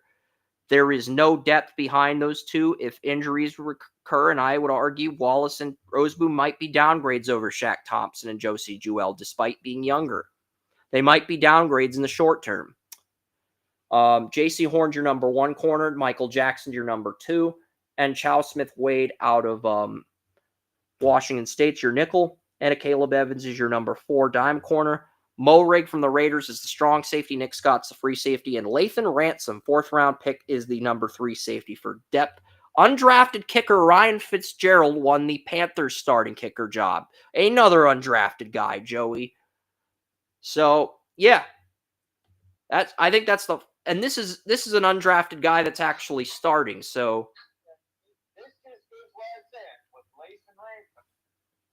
Dude, another undrafted guy with great potential that gets significant playing time. Well, Ryan Fitzgerald's going to get significant playing time. He won the starting kicker job. So he's the de facto guy on special teams. Well, I try to omit kicker when I play guys. So, But in Fitzgerald's defense, he was the top kicker in most mock drafts. in his defense, yes, but at the same He was an underclassman. Underclassmen kickers don't get drafted. But the fact that he won the starting kicker job validates why everyone had him ranked as the top kicker. so we'll give him credit for that. All right. I mean, Wyatt Milam's been ruled out, and Monteric Brown's been ruled out. Cooper Hodges on the pup. Brenton Strange is starting tight end, but Travis Hunter and Brian Thomas. I mean, I think the Jaguars are going to win this game, but it's going to be a high-scoring game. It might be lower scoring than I originally projected. I went 31-16 Jaguars, and mainly because of and this was before Ekwonu got ruled out, but I just think the Jaguars corners are better than the Panthers corners. I do think the Panthers are going to get points, but I just think the matchup, I think Hunter and Brian Thomas, whichever corner's going up against Michael Jackson, J.C. Horn might blanket Thomas or Hunter. The other guy is going to, Michael Jackson, number 2 corner, he's going to have trouble with either Thomas or Hunter. That's how Lawrence is going to carve him. And the Panthers' nickel corner is Chaw Smith-Wade. So Lawrence just got a massive contract, and Thomas just broke out as a rookie. For Lawrence, he's got to produce. Everybody loves him coming out. Guess what? You just got a massive contract.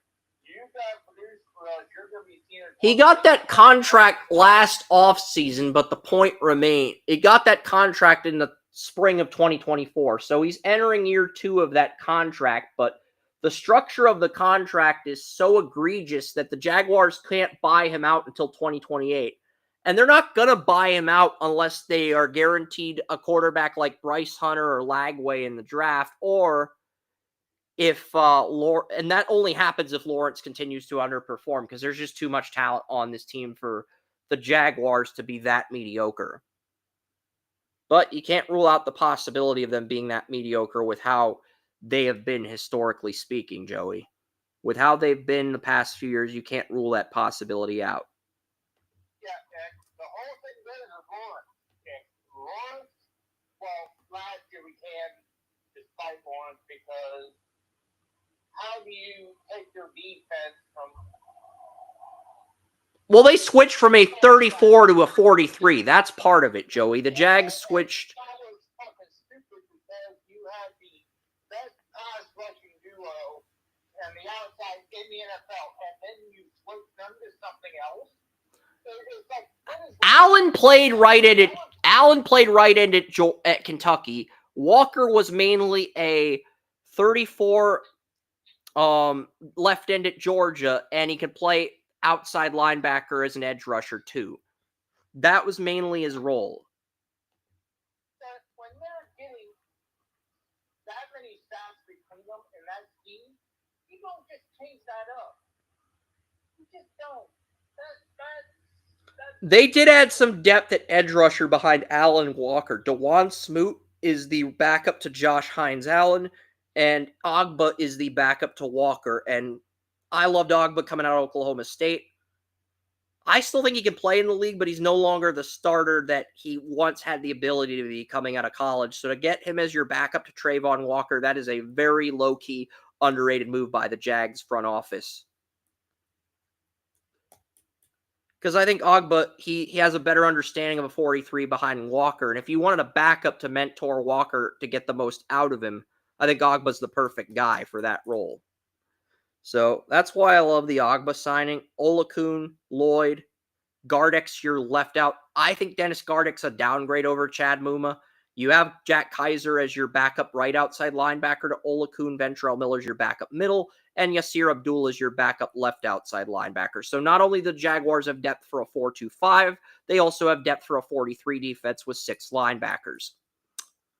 I mentioned the corner matchup already. Eric Murray and Andrew Wingard are the new safeties. Antonio Johnson gets demoted to backup strong safety. Darnell Savage gets demoted to backup free safety. The Jaguars just have so much depth on this defense everywhere. It's not even funny. And with Aquanu out of the game at left tackle, I just think the Jaguars are going to make life hell for Bryce Young. Most of our staff agrees. William took the Panthers in the upset because he does not have either Lawrence or Bryce Young graded as a franchise quarterback. So, and in his defense, the Jaguars did have one of the worst pass defenses. So if Young wins the turnover battle and Lawrence just makes bad decisions, Panthers can steal this game in Williams' defense. I don't think they will, especially with Aquanu out at left tackle, such a pivotal piece for Bryce Young at the blind side position. Because we haven't seen Bryce Young play without Aquanu. Every game Bryce Young started, Aquanu played left tackle and stayed healthy for that game. This is the first time in Bryce Young's career where he's not going to have Aquanu at left tackle, and it's against the team with 2 really good edge rushers, and a team has just added depth everywhere on defense. So I think it's going to be a rough season opener for Bryce Young. And Cardinals won't be any easier in week 2 if Ekwonu's out for more time, Joey? So that's really my thought process with the Jags winning 31-16. You want to add anything before we get to the afternoon games? Yeah, it's almost 2. I think that's part of it. We both want to get off the call. I'll speed this up a little bit. I do not trust the Titans edge rushers. Draymond Jones, I love as a 5 technique, but as an edge rusher, I don't like that. And Arden Key is still starting for the Titans at edge rusher. So I think Bo Nix's pocket is going to be about as clean as a wall that the president admires in awe, in admiration. That's how clean Bo Nix's pocket's going to be. Bo Nix's pocket's going to be so clean when the offensive lineman asks him to polish a helmet, he's going to pretend he's the ShamWow guy after throwing multiple touchdowns. That's how clean Bo Nix's pocket's going to be. He's going to pretend he's the ShamWow guy after throwing touchdowns to his receivers.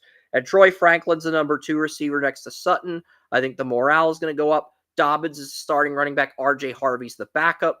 You kept everyone on the defensive line. You kept everyone at edge rusher. You upgraded at nickel corner. You replaced Jaquan McMillan with Jahdae Barron, your first-round pick, who the Broncos had at 10th on their board. Oh, and Talona Hufanga replaces the strong safety, which was a weak point for the Broncos secondary. So if Hufanga stays healthy, this defense is even better than last year. Give me the Broncos. 24-13, they win by double digits. All right, Joey, I've got another rookie matchup.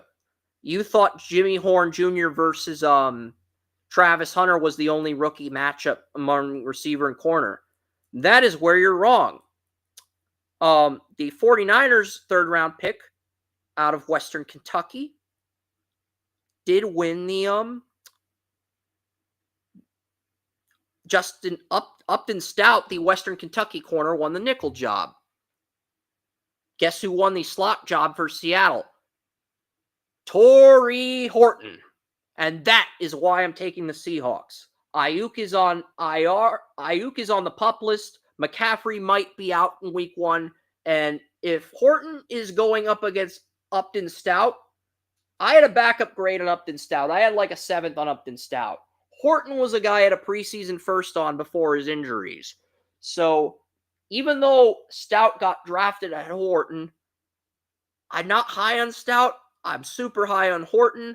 I think Horton is going to destroy him, and I'm going to predict that not only does Seattle win this game, Torrey Horton saves Sam Darnold's ass in week 1 and is nominated for Diet Pepsi Rookie of the Week. That is my bold prediction.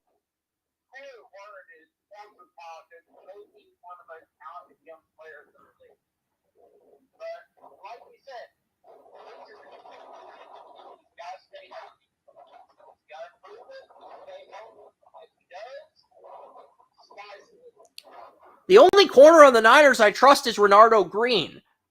If they had kept Charvarius Ward and Renardo Green and let DeMondre Lenore walk, I think this would be one of the best secondaries in the league. John Lynch didn't do that.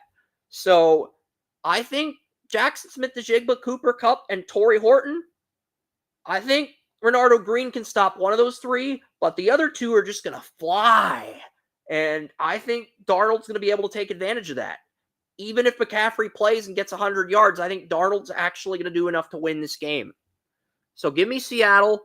I know you took San Francisco, and I think a big part of it is McCaffrey's history against Seattle's run defense. That is part of it, I'll admit. You've got Jerron Reed, Byron Murphy, and Leonard Williams all healthy. Riley Mills, 5th-round pick, is the backup 5 technique to Jerron Reed. He's on IR. Jonathan Hankins, the backup nose tackle, is also on IR. So Seattle's interior defensive line has some injuries. Uchenna Nwosu's out as well. He has been ruled out in week 1 against the 49ers, Uchenna Nwosu. And I do like Nwosu, but with him out, it's going to be Boy Mafe because when I saw Seattle's depth chart on X, it said Uchenna Nwosu or Boy Mafe or Derek Hall. That means they were planning to rotate all 3 of those guys next to DeMarcus Lawrence to try to throw people off. to throw Kyle Shanahan off. That was the thought process. And with Nwosu injured, I'm guessing they're going to start Mafe and rotate Hall in on third and short running plays and use Mafe as a pass rusher, but they're going to rotate them both. And honestly, I like Seattle's offensive line more than I like San Francisco's. And it's a home game for Seattle. It's a very tough game to pick. I think Josh Joby's an upgrade at nickel corner over Trey Brown and Michael Jackson, some guys that Seattle's had the last 2 years next to Woolen and Witherspoon. So I like Seattle in this one. Prickett is your number 4 corner, and you've got Kobe Bryant, who showed he could take the strong safety job, and Julian Love. So give me Seattle in the upset, Joey. I like the Seahawks here, and the crazy part is 5 people took the Seahawks, 4 took the 49ers. So Dolphins, Colts, and Seahawks 49ers were the only split decision games so far. How do you feel about that before we get to the late 425 games? Because if Horton is the guy I think he's capable of being, I do think Seattle can steal this game. But it does come down to Horton being that guy against this defense right out of the gate. That's really the only way they could steal this. The Packers, they got Micah Parsons. The Lions, they got Glasgow at center, Tate Ratledge at right guard. And the Lions do have a few guys on the PUP list. DJ Reader and Levi Onwuzurike are on the...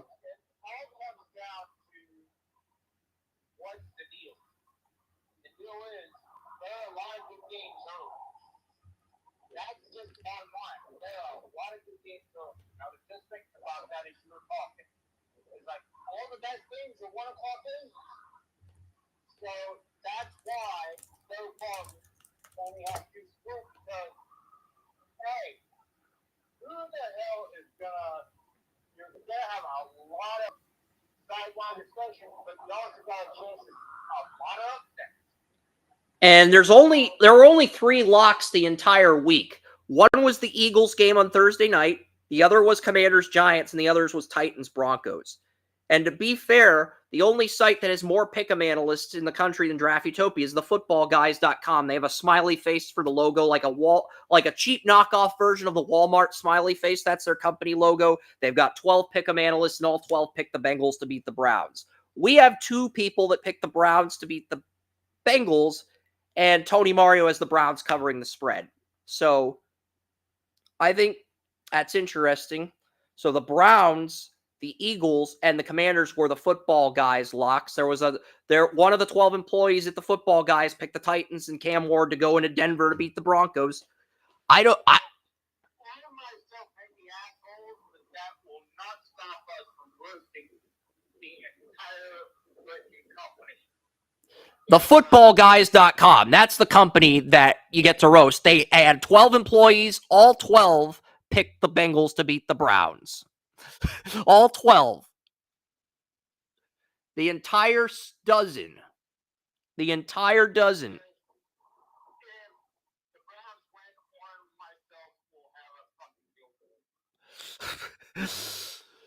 Yeah, it's like, I'm not trying to throw shade at the football guys. You have 12 people at the company. I respect the hell out of that.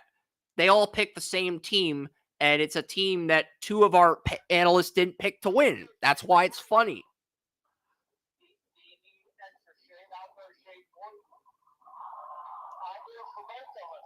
Yeah.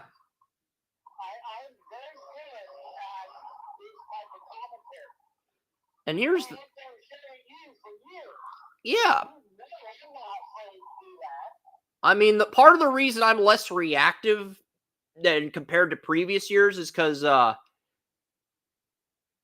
don't know, it's part when... 1, I'm used to it, and 2, when I had the conflict, I've only had 2 conflicts in my entire company history. The conflict between Ryan and Lisa in 2018 and the conflict between Jason, William, and Summer. When I resolved the conflict between William and Jason, I felt like King Arthur when he slayed a dragon. I don't want to hurt anybody, but my mental health has skyrocketed because of the decision I made. I'm just going to leave it at that. I'm not going to say anything else. Okay? Really? All of the factual things in history, and you have to go to question mark from history? Really?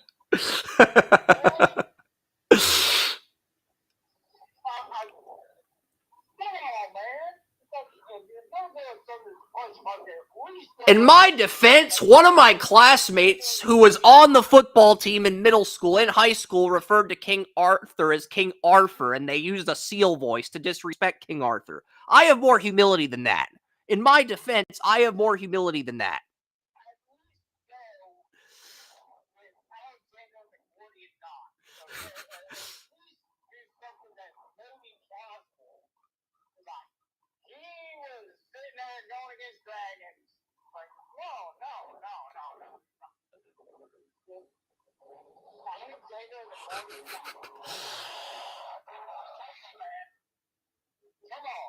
Yeah, the Lions do have some bodies in the defensive line that are injured. That's probably why Joey picked the Packers. Josh Pascal, the situational edge rusher behind Hutchinson and Davenport, is on IR. Levi Onwuzurike and Ali McNeil, the backups.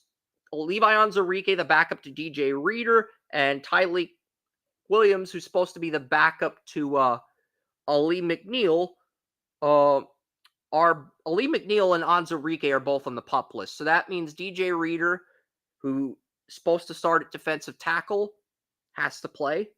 Ali McNeil out. Levi Onwuzurike out. And Tyleik Williams, who you're going to ease into the starting lineup, now he's going to get thrown into the fire week 1. And you don't have any depth behind Reader or Tyleik Williams if they fatigue or if either guy gets injured, because McNeil and Onwuzurike are on the PUP list. Just something to take into consideration. Anzalone, Jack Campbell, Derek Barnes. And when your mental health improves, you become less reactive. That's one thing I've learned. I'm not going to talk about King Arthur or dragons. We're past that. We're past that bridge of no return. But when you do something to improve your mental health, you become less reactive. That's the lesson, Joey. That's what I'm trying to get at. That's what I probably should have just said, but I do think there's some truth to that. Not a lot, a little. Anzalone, Jack Campbell, Derek Barnes is your Sam linebacker. Malcolm Rodriguez is still back. DJ Reed replaces I went back on that. There's a lot to do with that. Because when I was angry all the time, oh no, I had energy. I would knock down barriers. I would rip through people who said things couldn't be done. It didn't matter. I was whipping people's ass. Now I'm not angry anymore. So, yeah, I can turn it up every now and then when I have to. But unless I have to, why? Why should I? I don't have that type of energy. People, that's the thing. If you're angry and you're smart about it, you can turn that into excess energy. Yeah, if somebody that you fired comments on your social media page and says, delete this page, it's a scam. You just take away their access to the social media page and you don't react to them. You don't text them. You don't communicate them. You're cold as ice. You're non-reactive. You're in your comfort zone. And you don't react to any text messages that individual sends you. And you just move along with your day.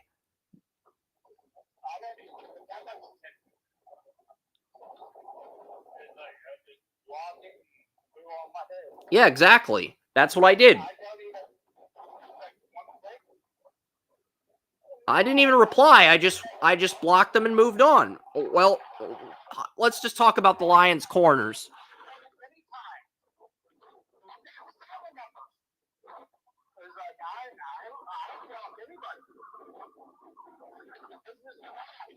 Yeah.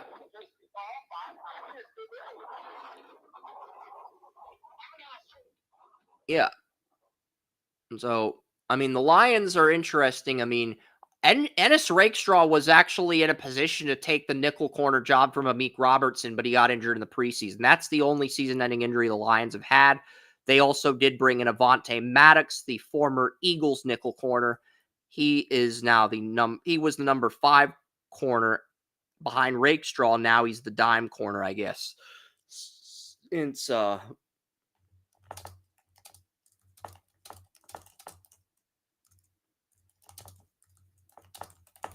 And yeah, the Packers, I do like the Packers. I mean, I think what'll happen is we'll probably see 3 AFC teams win Super Bowls.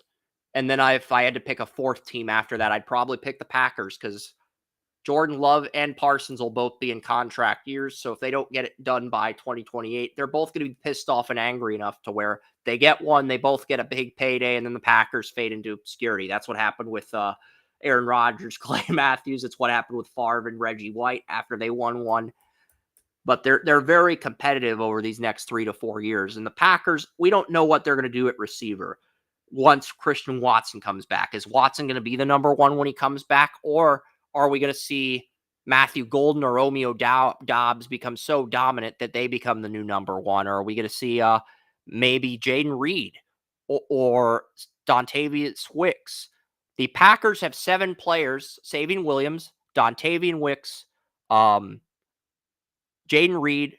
Those 3 receivers are all questionable to play. Micah Parsons is also questionable to play. So, I mean, that's the thing. And Watson's on IR. So basically, you're basically not going to have Jaden Reed, Dontavian Wicks, Christian Watson, or Savion Williams if all those guys get ruled inactive, which would leave you with Matthew Golden and Dobbs, and you would not have a slot receiver against Detroit. So they could play their 43 defense against you. Tucker Kraft and Musgrave are the only tight ends. Josh Jacobs is the running back. Parsons, Devontae Wyatt, Carl Brooks, Rashawn Gary. Lucas Van Ness is the edge rusher. Nazir Stackhouse took the number 4 DT job from Colby Wooten when Kenny Clark was there, but now that Kenny Clark is on the Cowboys, Stackhouse is DT3, and undrafted player will become a starter as soon as Wyatt or Brooks gets injured. He'll have an opportunity to win a starting job if Wyatt or Brooks gets injured. Nazir Stackhouse, another UDFA. I mean, there are a lot of UDFAs that we like that had high ceilings. Quay Walker, Edgerrin Cooper, Isaiah McDuffie, the linebackers, and you got Hopper as your backup to Quay Walker. Nate Hobbs replaces Nate Hobbs, your number 1 corner. Keyshawn Nixon goes from number 1 to number 3 to number 2 corner. Javon Bullard moves from free safety to nickel corner. Carrington Valentine's your number 4 in the dime. Ballantyne's still your number 5. And then you have Xavier McKinney. And you have Evan Stewart at free safety. I don't know why I listed Bullard twice, but you have Evan Stewart and McKinney. Packers drafted 2 safeties, and Evan Stewart, the guy they drafted after Bullard, ended up being the better of the 2 rookies. Nate Hobbs is questionable, so not only are 3 of the Packers receivers questionable, Micah Parsons is questionable, and Nate Hobbs is questionable. So 5 of the 7 players that are on the Packers injury report that are questionable are prominent players. 3 being receivers for depth. 1 being Micah Parsons, your best defensive player, and 1 being Nate Hobbs, your best corner. So if all those guys are out, the Lions are going to win. And the Lions are 2-0 in their last 2 in Lambeau. The Packers are favored, though. I went 31-17 Lions. 3 people took the Packers. Tony Mario, Joey, and Daniel, who's actually going to Lambeau to watch the game. The rest of our staff has the Lions winning. I think part of it is the depth, the coaching, new coaches for the Lions. I think the other part of it is, Green Bay is supposed to beat this team at home. They haven't the last 2 years. Something's got to change. So I think that's the other part of it. And yeah, if you want some entertainment, Texans, Rams, if you want some entertainment, 2 of my Facebook friends did a podcast We had Jake Ellenbogen on, but Cole Thompson, he's a Texas resident. He covers Texans Wire from USA Today. Jake and Cole did a podcast together where they preview the Texans-Rams game in depth. So if you don't like reading my lengthy, in-depth write-ups, go subscribe to J.K. Bogan and check that out. Now back to the Texans-Rams game. Kirk is supposed to be the stopgap at slot receiver. Jaden Higgins. The Texans have 14 players on the injury report this week. 14. I'm not kidding, Joey. I pulled this up before the podcast this morning. I did. I pulled this up. Texans have 14 players on IR. I will read through the list. Tank Dell. ACL plus MCL pup. Jimmy Ward. Reserve. September 7th. Blake Fisher, who's supposed to be the swing tackle. Joe Mixon. Brevin Jordan, third-string tight end. Danico Autry, starting defensive tackle. Irv Smith, fourth-string defensive end. Christian Kirk, hamstring, out week 1. Braxton Berrios, hamstring. Ed Ingram won the right guard job over Juice Scruggs. Abdomen injury, questionable. Jalen Reed, IR. Kion Hamilton, IR. Elijah Huzzle, NFL return list. Ronald Darby. I did not know the Texans added Ronald Darby for depth, undisclosed injury. So Ward, Mixon, Dell are starters. Brevin Jordan's a solid third-string tight end. Blake Fisher's a nice swing tackle. He's nothing spectacular, but he's a viable swing tackle. Autry's a starter. Kirk is a starter. So Ingram's a starter. And I would argue there's one more starter. So you have 14 guys on the injury report, 7 are starters. That is going to cripple the Texans in the early part of the season. They play the Rams in week 1, and they play Baker Mayfield in Monday Night Football in week 2. Texans have 14 players on the injury report to start the season. They are in the worst shape of any team in the league. And the Eagles lost their left guard, and the Chiefs lost their number 1 receiver and their other receiver suspended. Texans have 14 players on the injury report. I don't know how they can overcome that. Despite that, 2 of our employees, William and Kerm, took the Texans in the upset. And to be fair, they both have valid reasons for picking the Texans. I took the Rams 27-20. Over-under's 44.5. Everyone's betting the under. Over's going to happen in this game. I mean, both these quarterbacks are stars. They have weapons that are stars. And even though I think Stingley can limit Puka Nacua or Devontae Adams, the other guy is just going to crush second-year corner Kamari Mathis out of Georgia. The other guy is just going to crush Kamari Mathis. And I thought Mathis had a good rookie year last year. And for the Texans, I think Nico Collins can have success against any corner the Rams have, but he could also be blanketed by Darius Williams. And even if that happens, I think the Texans have so much receiver depth. They're going to find ways to beat Witherspoon. They're going to find ways to beat corners in the Rams. They're going to find ways to get points on the board. And the Rams' weakness is not at defensive line. It's at middle linebacker. I mean, they don't have the middle linebacker depth they have. They have Omar Speights back, and they replaced Roseboom with Nate Landman. And if Nate Landman or Omar Speights gets injured, the backups are Troy Reeder, former Oregon linebacker, and Sean Dolak, the undrafted linebacker out of Buffalo that I like. So the Rams do have some depth at inside linebacker. So even though I think Nick Chubb could run for 100 yards in these linebackers if they slip up, I also think that the Rams have too much depth to keep the Texans from scoring more than 20, even if Chubb gets 100 yards on the ground. I went 27-20 Rams. Well, here's the thing I've been hearing out of Houston. Nick Chubb does not fit their offense at all. In any way, shape, or form. He does not fit their scheme. Nick Chubb, in turn, at the other court, donated $3 million to Cleveland schools and Cleveland charities. So I think there's a disconnect between Houston and Nick Chubb right now. Well, Mixon's an IR, so they're going to feed Chubb the ball, regardless of how miserable it makes him. They don't care if it makes him miserable, because if he gets injured, they get another running back that boosts their chemistry and morale, and if he doesn't get injured, they can just keep working him like a workhorse. I don't think they'll boost their morale because Nick Chubb is one of the biggest morale boosts in the NFL and has been for years.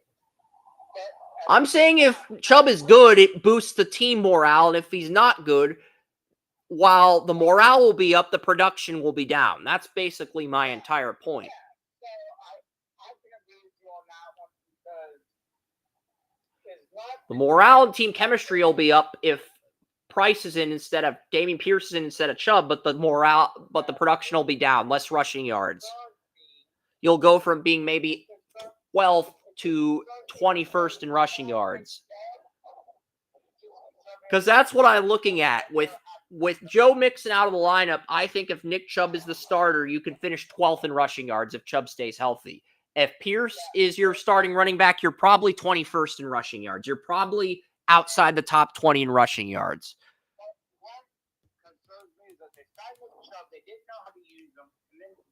And they have done a lot of shuffling on the interior offense. They've done a lot of shuffling on the offensive line, too. For example, Ursery did beat out Cam freaking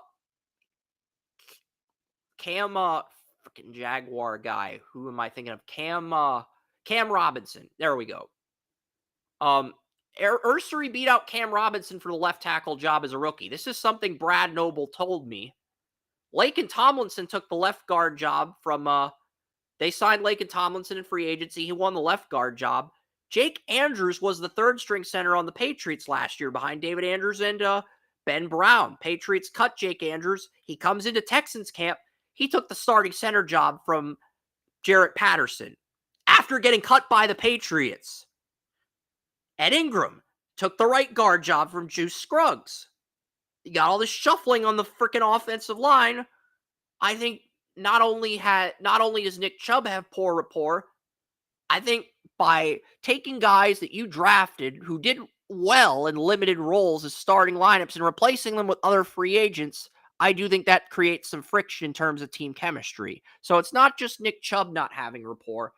I think this offensive line may have less rapport unless Ursery just dominates as a rookie and rallies the troops and picks up where Tunsil left off. That's kind of where I'm at. And that might be the reason, too, that Nick Chubb's looking like he doesn't finish because the offensive line just isn't in sync. That's the thing. Laken Tomlinson was on Seattle last year. He signed a one-year deal with the Texans. Jake Andrews got cut by the Patriots after being a third-string center. He won the center job. And then the Vikings right guard took the starting right guard job from Juice Scruggs. So You know it's not because Nick Chubb ain't in shape, because he was just benching 800 pounds, 10 pounds. And I do like this offensive line if everyone's healthy. Cam Robinson is a backup left tackle. Scruggs or Laken Tomlinson's a backup guard. Patterson's a backup center. And Blake Fisher's a backup right tackle. Titus Howard. I do love that depth, Joey. The problem is you need all those guys healthy and all those interior linemen pushing each other. And if not all those guys are healthy, there's going to be dysfunction in the locker room. Yeah, I think I said benching, I meant squatting.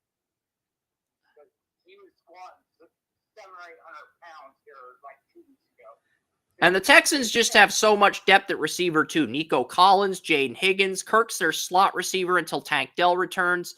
They also have Jalen Noel, third-round pick out of Iowa State, who won the number 4 receiver job. Xavier Hutchinson's the number 5 receiver. Justin Watson from the Chiefs is number 6. And Berrios still made this roster at number 7. That is why the Texans traded John Mechie to Howie Roseman.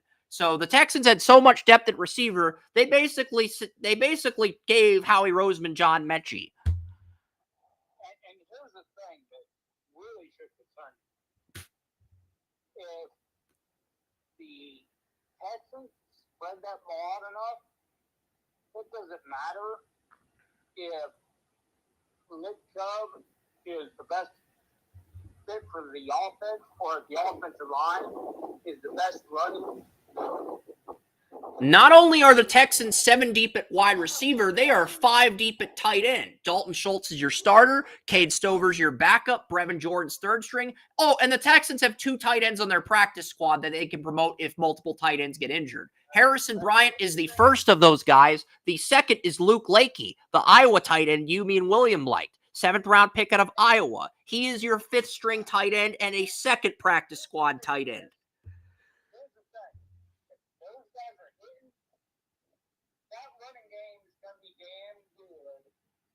Regardless of what that offensive line does, or regardless of what Nick Chubb picks, because that's a lot of talent that's going to be running behind a mediocre offensive line that just happens to have a massive passing game.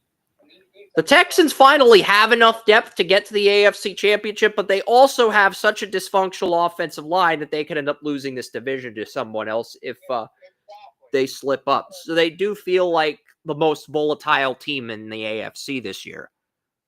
They do, because even if Joe Mixon is out, even if Nick Chubb doesn't fit the offense, they have 3 more running backs besides Mixon and Chubb. They have Damian Pierce at third string, Dare Ogunbowale is your 4th string running back, and Woody Marks is your 5th string running back. So they have 5 running backs.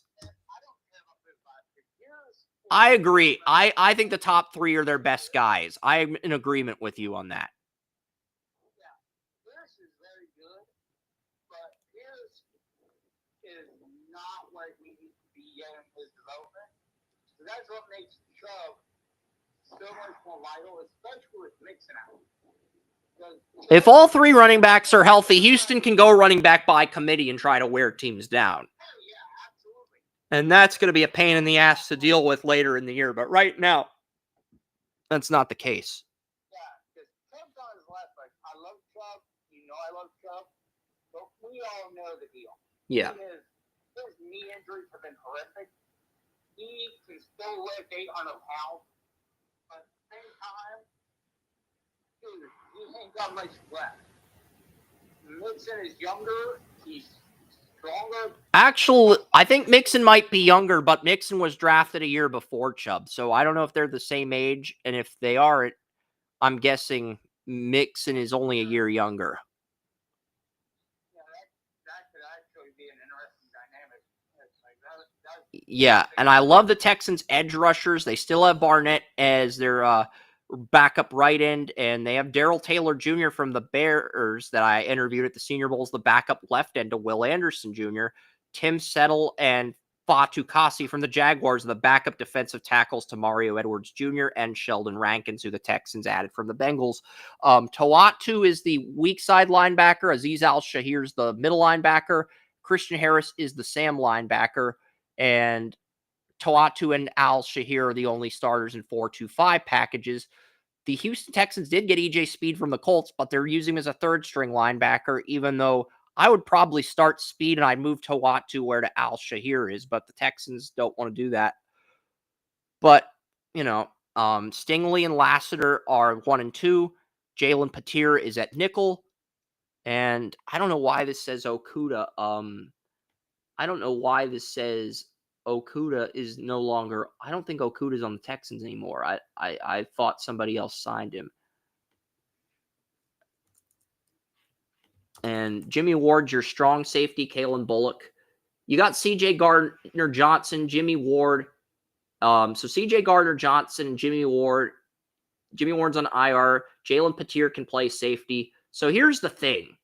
If C.J. Gardner-Johnson is out on Sunday, Houston's number 4 safety, MJ Stewart, will get his first NFL start since filling in for an injured Grant Delpit with the Browns. So if Gardner, because Jimmy Ward's an IR, Joey.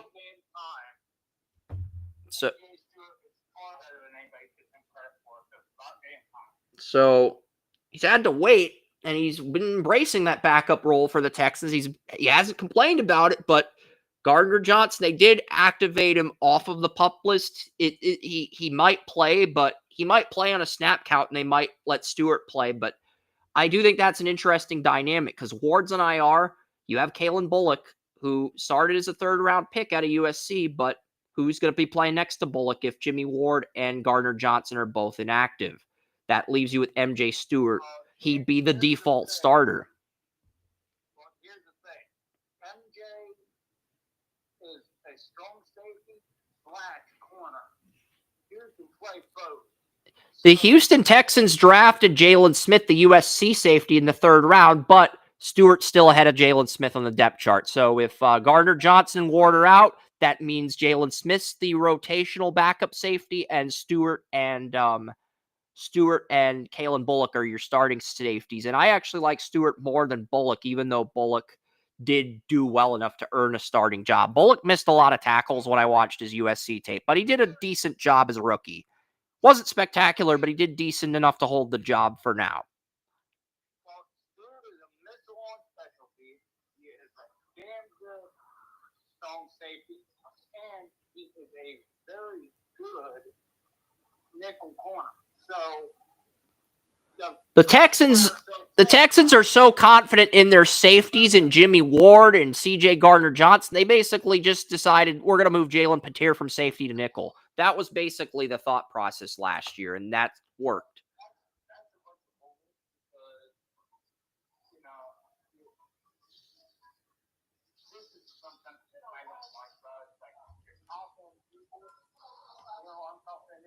I'm confident in people that who make this job.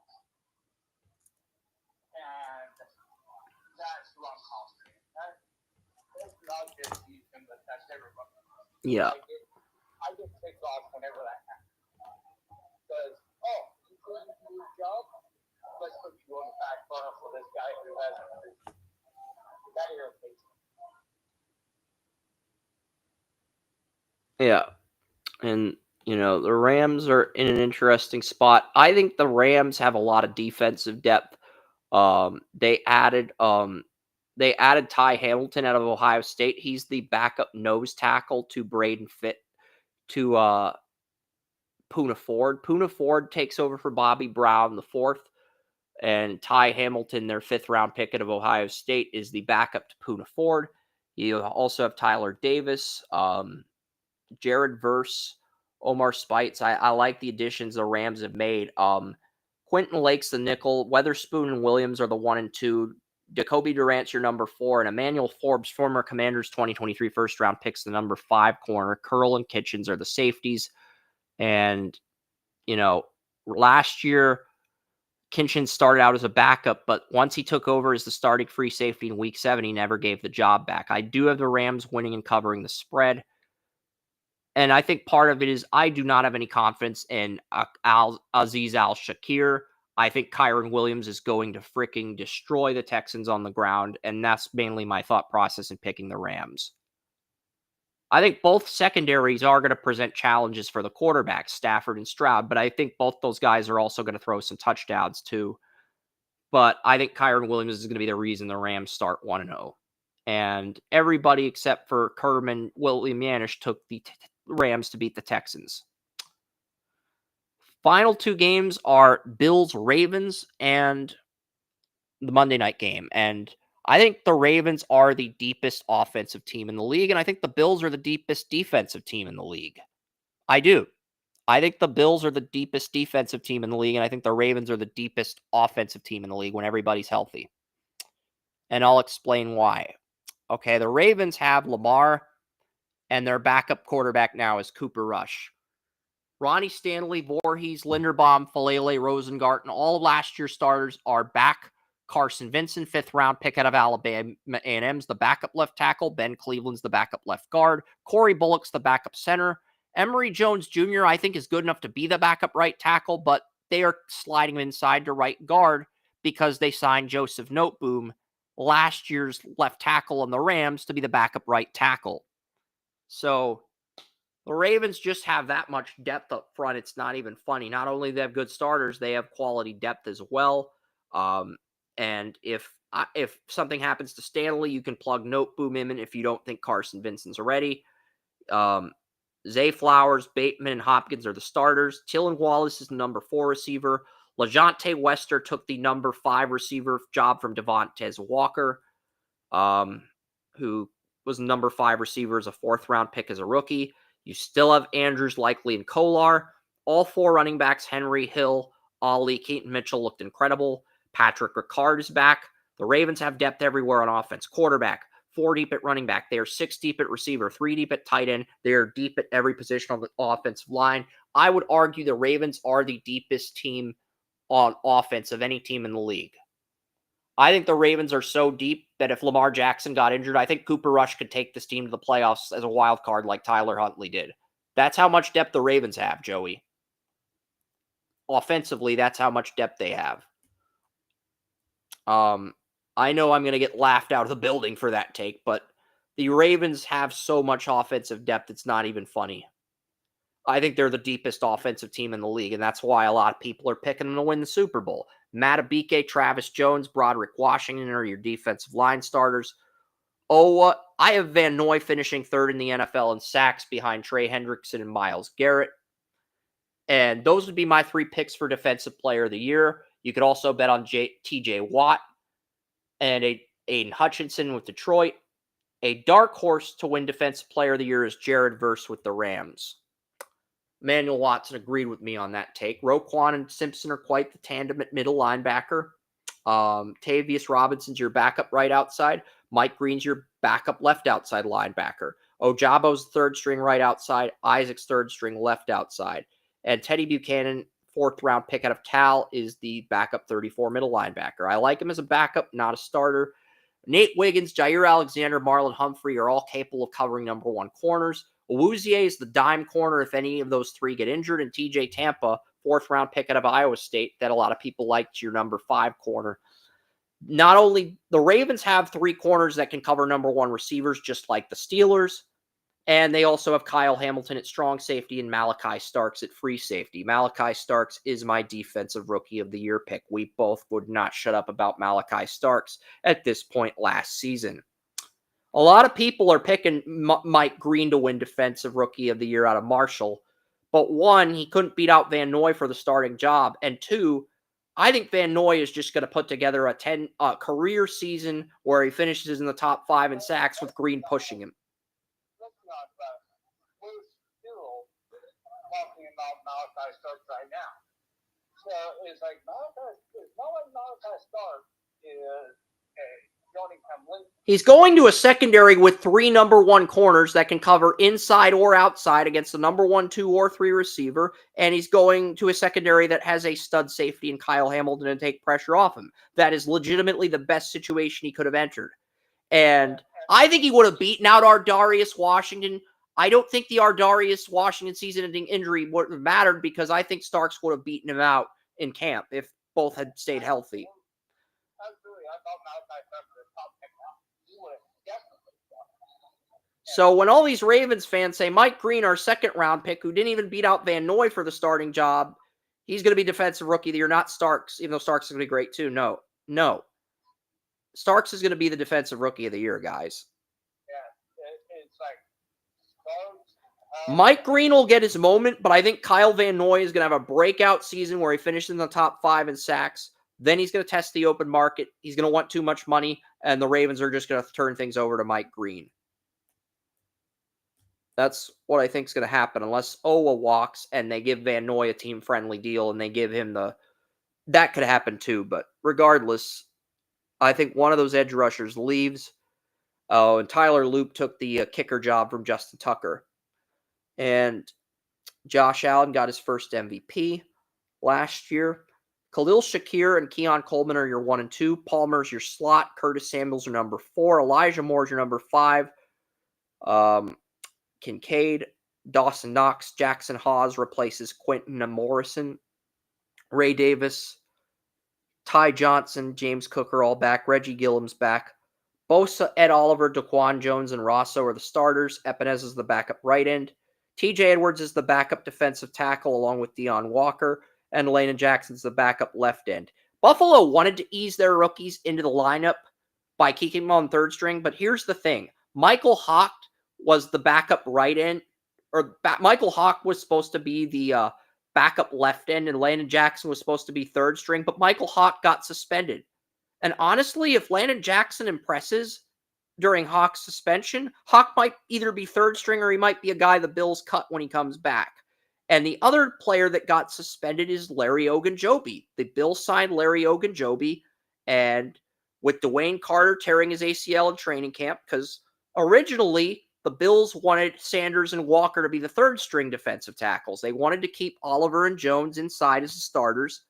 They wanted to have Dwayne Carter, who showed a lot of promise as a rookie, backup for depth.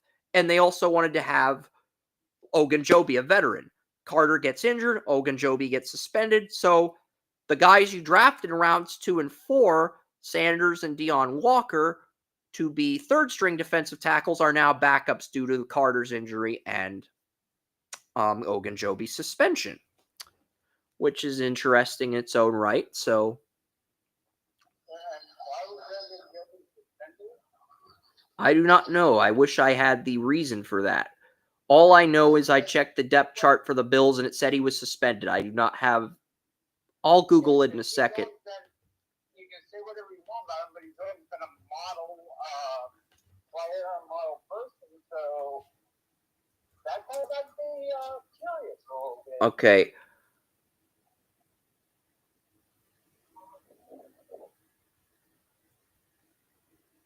Performance-enhancing drugs. A 6-game...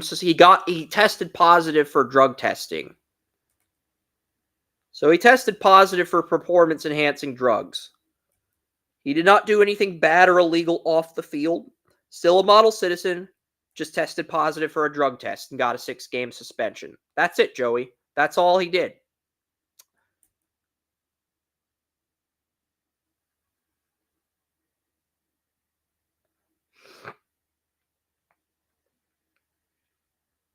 So it's not a character thing. I think he got suspended for a drug test. 6 games. They'll still have him back for the playoffs, and he just can't fuck up again. That's really all there is to it. That's really all there is to it. And they have guys. Javon Sullivan's the third string left end, and Hawk probably be third string.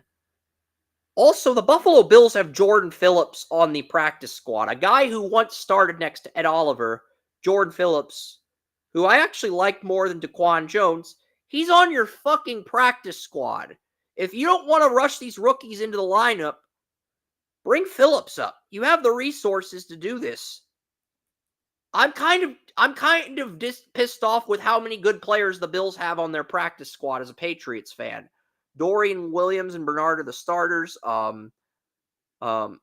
Matt Milano. You have Matt Milano, Terrell Bernard, and Dorian Williams at linebacker. So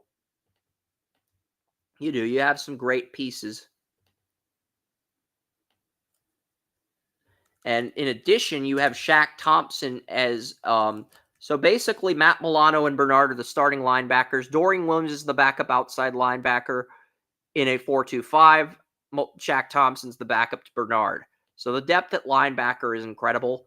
Tre'Davious White's going to be the number 1 corner when he comes back from his injury. Benford can play number 1 when White is injured, which he is. He's out for Sunday. Teron Johnson is going to remain nickel. Maxwell Hairston's on IR.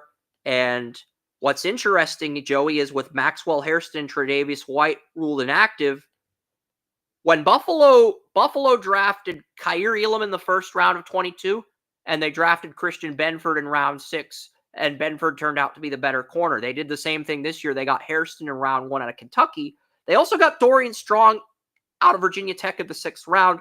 And with White injured and with Hairston injured, the only other corner on the Bills roster that they could play is Dorian Strong, their 6th round pick. So Dorian Strong is going to get, if they want to keep Teron Johnson and nickel, they pretty much have to start Dorian Strong, this year's 6th round pick, next to Benford, the 6th round pick they extended.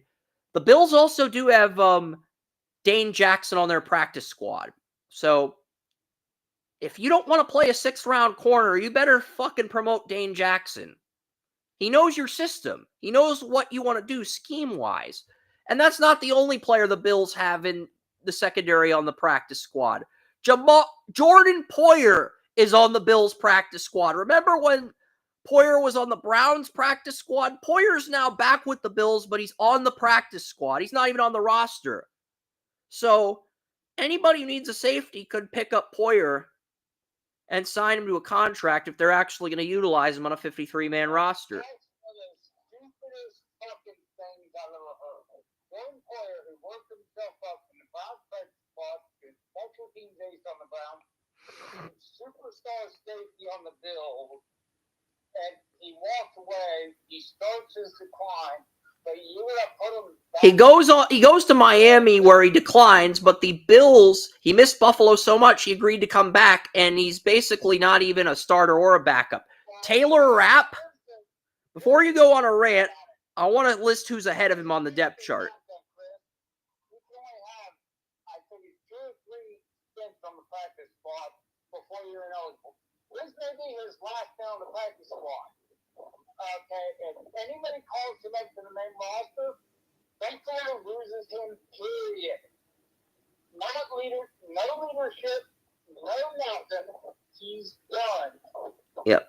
Okay, so that is a critical detail that you have to look at. He would be done. So Joe Flacco, when he was on the Browns, he's on the press squad 3 times in 4 weeks. That meant that's his career on the practice squad. When you're on the practice squad 3, 4 times, you're done. You have to be on the main roster or you're nothing. Well, here's the Bills have. They kept Taylor Rapp at strong safety. Cole Bishop beat out DeMar Hamlin for the free safety job. But Jordan Hancock, a 5th-round pick out of Ohio State, they did not want to risk cutting Jordan Hancock, but they wanted to make sure he was a top 4 safety. So Hancock's your number 4 safety, and Poyer's the Bills' number 5 safety, even though you could make an argument that Poyer might be better than 2 of the safeties on the active roster. I'm not going to say he's better than starters. That's not right to the starters, but I think you could make an argument that Poyer, even at his age, is better than the rookie safety. I say the same thing I said about Josh McCown. He's a better coach at this point than he is a player. Give him the assistant coach's job. The Browns fumbled that, and now he's the offensive coordinator elsewhere. Well, McCown's the quarterback's coach with the Vikings under He didn't take the Texans job? No, DeMeco Ryans took the Texans job, if you remember. No, I'm talking about offensive coordinator. I thought he took the Texans offensive coordinator job. Maybe he did. Let me look up McCown, because McCown was the quarterback's coach with the Vikings last year. He's still the quarterback's coach with the Vikings. He did not take the Texans offensive coordinator. Because remember, the Texans offensive coordinator did a decent job, and he went to the Jaguars. Nick Caley.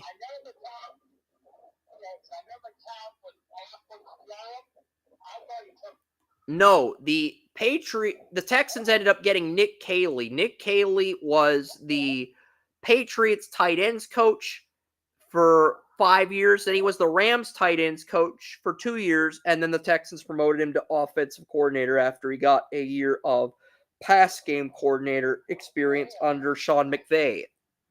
Because he started out as a tight end and fullbacks coach under Belichick. He actually began his career coaching Gronkowski at the end of his Patriots career. That's basically how Nick Caley was Gronkowski's tight ends coach with the Patriots. And then after he beat McVay in the Super Bowl, McVay hired him to be the tight ends coach after the Rams lost their tight ends coach after winning Super Bowl 56. And then McVay was so impressed with Nick Caley, he promoted him to pass game coordinator. And then the Texans said, okay, this guy worked for Belichick and McVay. He's our new offensive coordinator. That was basically the thought process. It makes me wonder what McCown was thinking, because if he was offered the job, I know he was offered the job. I think McCown would be a better coordinator than Caley, but Caley's resume is impressive. It's better than I thought it would be. It is, and I can see Caley as the number 2 that ended up getting the job. Because what was McCown thinking, though?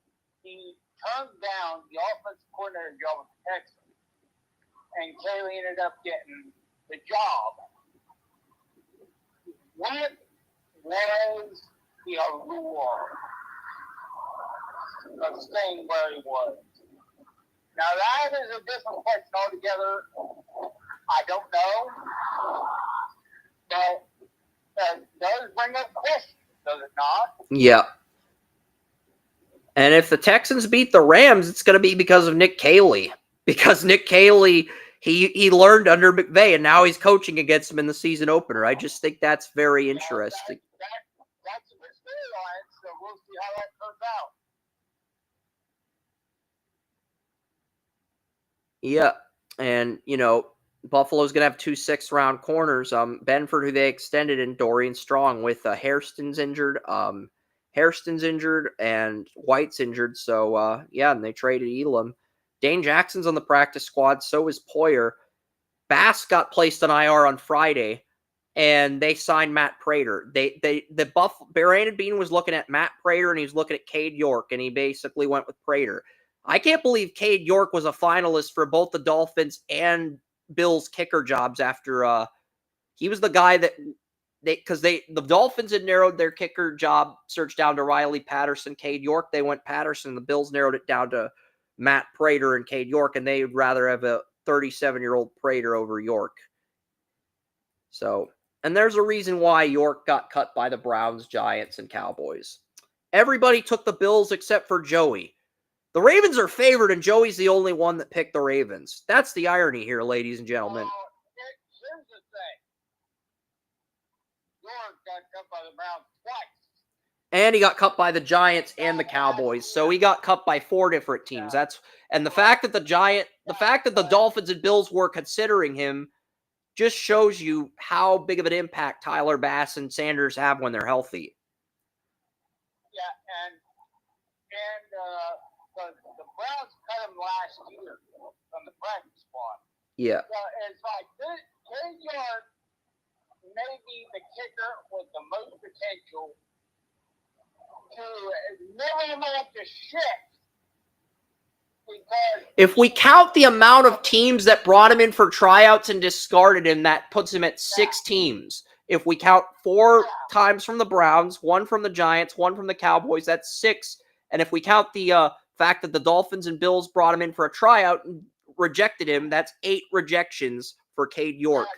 that is freaking stupid. Cade York is going to break a Guinness World Record for most times being cut by an NFL team. Yeah, Cade York may be making history for all the wrong reasons right now. And it's just music to me. Just music. I agree. You took the Ravens. Everyone else took the Bills.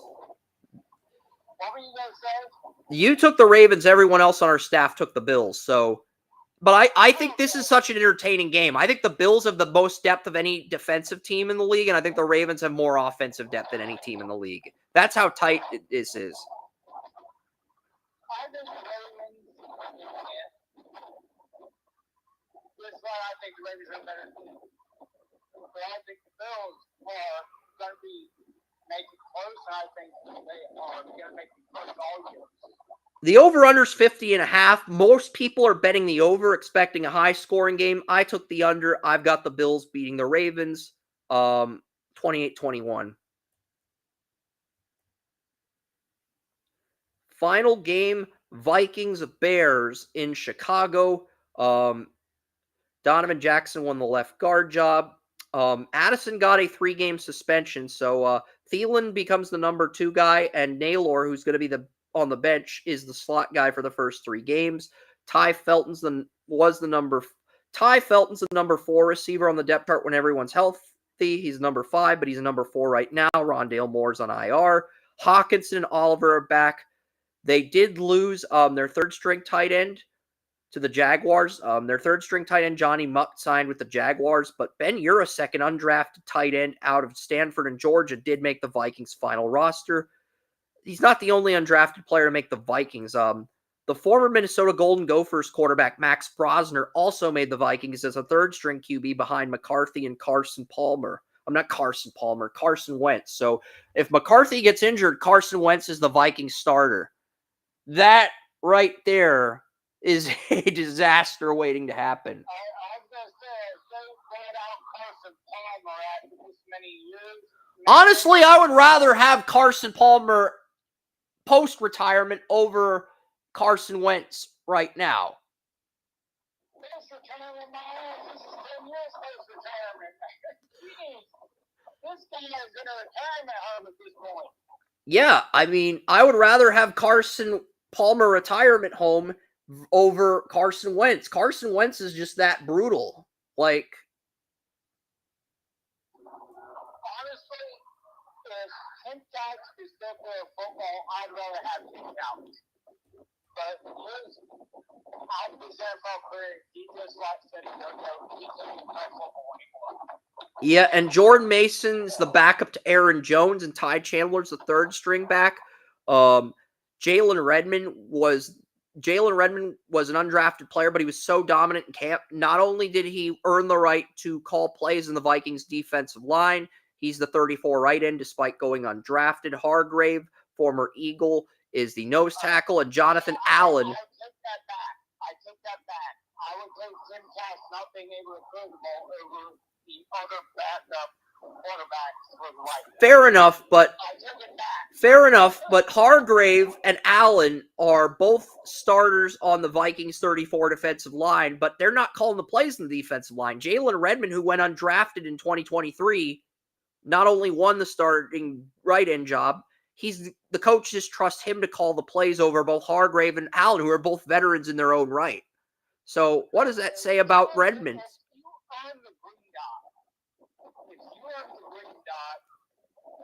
But if you're an undrafted player and you beat out two veterans like Jonathan Allen and Hargrave for the green dot, what does that say about you?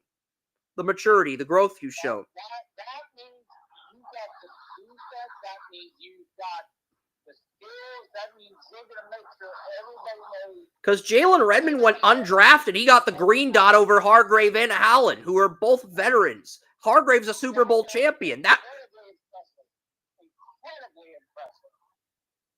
Like, that is badass in a sense. Because how many undrafted guys can take a green dot from a Super Bowl champion like Hargrave and quality defensive tackle like Allen? So Van Ginkel is back. So is Blake Cashman. So is Ivan Pace Jr. So is Greenard. Dallas Turner's the situational edge. And Kobe King, 6th round pick, is the backup. Byron Murphy's your number 1 corner. Isaiah Rodgers, backup on the Eagles, is the number 2 corner. Okuda is the nickel. The Vikings just have a lot of problems at corner right now. I think the Vikings might have the worst cornerback room in the league. And Metellus is back at strong safety, and Harrison Smith's back at free safety, but you got no depth behind those two if injuries occur. So, Caleb Williams, Braxton Jones won the left tackle job. Thuney, Dahlman, Jonah Jackson, Darnell Wright. I do like what the Bears have overall.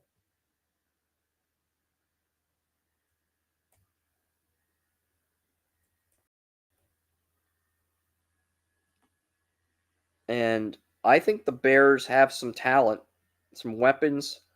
They do have some talent. They've got the 2 tight end set. Well, the Bears have some of the best offensive talent in the game.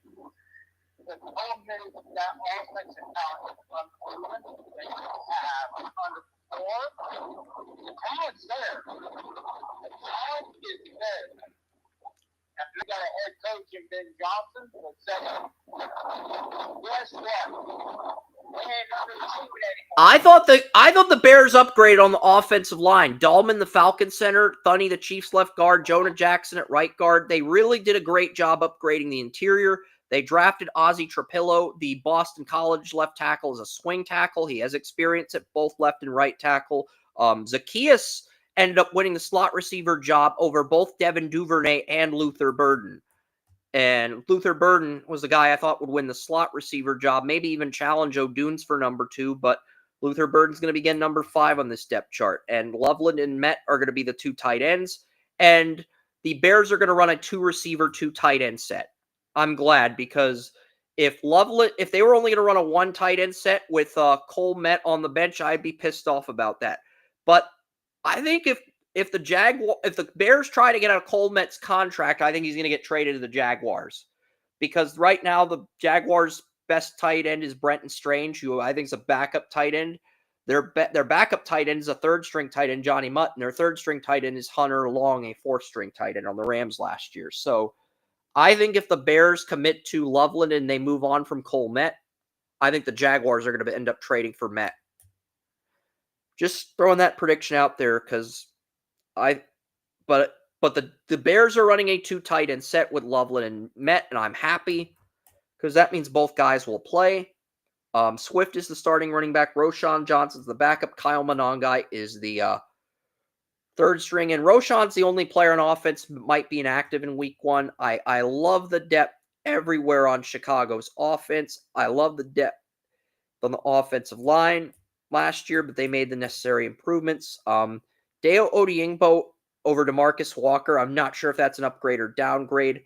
I do like the fact that Grady Jarrett and Dexter are starting. Billings is good enough to start, but he's a number 3 backup defensive tackle. Chris Wills is your number 4 defensive tackle, and 2nd-round pick Shamar Turner is your number 5 defensive tackle. TJ Edwards has not practiced this week.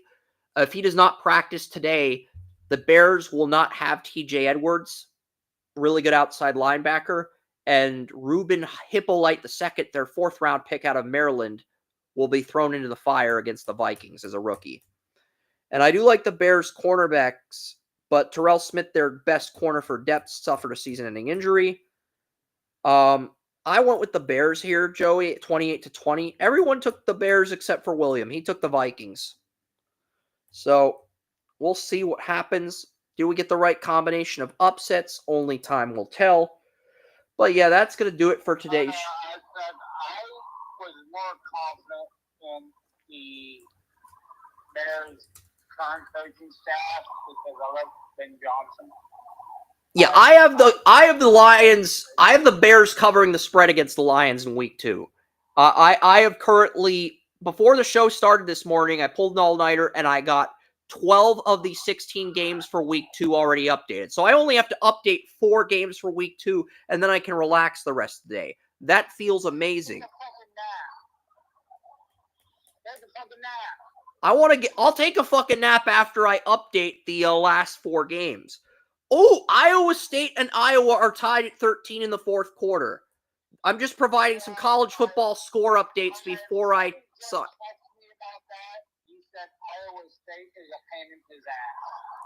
So William's been texting you about that game, talking about how Iowa State. This is Dean. Dean said Iowa State is a pain in my ass, and we were talking about betting on games, and I told him he was full of shit to bet on college games. That kind of that explains to me why he made that text to me. He's like, Iowa State's a pain in my ass. I bet you he bet on Iowa. Ooh, Austin Peay is only trailing Georgia by a touchdown.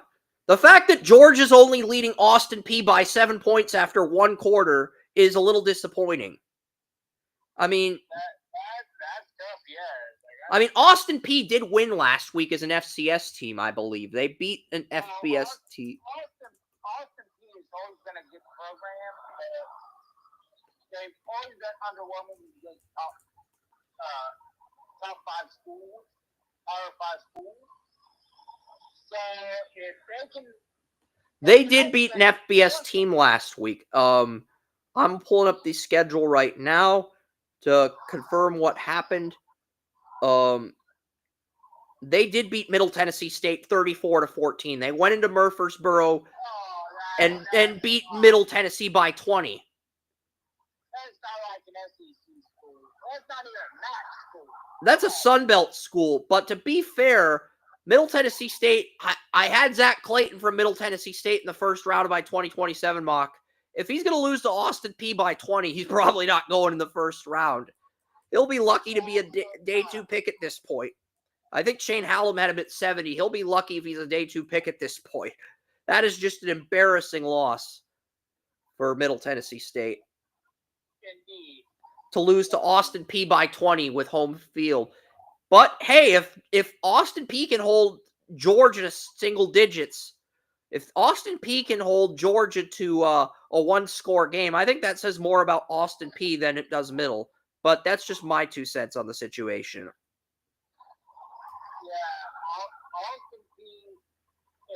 Austin P upset Georgia, we're going to have to seriously look at something. We're going to have to seriously look at something, what the hell is going on over there. They've always been a good team, but at the same time, they're not going to beat Georgia, but I just think it's they're only trailing Georgia by 7. It's 2nd and goal for Georgia at the Austin P 2-yard line. So I'm not going to say anything else. I don't want to jinx Austin P. I think it'd be hilarious if they beat Georgia Athens. It is. Yeah, you're right. It would be a hell of a scenario. Basically, there's only 3 good college football games on the day. We talked about them all on Under the Bleachers. Iowa State is one of the games. The other game is South Florida, Florida. The reason South Florida, Florida is so damn compelling, Joey, South Florida beat Boise 34-7 in Raymond James Stadium. Now they go to Ben Hill Griffin. They take on the Gators. That's a team that's going to test South Florida. I expect Florida to rout South Florida, but I'm curious to see how long South Florida keeps that game competitive. And then the only good game tonight is Michigan-Oklahoma. That's at 7:30. That's why I started the podcast at 10. I've got tape on Iowa State versus Kansas State on Rumble, so that's why I really didn't care for the Iowa State game. Let's face it, Chris. This week 1 is the week that we normally take the most time with picks, because this is the time that we're making projections. This is the most unknown time, so we're breaking down everything. We're not just breaking down what we know, we're breaking down what we project. Yeah. So next week, we're not going to take as much time with picks because we're going to know more. So, I mean, let's be honest. It is a situation where we've got college football games, we've got the NHL stuff. Yeah, next week we're going to preview the Central Division. So Winnipeg Jets, Chicago Blackhawks, Dallas Stars.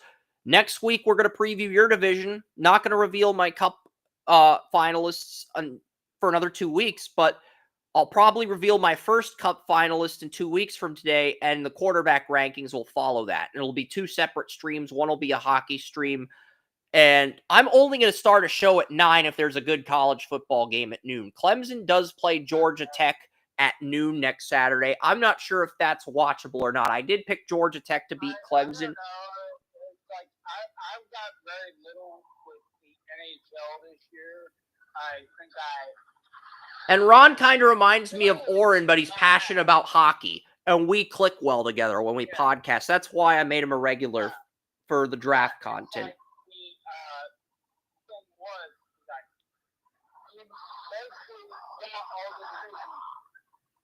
I know about and passionate about today. So, well, we did the Metro today. The Atlantic's the division with the Florida Panthers, the Tampa Bay Lightning. The 2 divisions in the East are the ones you know the most and are the most passionate about. I got 2 teams in how many divisions next week? Let's see. The teams in the Central Division, you have the St. Louis Blues, the Chicago Blackhawks, the Winnipeg Jets, the Nashville Predators, the Dallas Stars, the Colorado Avalanche, the Minnesota Wild, and the Utah Mammoth. That's what they went with because they didn't have the licensing rights to Yeti. They went with the Mammoth, and they put a Yeti on the Mammoth. I don't have anything to say about either. Yeah, and if we could invite Ron on if we can't make it. Maybe we'll try to get Anthony. Anthony is a Chicago Blackhawks fan, and he does work on Ron's podcast, The Prospect Dawn. So that's why That's why I pitched the idea of Anthony if we can't get Ron or if Ron doesn't. That's why I'm saying we've got two guys. Because Anthony, not only does Anthony cover the NHL draft, he covers a lot of Blackhawks stuff. He knows the Central Division in and out. And he was at the NHL Rookie Showcase in Colorado this week. The Upper Deck NHL Rookie Showcase was this past week. So we could ask him about that. If you can get one of them on for the first hour and a half, because that would be better radio because they know a whole lot more about this division, 8, 9 teams, than I ever will. I think the Blackhawks are going to be good down the road. They've drafted well for 3 years in a row. I thought they reached in the first round this year, but they are heading in the right direction. Bedard is working his ass off in summer minicamp, but he's also entering the final year of that rookie deal before he has to pay him $8. So I'm just looking out for the podcast right now because I know I'm not equipped to talk about this stuff. Yeah, and it's like right now the only number one picks that look like sure things are Gavin McKenna, the Penn State left winger that dominated Medicine Hat, and the Clemson midfielder who could dribble the ball 80 yards in under 10 seconds, Ransford Yen. Because I messaged an employee at Top Drawer Soccer about Ransford, and here is what we have for here's what I got from Victor. Victor Olurunfemi works under Travis Clark at Top Drawer, and I said, I cannot believe the Galaxy traded their first-round pick to Orlando for an international spot. Orlando is the first pick if they keep that pick. Orlando could have Duncan McGuire, Martin Ojeda, 14 goals, 14 assists, and Ransford Guyon, the Clemson midfielder. Guyon won Gatorade High School Player of the Year as a junior and senior, and so far as a sophomore, he has 6 goals and 2 assists. In 4 games. And those 4 games were against South Carolina, Indiana, UAB, and Pittsburgh. I predicted a Pittsburgh-Clemson soccer championship 2 weeks ago or 1 week ago. Ransford Guyon, pronounced Yen, 2 goals, 1 assist against Pitt. It's the best defense in college soccer as a sophomore. So Yen's probably going to go number 1 in the draft if he stays healthy because he's on Clemson. They've won 2 championships. They're probably going to get a 3rd this year. Nobody's been able to stop Ransford Yen, and nobody's been able to stop Redmond, their senior midfielder. Both those guys have scored in every game for Clemson this year. So Clemson's probably going to get a 3rd championship in soccer before Dabo Swinney gets a 3rd championship in football. That's kind of sad for Dabo. I kind of feel bad for Dabo because it's like, Clemson didn't get their first soccer championship until 2021. And they're going to get a 3rd one before Dabo. It's like, oh, man. But yeah, the only good college football games next week are Clemson, Georgia Tech. That's at noon. But that's a game I would consider binging to, if it's competitive, it's a 1-score game, I would consider putting that on Rumble. It's not a game I have to watch. Georgia, Tennessee, in Neyland Stadium, that is a game I have to watch. So we have to make sure the podcast ends by 3:30, which means we can't start at 11 with everything we got to say. We either can start it at 9, or I can do the hockey stuff at 9 with William or Ron, or we start at 10 like last week. That's basically our choices. You should start at 9. I'll come on at 10:30, and that will make sure you're ready. Yeah, because there are some good college football games next week. Florida, LSU, Texas A&M, Notre Dame, both 7:30 on a Saturday. And you also have Georgia, Tennessee at 3. And you got Clemson, Georgia Tech at noon, which I'm debating. You also have Vanderbilt versus South Carolina. If Vanderbilt wins today, they'd be 2-0, and they'd play a 2-0 South Carolina team. I think that is a noon game. I'm checking Vanderbilt football right now. They play Virginia Tech tonight. If they beat Virginia Tech in Blacksburg, they will be undefeated against the Gamecocks next Saturday. And that time has not been decided. I'm guessing if Vanderbilt wins that game, they're going to flex it from a noon time slot to like a 3:30 or maybe a 6 p.m. They might make that a night game. Who knows? That time has not been announced for that game yet because they're waiting. They're waiting on Vanderbilt to probably win or lose, because if they lose to Virginia Tech, they're going to make that a noon game. If they win, you have undefeated Vanderbilt, undefeated South Carolina, and you could potentially flex that into a night slot. That's probably what they're waiting on, I would think. But yeah, I'm not a fan of Wisconsin, Alabama. I think that's going to be a brutal game. Clemson, Georgia Tech could be fun, but again, it's not a game I have to watch. It's a game I will upload to Rumble if it's competitive. Maybe we'll put and when I say upload, I'm saying we'll just watch the film and study it, maybe upload it, edit. I don't know. I'm thinking about it. I'm not ready to take any actions yet. Well, I'm playing all this stuff by ear. But yeah. Well, no, what sucks, Joey, is next season the NHL is going to start in September. They're going to make the NHL regular season 84 games.